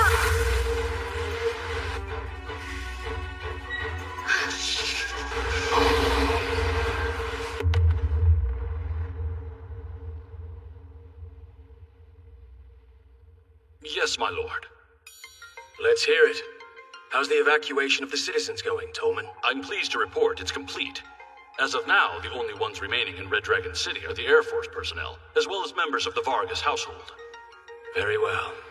I'm glad to hear that. Who knows what King Soma is planning? He's quite resourceful for his age. Are you having a change of heart about him? Yes, indeed I am. Better late than never, eh? Well, another item worth mentioning is we have been receiving requests from Air Force units from across the country asking to join your side. Turn them all down. I won't have them sharing in my obstinacy. I had a feeling you would take that stance. Are you not joining up with Duke Carmine? I don't mind fighting alongside him. I'm not about to stand shoulder to shoulder with those corrupt nobles he's taken in. There's no turning back now, nor do I intend to. All that remains is showing my mettle as leader of the Air Force. Do I go out in a blaze of glory, or chew through their flank like a viper instead? According to the reports, the 10,000 knights from the Forbidden Army are headed toward the Carmine Duchy. While it is unclear whether or not King Soma is with them, it appears that he has no additional troops to send here. So he's completely ignoring us. You have only 100 knights, so disregarding you seems highly likely. That's impossible. Soma's smartest play would be to defeat me first, then assume control over the Air Force and use them for a showdown with Duke Carmine. However, if we're being realistic, the man has no manpower to spare. We don't know for certain. He may deploy a strategy we'd never think of. Father, Soma's force has been spotted. They're here? How many? That's just it. They brought a ship. A what?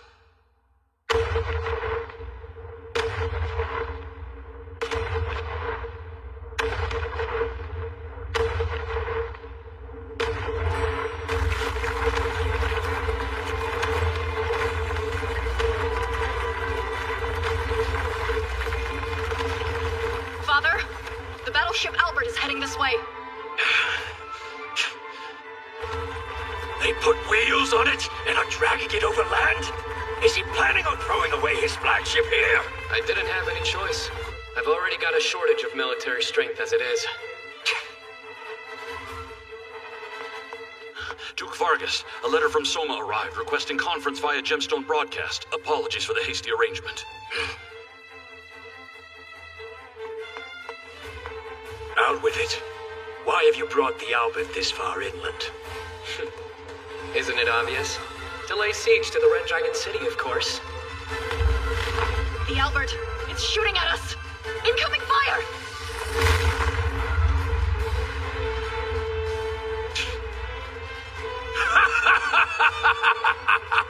Not bad at all. This truly was a failure of imagination on my part. I take it you have an affinity for spectacles, Duke Vargas. You better be careful, Soma.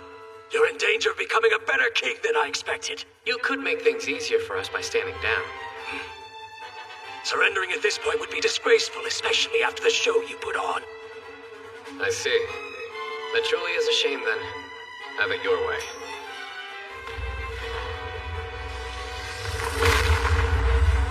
Carla! Silence those cannons for good! Right! Soma, if you really have what it takes to be king, come and prove you're better than me. But don't expect any mercy. Start the attack! Our target's the battleship Albert. King Soma's on board. Find and capture him. He underestimated us. Let's show him House Vargas' valor! Here we go!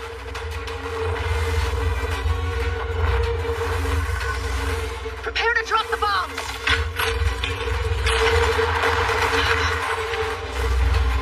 Man out of me! Repeating bolt throwers! Impossible! That's a fixed-based defensive weapon! The kind you only see defending bases from air assaults. He's subverting all our expectations. Damn it! What are we supposed to do now? The only option we have is to attack the enemy in their blind spot, my lady. It looks like the ship's wheels were hastily constructed. That's where it's most vulnerable. Right. Then we'll approach by flying at ultra-low altitude. Did you hear that? I want all units to move in now! Neutralize the cannons, bolt throwers, and any other weapons it has in its arsenal! But wouldn't it be quicker to pulverize the bridge? Don't you dare! Princess Lycia could be in there! Destroying its weaponry will suffice, understood? And make sure you take Soma alive. Understood! We have to. Otherwise, if we kill him, Lycia will likely be devastated. But if that's a concern, I should have tried talking Father out of this.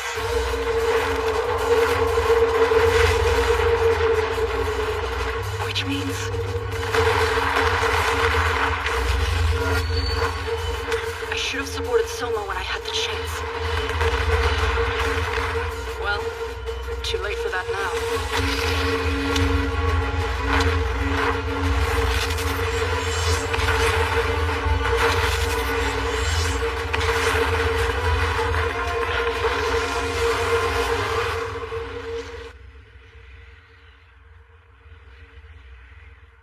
It's far too quiet down there. We still haven't found any enemy soldiers. Somebody had to be controlling those cannons! Below deck, we found what looks to be an empty suit of armor, but the only thing inside was this puppet hand. All of you, hurry back to the castle! But we haven't located King Soma. Because he was never on the ship. This was all just a trick, a ploy to lure us away. When you say lure away, you don't mean his real objective was... taking Red Dragon City, where Father is.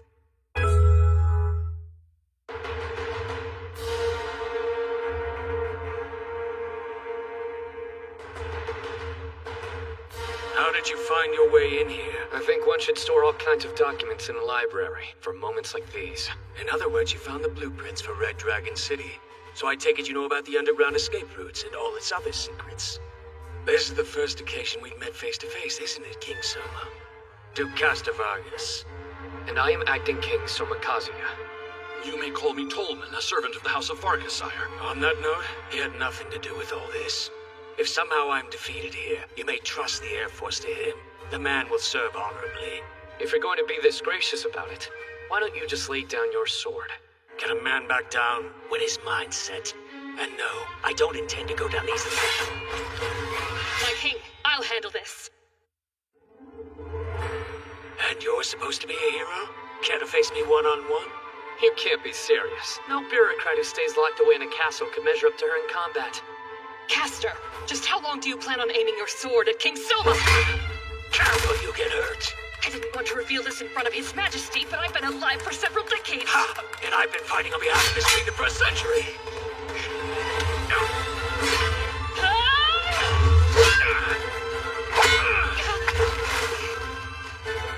Not too shabby, but dark elf woman. Name's Aisha, and I won't let you lay a finger on His Majesty! Quite the brute strength you possess. True. While I may not be graceful, if my strength can be used in supporting His Majesty's reign, then being described as a brute is good enough for me! Such fierce loyalty. You really find someone to be that good of a master? While I'm not sure, what I do know is that I wish to remain by his side, to stay with His Majesty and the princess forever! You're similar to me, and Carl as well. Still, if your loyalty overshadows your skills with a sword, you will fall! You and your master!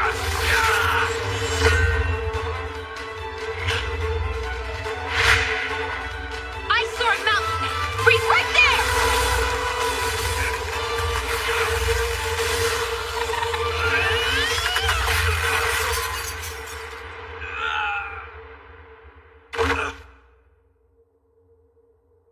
The last thing I expected was for the princess to be hiding inside that doll. You've defeated me. Indeed. Please don't make that face. I fought true. Despite my pride, you won. There was nothing to regret. That aside, there's a question I've been meaning to ask you, Princess. What is it? Soma, is he the ruler our country deserves? He is. In my eyes, he's earned the title. Some might call my stance self-indulgent, but there's no one more fit to be king. And if one day my father suddenly demanded the throne back, I would stand by Soma's side and fight to protect his reign. You'd be willing to go that far? The battleship exploded, which means the Air Force should be returning soon. So it's to be a slave, Kona. The name of the master it's been set to is Soma Kazuya. If you attempt to harm its master, then... It'll automatically tighten, and my head will roll free from my neck. Yes, I understand.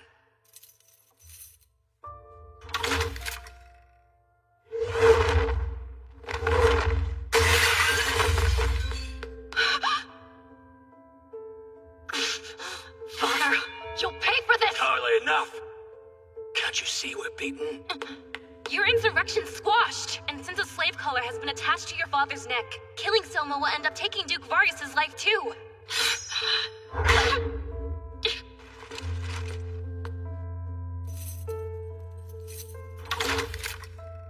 Tolman. Sire? Given recent events, I hereby grant you temporary commission of the Air Force, making you general over it and part of the Forbidden Army. As you command, my king. But if I may, I wish to ask you one thing first. Proceed. What fate will befall Duke Vargas and Lady Carla? We will review their case once fighting has ceased, but at the moment I will not speak on it. Your orders, sire. As part of the Forbidden Army, how would you like the Air Force to move forward? Announce to your people the outcome of the battle. The Vargas Duchy's been captured. As for its troops, they are now under my command and answer to my orders. Assemble your forces and head toward the Carmine Duchy. Yes, sire. Sorry to keep you waiting, Your Carmine. See you soon.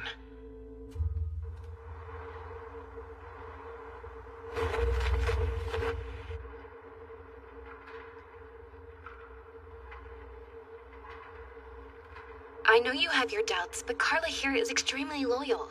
She's conscientious to the core and will do what is asked of her, no matter how much she might dislike it. She's a good girl, trust me. Also, to be forward, you may not be able to tell with all her armor on, but she's... There's no need to oversell your friend's virtues, Licia. I know you're begging for her life, but are you sure you've considered the risks that come from doing so? Carla has committed the crime of rebellion. As a concubine, she might be shielded from prosecution. But if the king refuses to uphold the law, he will lose the trust of the people. But even so, you can't just... Please stop trying to shield me. He sent us letters time and again asking for our allegiance, but we kept rejecting his offer. I consider myself a warrior. Until death. If my life is forfeit, so be it. I only wish you could have taken that spirit and directed it into something that didn't hurt Licia.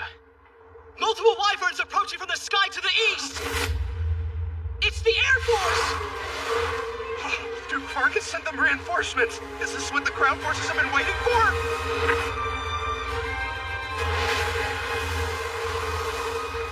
Looks like everything's going to be all right, Hal. Our gamble ended up paying off, eh? I don't know how, but Soma really delivered. As if there was any doubt. Enemy bolt throwers have been silenced. Now then, let's begin our aerial attack on Randall Castle. Make absolutely sure not to drop them on the residential section.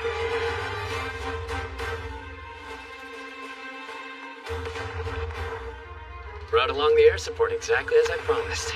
And we outlasted the army's attack all according to plan. It was only a day and a half, though. Shouldn't have been that hard for a competent soldier. You dumbass! For your information, they were using cannons against us, so it was a little dangerous! We didn't have it easy either. Duke Vargas gave us a real run for our money. Whoever he is, that man certainly does speak quite freely with the king. Yes, well, Halbert has special permission to be chummy. In other words, he's one of us.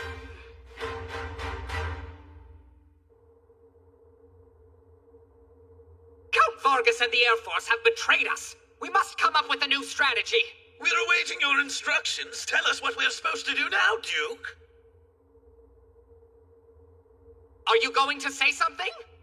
Give me a damage report from the bombardment. Yes, sire. Some of the roofs and towers have been completely destroyed. Fortunately, casualties were minimal. However, Soma now has air superiority. I see. In other words, given the position we are in, essentially we have taken the people of this city as our hostages. Yes. Then there is no other way of putting it. The battle is lost. But what you're saying is utter madness. The army remains virtually unscathed, and there's ample opportunity to turn things around. If we use the people as human shields and hide in the castle... Use people as shields and hide within the castle. I just want to make sure, did I hear you correctly? You should be able to sacrifice your subjects if you desire. Yes, I suppose that's the way you lot think, isn't it? Disgraceful. What are you doing? I don't deserve my It's outrageous to think I would ever lower myself to your level, out of my sight. Your Majesty, as you ordered, we constructed and defended the fortress. Mission accomplished. That was quite the feat. After the fighting is over, you and your men will be rewarded. Assemble your troops, Ludwin. Prepare to move out. Sire, we'll make for Randall. We won't. There will be no more fighting here today. With that, I have done my part, and no longer have any regrets in this life except one. Now then, Beowulf, if you would see to mine yourself, sire.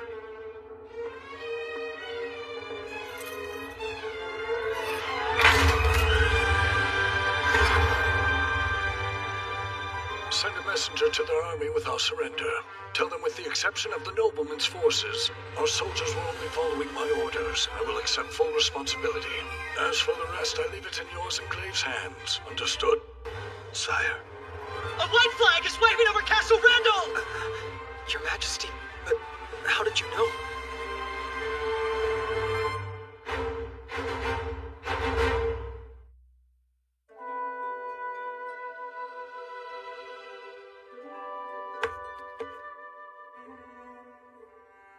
This wine was a present from King Albert. The day the princess was to marry, I hoped to drink myself into a stupor. My only regret is not being able to see her in her wedding dress on that fateful day.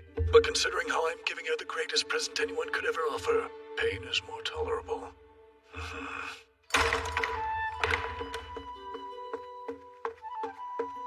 I bring word. King Soma has not entered Randall, but is already leading the Forbidden Army away from here and heading west. As soon as the army has regrouped, he's ordered us to follow. You're just an old rotten trunk I need to step over. I see. So that's how this plays out. He has no intention of netting minnows when he's after bigger fish. Well, my king and princess, go right on ahead and step over this ancient stump hand in hand. Cheers to you both. Glory to the young and to Elfriede! Someone explain it to me. Just what is going on? I understand why you would be confused. This whole affair was orchestrated by Duke Carmine. What do you mean, orchestrated? From the very beginning, I never intended to go to war against the three dukedoms. Why did you... I know how it looked, as if Duchess Walter fell in line after I made my ultimatum. But she's been on my side, for quite a while, actually. Which is all thanks to Juna. That's correct. The Duchess's granddaughter acted as a mediator between us. I couldn't be sure how the other two dukes would act, so I requested Walter keep this fact a secret for the time being. Regarding Duke Carmine, Licia told me several stories about the man, and based on everything I heard, if you spoke heart to heart with him, he was reasonable. But then he decided to harbor those corrupt noblemen. Honestly, that wasn't part of mine and Hakuya's scenario. No matter how I tried to understand his reasoning, I didn't know what Carmine's goal was. Then I met Halbert's father. Glaive requested an audience with me that day. All right, let's hear it. Right. About Duke Carmine. He intends to gather all the corrupt nobles who have committed offenses at Castle Randall and stage a rebellion against your majesty so that you may stamp them out. If these connected and wealthy men remained concealed, they would continue causing you trouble. But should the Duke take a confrontational posture towards the king, he would lure them out to his side openly. Is this a joke? Whoever asked him to do anything of the sort? Your anger is quite justified, sire. But I assure you this was Duke Carmine's idea, his alone. When wheat spoils, sire, it also spoils any surrounding grain. The problem with nobility is the network they share. Even if you are aware a nobleman is corrupt, should any of their relations beg for mercy, you'll have no choice but to let matters stand. That is why it is so necessary for them to be looked down upon as insurrectionists against the state. Do we have to take things to that extreme? Yes, but there is one other reason as well. Let me hear it then. The property your majesty seized from them was just scratching the surface. It's been confirmed the noblemen who have gone over to the Carmine Duchy spent vast amounts employing mercenaries from Zem. Despite your efforts, this only proves you have not stripped them of all their wealth. Dare I say, these noblemen are far more sinister than even your majesty is aware. So is York's ultimate goal to try and get these nobles to spend the remainder of their hidden assets? Even if he does, it'll just wind up in Zem's coffers as payment for sending their mercenaries, unless it's ransom money. Indeed. After successfully capturing the corrupt nobles, all the mercenaries hired by them will be taken prisoner as well. Duke Carmine wanted them to use up all their dark money, so the funds would wind up over in Zem. When their mercenaries are held captive, he'll recover that money as payment for their release, reclaiming the wealth. Yes. A man who can think so far ahead, and I'm supposed to go to war with him? If he's prepared to go such lengths, he should work with me! Please, your highness, you must understand. Duke Carmine has entrusted you with the future of this nation. Why have such faith in my ability to rule, even though we've never met? Who knows? But someday when you are standing face to face with him, you are free to ask him the answer to that question, sire. Duke Carmine was willing to risk his own life. I hesitated to tell anyone the truth, even Licia. He only confessed to me what was really going on shortly before he delivered his ultimatum. You're saying that my father's in my opposition, Wes? I'm sorry. I could have told Duke Vargas about this development, but if even a word of it leaked out, then Duke Carmine's... His entire strategy would crumble to dust. And yet he was willing to risk his very life, as well as mine and my father's. Carla.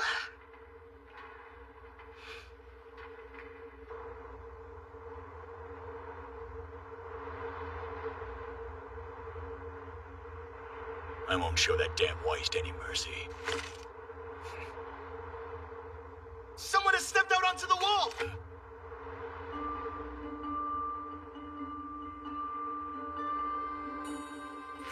It can't be. How is Duchess Walter here? She was in Lagoon City during the conference with the other dukes. Even in haste, it would have taken her at least 3 days to travel here. You don't suppose she's been in Altamura since before the conference? She's been in contact with Soma all along. Father, please, this is a trap. We must retreat at once. I suggest minding that tongue, boy.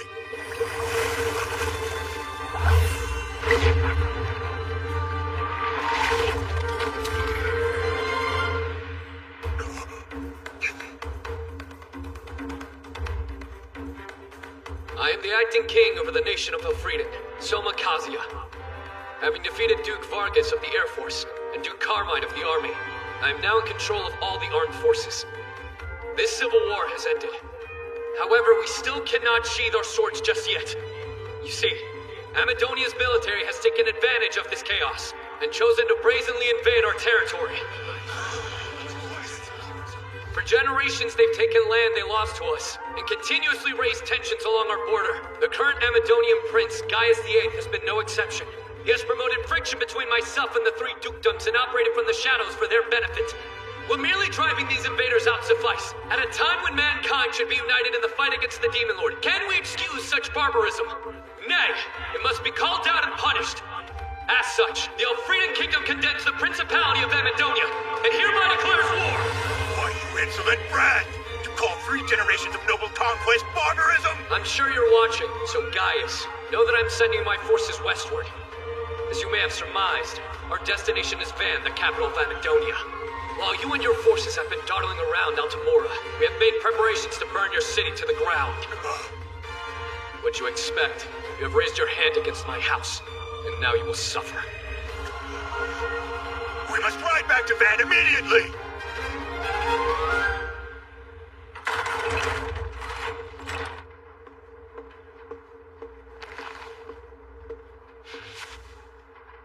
First you defeat Duke Carmine, and now you proceed to declare war on Amadonia. This isn't something you can do on a whim. This plan, when did you form it?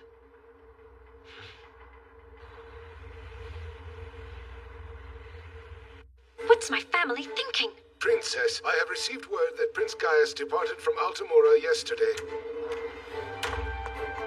Forgive me, but I bring news. It's your father. Prince Gaius has arrived on the plains of Van. I see. Out with it. Didn't make it in one piece, did they? No. They took Goldoa Valley, correct? Sadly, yes. Most perceptive. Suma's a master of finance, infrastructure, and warcraft. He deduced exactly what my idiot father had planned and cornered him. Pray tell, what do you mean? It's simple. The shortest route to Van would be going through the Ursula mountain range. Even if they were marching double time, they'd still pass through the mountains during the night.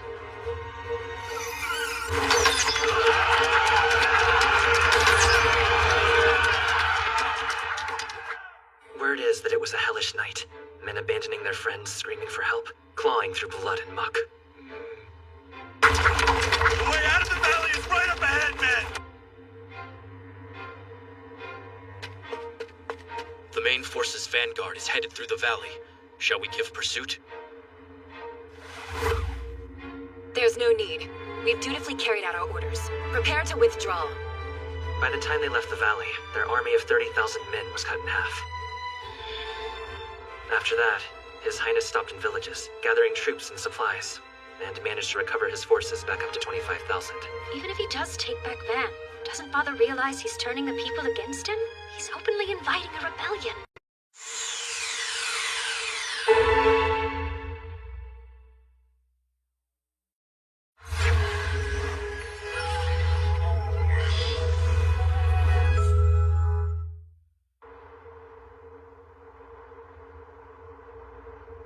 capital has fallen. Father, fear not. Look up there at the flags. So they haven't seized control just yet. Drive the enemy troops away! We must get back to the castle!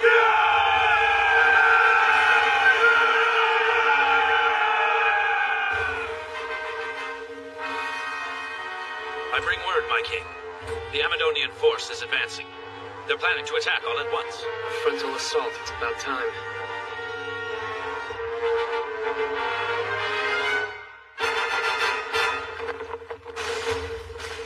They waved the banner 2 times.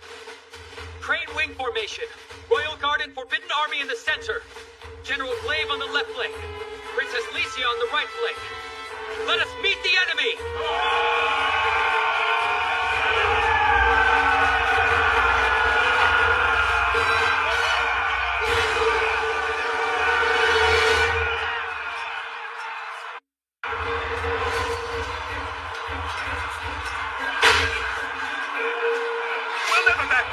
Show these cowards how fearsome Amadonian soldiers are! Strike with the rage of a country that's been invaded!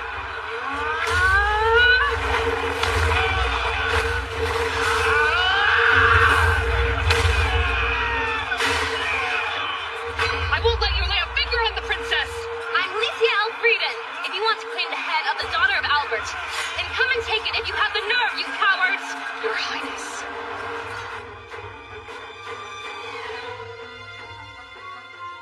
Your mind doesn't seem to be on the battle.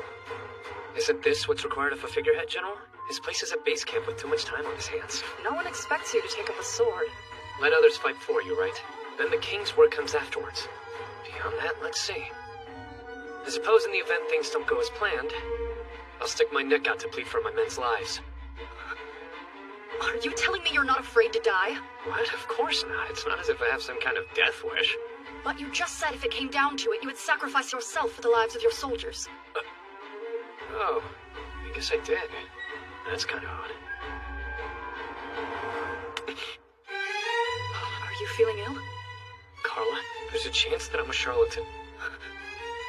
Unless I become a full king, I can't send soldiers onto the battlefield. Without even realizing it, at some point I began conducting myself as the official ruler of the nation. I'm creating policy now by looking at the number of lives I can save, then subtracting the number we lose, and selecting a course of action that doesn't result in a negative. What are you talking about? I'm behaving like a coward. Deep down, I'm afraid of seeing myself and others get hurt and die. But in order to enter into war, I have no choice but to fully become the king over this institution. Julius, What is it, Father? remove yourself from the battlefield. But you can't be serious. Now, when the fighting has only just begun? The battle's already lost. I don't know what I was thinking sending exhausted soldiers into this death trap. I will buy us extra time while you find some means of escaping. At least get yourself to safety. You can't mean that. The ruler of Amadonia should be the one to survive. I'll buy you time. I'm afraid that's impossible. Elfrieden will not cease until they have my head. If only I can defeat him, then the hardliners within the Principality of Amadonia will cave. In regards to protecting the Elfrieden Kingdom, it's our best shot. Then it's true. The only reason Soma is doing this is that he wants you dead. Even if I were a coward and withdrew, they would pursue me to the ends of hell before letting me go. Take some troops and get yourself out of here. I was wrong. Compared to the bumbling Albert, this new ruler far outclasses his predecessor. Please allow me to ride beside you, Father. Silence, boy! I gave you a royal decree. What would become of our family if you were lost too? But there's still Roroa. The future of our family has never concerned her. The soul of Amadonia lives on with you and must not be snuffed out here today. Father, you can't. Please forgive me. Now to show them what Amadonian pride looks like. Our only objective is claiming the head of King Soma. It's the main Amadonian force. They appear to have fallen back, except for Prince Gaius and an escort of 500 elite knights, sire. They're charging here towards the main camp. Your collar. I'll re-imprint it, and I'll answer to Licia. If anything should happen to me out there and I fall during battle, I will need you to tell Licia that I yield the throne to her. Is that your last will or something? If you think there's any way I'm going to carry out that request, you've gone mad. Make life easier, order me to strike him down. It's not for your sake. Alicia is my friend, and I don't want to see her getting hurt. So give me the order already, and let's finish this! Kill him. At once.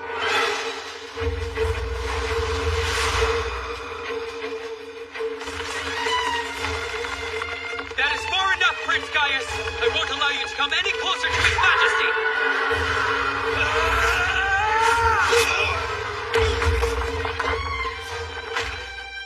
It has been done, Your Highness. May your wish be fulfilled. That's not him. It's a decoy. Stay aside, you peons! I will cut down anyone who comes between me and my objective!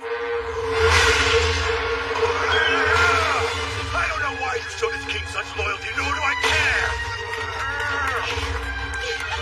I will achieve the desire 3 generations strove for, and no one will stop me, especially not some dragon who wedge! Before I spill Soma's blood, I'll gladly paint the ground with yours! You didn't really think Gaius VIII would be defeated by a mere puppet! Carlo! Finally, I meet the source of my strife. Yeah, I'm Soma Kazuya. And you're Gaius Amadonia, the man who tried to illegally seize our land. Silence! That land originally belonged to our country. How is it illegal to tread on one's own land? Get off me! Carla! No! Do it! Better stand clear!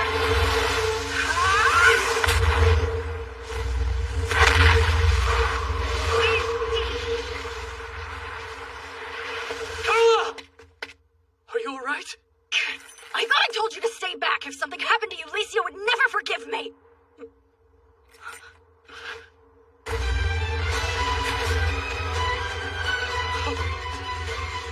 Soma Kazuya, until I claim your head, I will never admit defeat. Your kingdom, I will take it down and make the people submit and demonstrate the backbone of the great Amadonia. I've had my taste of outbreeded hospitality. Here is Amadonia's gift to show my gratitude!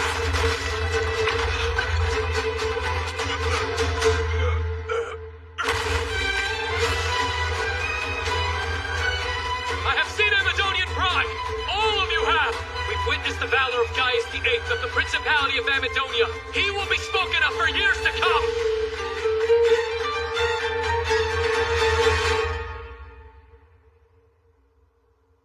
I see. So my father was defeated? Listen, Sebastian. Could you let me have the room to myself? Just for a little while?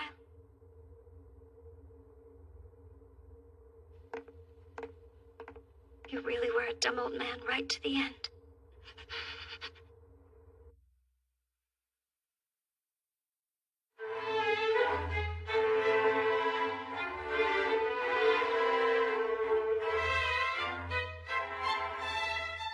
This place is utterly gorgeous. They must have spent even more in decorating than we did at Parnham Castle. If they had that much money, there were plenty of other areas where it could have been better invested. I mean, the layout of the streets is needlessly complicated. It's literally a maze down there. Actually, they were made exceptionally complex on purpose, so arrows and cannons wouldn't have clear shots. It's every bit the military state, huh? So, you've been planning this takeover of Amadonia for quite some time, haven't you? Tell me the truth, Soma. The reason why I didn't tell you Don't was... get me wrong, I'm not blaming you. I'm just shocked how few deaths there were near the border, especially when there were few at the center of the kingdom who knew about the plan. That was all thanks to Hakuya. When I proposed evacuating villagers near our boundary, he vetoed it immediately. He figured it would tip the Principality off and let them know we were aware of their movements. Do you remember when monsters suddenly appeared near the frontier?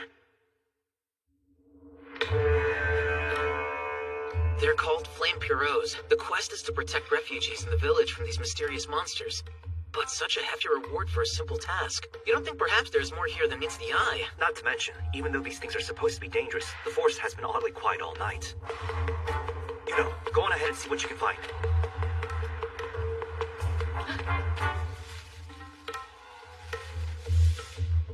Those are soldiers from the Principality of Amadonia. Gotta report this quick. Reveal yourself!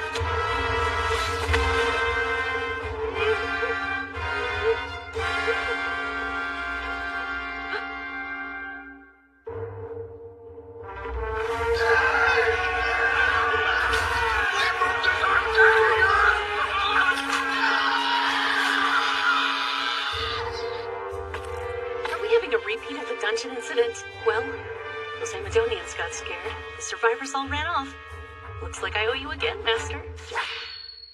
In other words, the disturbance involving the Flame Pierrots was just a clever scheme to get the villagers near the border to safety? Your Majesty. Ludwin, your report. Sire, it seems Julius took a detachment with him and fled west. Supposedly there's also a princess, but I am told she left the city and took the finance minister with her, along with several of their key officials. Not having them in the capital hurts us. Contact Castle Parnham at once. Have Hakia send over bureaucrats. At once? Yes, Pancho? I'm here reporting on the status of the treasury, sire, sir. I feel like you might have anticipated this already, but in terms of their food stores and capital, supplies are rather scant. On the plus side, they have plenty of weapons. So much. Keep the essential armaments, then sell the surplus to raise funds. Until things are stable, let's also ration food in the castle. In the event we run out, we can import more, but only in an emergency. Would that be possible? If you can guarantee our safety while traveling, I think we can manage easily enough, sir. Yes? I'll make security our top priority. Next, Glaive. The soldiers are maintaining discipline and in good spirits. With this kind of momentum on our side, we can easily conquer the rest of Amadonia, if you so wish. We'll capture nothing beyond Van. The fighting is over with. Really? Why not? I figured we should trample the enemy now while they're still vulnerable. No matter how much we expand our dominion, it all goes up in smoke once the Empire decides to get involved. You mean that the Empire's going to show up? Oh, there's not a doubt in my mind they will. Amadonia signed the Mankind Declaration, and now they've been invaded by Elfrieden. There's no way the Empire ignores the actions we've taken. Any changes within Mankind's borders as a result of conflict will not be officially recognized.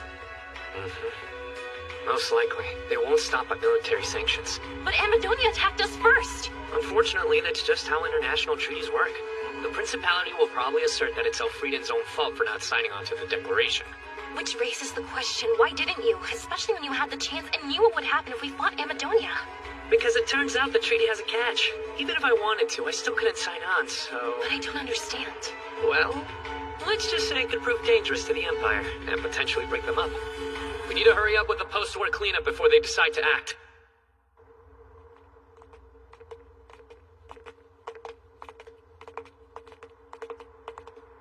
The bitterness towards the Elfrieden kingdom runs deep. What will His Majesty do to remedy their distrust? Historian Sima Qian said, to establish order and render meed, afford courtesy and song. Sorry, I'm not following any of this.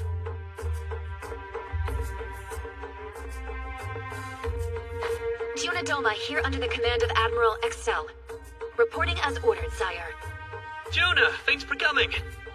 Wonderful job at Ursula, and that navy uniform looks good on you too. I can't think of anything more embarrassing than having your Majesty see me dressed in such fashion.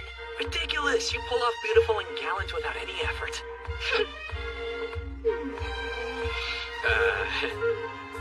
The reason I summoned you here is to help me carry out the next phase of my strategy. Wait, the next phase? Yeah, I've decided to call it Project Lorelei. Good day to you all. I'm Chris Tachyon. Thank you for watching. This is News Elfrieden, a show where we present information not only about the Elfrieden Kingdom, but nearby countries as well, and deliver it directly to you, the people. But I'm so nervous that I can't stop shaking, Your Majesty. Take a deep breath and just relax, Aisha. Where's all that confidence you showed on the battlefield, huh? That's because in combat there's none who can defeat me. But in this setting with all of its pageantry and fanfare, I can't find my nerve. I don't see why. Personally, I think you look nice and fit. Trust me, Aisha. They'll love you. Do you really mean it? But are you sure you wouldn't rather someone like Juna co-hosting with you? She happens to be one of our singers, though. Besides, if anything unforeseen occurs, I can't think of anyone else I'd want by my side protecting me. You can count on me to defend you, even dressed like this. With that, this edition of News Elfrieden is over. However, we've something special planned. A brand new entertainment program. It's Elfrieden's first. I hope you will continue to tune in. Well, you ready, Aisha? Yes, I would follow you anywhere, Your Majesty. His Highness was defeated by a man such as this? It said he bested the valiant Prince Gaius using only his ingenuity. And now, we proudly bring you Elfrieden's inaugural musical program. First, little Camille Carroll. She may look like a child, but don't be fooled. When you hear her, you'll know this songstress has a heart of a diva. When not singing, Camille's favorite pastime is making sweets, though she minds her weight and tries not to eat too many. All right, let's hear her perform a song. Presenting Camille Carroll.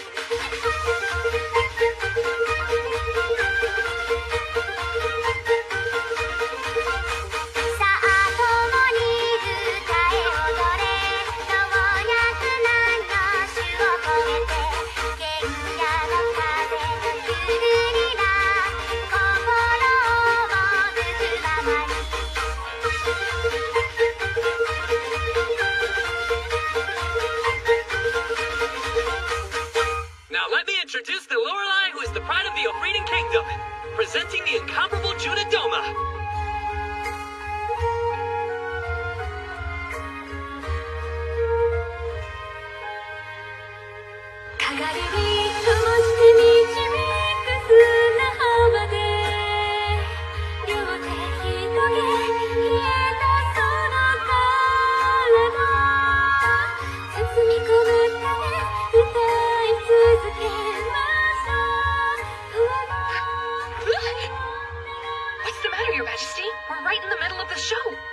Singer's up, I need you to keep a close watch over me, just in case.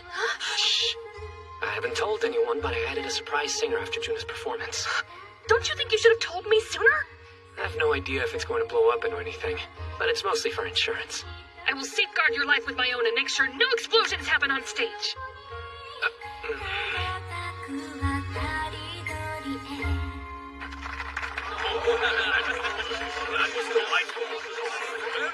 And now, we have a surprise guest performer. Lieutenant General Margarita Wonder from the Principality of Amadonia. She will be performing her country's national anthem, Through the Valley of Goldoa.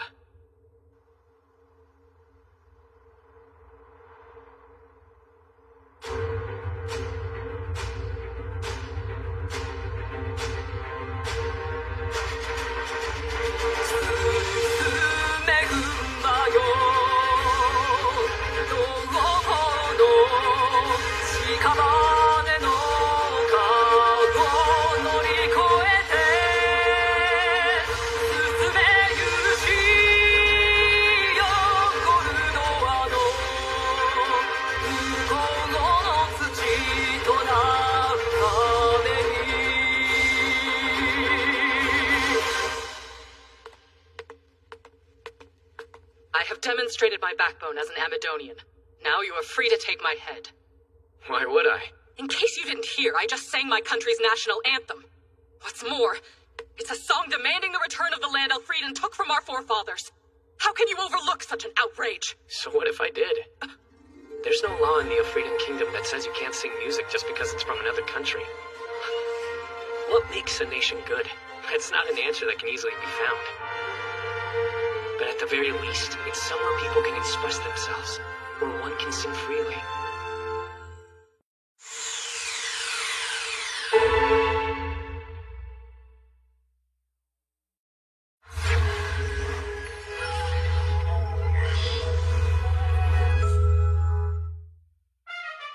The Grand Chaos Empire lies at the western end of the continent.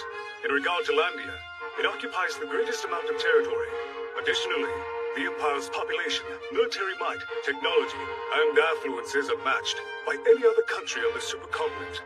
Then, 10 years ago, an incident came about which altered the situation. The formation of the Demon Lord's domain. Faced with the sudden appearance of a swarm of monsters, all across the nations of mankind, a call for solidarity rang out. The Grand Chaos Empire, with its unlimited resources, heeded the call and led the continent into war. Currently, the head ruler over the Empire is Maria Euphoria. She was responsible for putting forth the Mankind Declaration, which was more than just a coalition to battle the Demon Lord's forces. It was a sublime pact, created to put an end to warring and stop ethnic discrimination. Furthermore, owing to to her beautiful appearance, as well as her kind-heartedness toward all races, regardless of their financial standing. At some point, the people gave her an adopted title, and she became known as the Saint of the Empire. Come in. Please excuse me. It is I, sister. Jean Euphoria reporting. I am off, leaving with an army detachment, departing for Van, capital of Amadonia. Ah, that's right. You're going to meet with the Hero King in question? Yes. While reluctant to be taken advantage of by Amadonia, I suppose my only option is to negotiate. Van must be returned at all costs. I realize the Principality of Amadonia is the one at fault here, but we mustn't allow the Mankind Declaration to be broken. That would affect the prestige of the Empire. It's an agonizing decision. Please forgive me for placing you in such a difficult position. What are you talking about? Sister, you are the one who is most heartbroken by all this. I promise you, Julius Amadonia may be free for now, but he will receive his just reward someday. I hear that this new King Soma of the Elfrieden nation is truly a brilliant man. I believe that if you talk things through with him, he will prove reasonable. You really think so? From what I've heard, I believe you two are like oil and water. And what makes you say that? Sister, to put it simply, you're an idealist, while this king is a realist. I feel that you two see the world from completely different perspectives. Why don't you get a room of your own already? I'm buried in paperwork, sun up to sundown. Even if I had my own room, I'd only go there to sleep. For heaven's sake, taking over Van has only increased my workload tenfold. It's torture not having a proper bureaucracy. Enough of your complaining. Here, the next documents. What? Let me guess, another request to use the plaza. And we can expect a lot more to go through. There's open-air concerts, right? Plus plays, circuses, and seat-splitting contests. I can't help but feel like I've opened up Pandora's box here. I'm not sure what that is, but since your musical program broadcast, the people of Van are having an awakening of self-expression. That's just how sensational it was. The harder one suppressed, the greater they bounce back when freed. I have no doubt this truly is a renaissance. Huh? Nothing, never mind.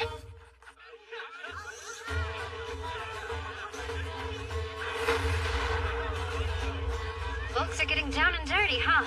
Must be euphoric. Everything my old man took away from them has been given back. Bet my brother's hopes of being reinstated are dashed. Pardon, Princess. But what exactly did Prince Gaius take away from the Amadonians? Just a little something called freedom, dear Colbert. It's a smart play. Soma's not losing any money and the citizens love him now. Also, if anyone tries to take it away again, there'll be a backlash. Freedom costs nothing, but to the people it's priceless. As if Julius can do anything when the country is this prosperous. Almost like, are you saying Soma had that in mind when he made the broadcast? Lowering taxes and increasing distribution wasn't bad either. In all my years of being in Amazonia, I've never seen fabric this spectacular. But we have to hurry, though. There's not a moment to waste, Colbert. It seems that Soma is moving faster than we imagined. After provoking us like that, I'm not letting you quit while you're ahead. Trust me, you're going to answer for your actions, King. You'd better get ready. We have to be prepared, huh? Yes, sire. The Empire has started their march here with a force of 50,000. How long do we have before they reach Van? While the main force will take slightly longer, we can expect the advance party to arrive any time now. I understand. If there is any new activity, report it to me at once. As you wish. Excuse me, Your Majesty, but if you're not busy, can we talk? Anything wrong? Not at all. In fact, I have something you should be eager to see. This is what you wanted to show him? Some flower? Indeed. This flower is known as a beguiling lily. Yes. Ah, so I can see that it's a lily, but when does the beguiling part come into play? As it so happens, this flower's pollen has a powerful hallucinatory effect, so if you inhaled it, you would end up behaving like a sleepwalker. A what? Well, would you mind getting it out of here then? It's all right. The pollen has been thoroughly removed. Yes. Besides, the flower itself is mostly for show. This is what I wanted Your Majesty to see. The plant's rhizome. The lily's bulb? Oh, lily root! What's so exciting? The plant's root is a high-value food product. But I guess that doesn't fully explain it, does it? They're edible. Very much, and the root has no hallucinatory effects at all. Yes. So how's the flavor? They're fluffy and absolutely delicious when steamed. And as if things couldn't be more in our favor, the beguiling lilies grow in clusters all over the mountains of Amadonia. That's terrific news! I know lily root is rich in carbs. They can be a main dish like potatoes. This could be just the breakthrough we needed to solve the Principality's food shortage. Oh, But you can't get near them because of the pollen, right? Yes, sire. Also, you have to harvest them when they're pollinating. Otherwise, their toxicity will spread all the way to the bulb. Well, I guess that rules them out. If they can't be safely harvested, there's no point. Wait a second. How did you get this one here, then? As a matter of fact, there are people who live in the mountains of the Grand Chaos Empire that routinely gather beguiling lilies and eat them as a food staple. Yes. Then there must be some way to harvest them. That's where the orangutans factor in. The orangutans, huh? Those monkeys that like getting tipsy? Yes. You see, fortunately for us, sire, they routinely eat the rhizomes of beguiling lilies. The people from the mountain noticed, so they tamed the animals to do the harvesting of the flowers for them. I'm starting to get it. So that's how they're able to farm the plant. How ingenious. Do we have these orangutans in Amadonia? Oh, yes. And to save time, I went ahead and asked Tomoe if she would negotiate with them. As long as we regularly provide sake barrels instead of wages, I believe we'll have a more than content workforce. All right, Poncho. Start production of lily root at once. Yes, sire. Lily stew rations are served over here. Come and get them. Yes. Oh, and over there are lily root dumplings that you could take home with you as well. Grab however many you need. The recipe is fairly simple, so please try and make them yourself. Yes. There is plenty to go around, so remain calm. Form a line and we'll start handing them out. It's a beautiful day, isn't it, Big Brother? Sure is, Tomoe. Glorious. Oh, wow. There sure are a lot of shops, huh? If you see any that are interesting, we can take a look inside. Yes, please. Is that all right with you, Juna? Of course. Juna? What are you... I can stop if it bothers you. It's not that I object or anything, it's just... I thought you said that you were going to keep me safe covertly. Did you really think I meant me alone? Look closer, you'll see there are several elite Marines who are guarding us from the shadows. I hope you don't dislike me holding onto your arm, Your Majesty. I don't have any problem with it, so go ahead and knock yourself out. Couldn't protect you if I did. Right, well, considering how there aren't really any shops I'm dying to see, you go ahead and lead the way. What do you think about getting some nice clothes for Tomoe as a present? Since she is your younger sister now, you could call it a gift from a family member. What sort of clothing may I help you find today, sir? Let me see. Do you have anything that would look nice on my little sister? Wait, you're buying something for me? You see an outfit you like? All you have to do is say so. But I... Come on now. Let me act like a big brother today. We'll have a look around. Come on. Okay. What do you think of this? I love it! Or blue if you prefer. Oh, wow! This one is adorable!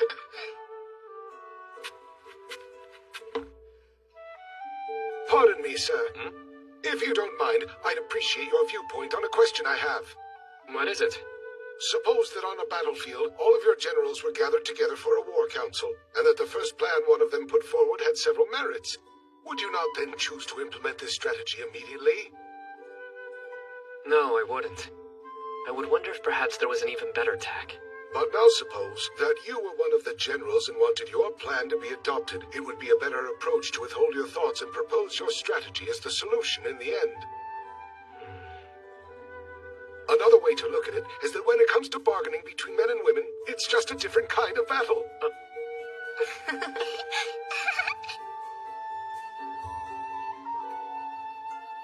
While I believe this would look good on Tomoe, perhaps I should wait a bit longer. You're a magnificent strategist, sir. And I am honored by you saying so. You used the War Council in your example. Was there some significance?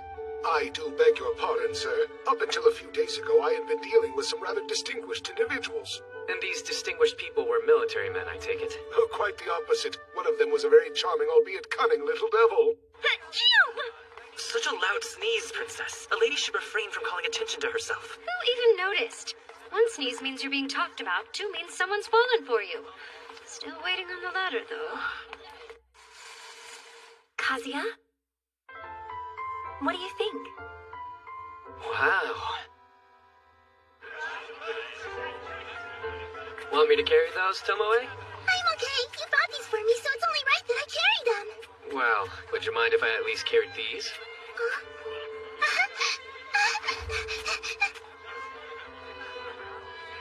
Wow,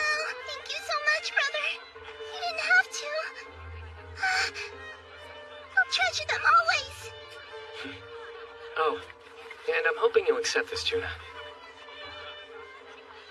Huh? Is that a hairpin? You've done so much to help me and the kingdom. This is to say thank you. Oh my, I don't think I'm worthy to receive such a generous gift.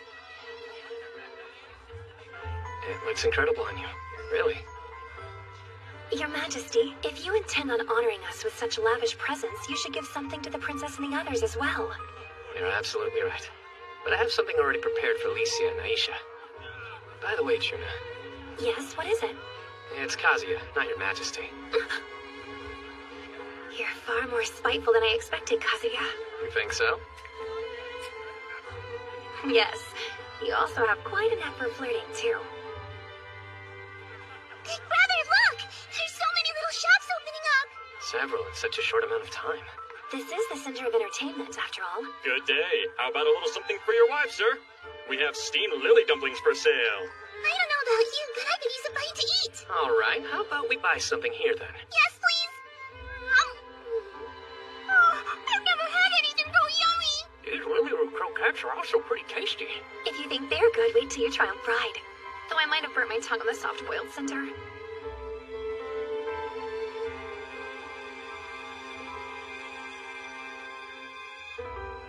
Good afternoon, ladies and gentlemen. This is I wish days as peaceful as this could go on forever. Elfrieden and Van will be sunny today, perfect for washing clothes. Taking in nature. I never expected to see a gemstone broadcast used in this manner.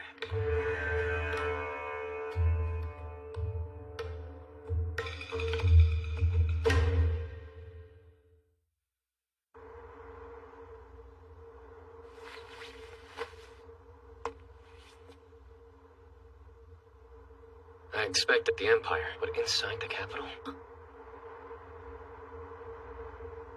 I'd like to introduce this system to my own nation. I'll look into it once I return. No need for that, songstress Juna. I bear no ill will. Who are you? I am Jeanne, the sister of Maria Euphoria, Empress of the Grand Chaos Empire. It's a pleasure to meet you. Kind of audacious of you to just come strolling right into the capital, especially while I'm here. It was necessary. I needed to see you with my own two eyes. Rumors alone aren't enough to ascertain the truth about a person's character. Rumors? Certainly. They say you are a wise ruler who pulled a kingdom on the precipice of bankruptcy back from the brink and rescued the people from a food shortage by preparing foods nobody was accustomed to eating.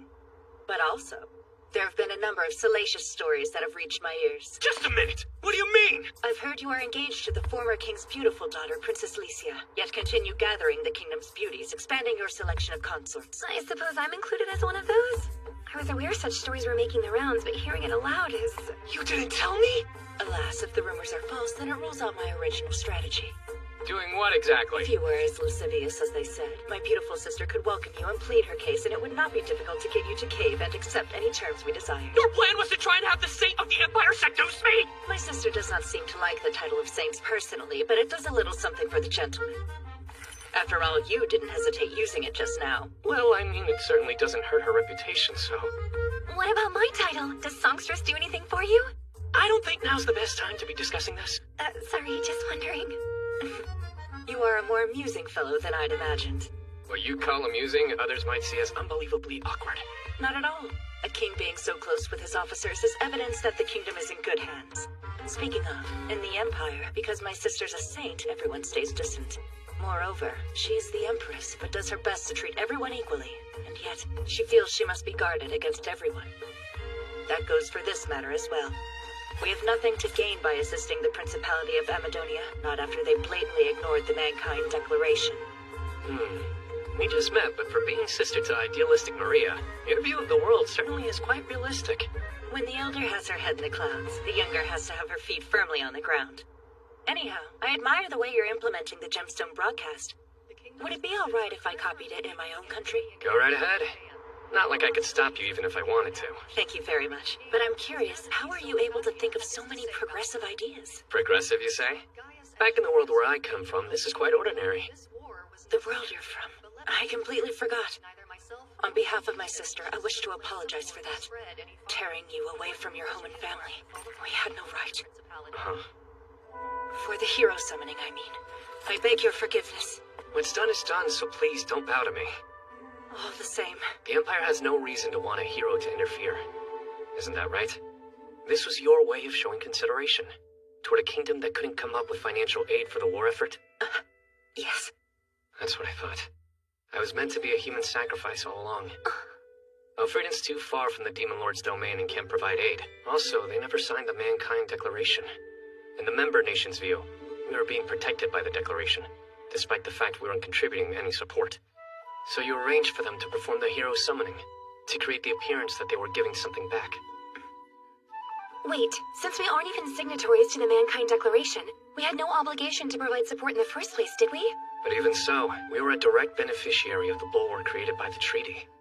It was imperative we do our duty, otherwise we'd invite backlash from the signatory nations. Oh my word. To placate the nations that did sign on, you also requested war subsidies from the non-signatory countries, or if they could not provide money, some equivalent sacrifice.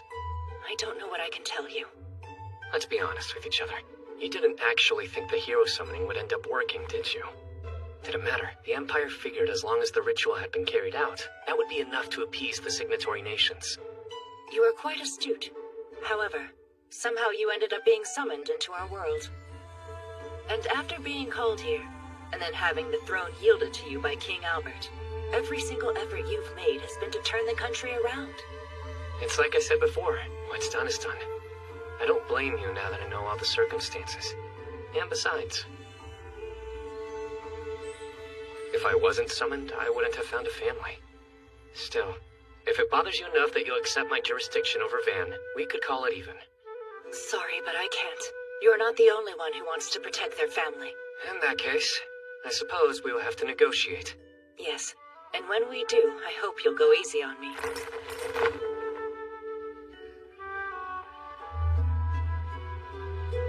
I suspect it won't be easy on me. Look at this beautiful dress! Big Brother bought it for me at the market today. It's adorable. Oh, and Aisha, I got something for you as well. Your Majesty, I'm simply delighted you went to the trouble of buying me a present. First that dress, Aisha, and now makeup? If this keeps up, it could cause me to turn over a new feminine leaf. But no matter how I look, I will defend His Majesty's life. And Licia, he didn't think I forgot you. It's gorgeous, Soma!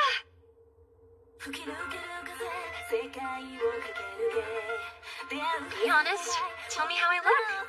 Big sister, you're so beautiful! Empire or not, come who never may. I'm going to keep moving forward. To protect Licia and the others. And everybody I consider a part of my family.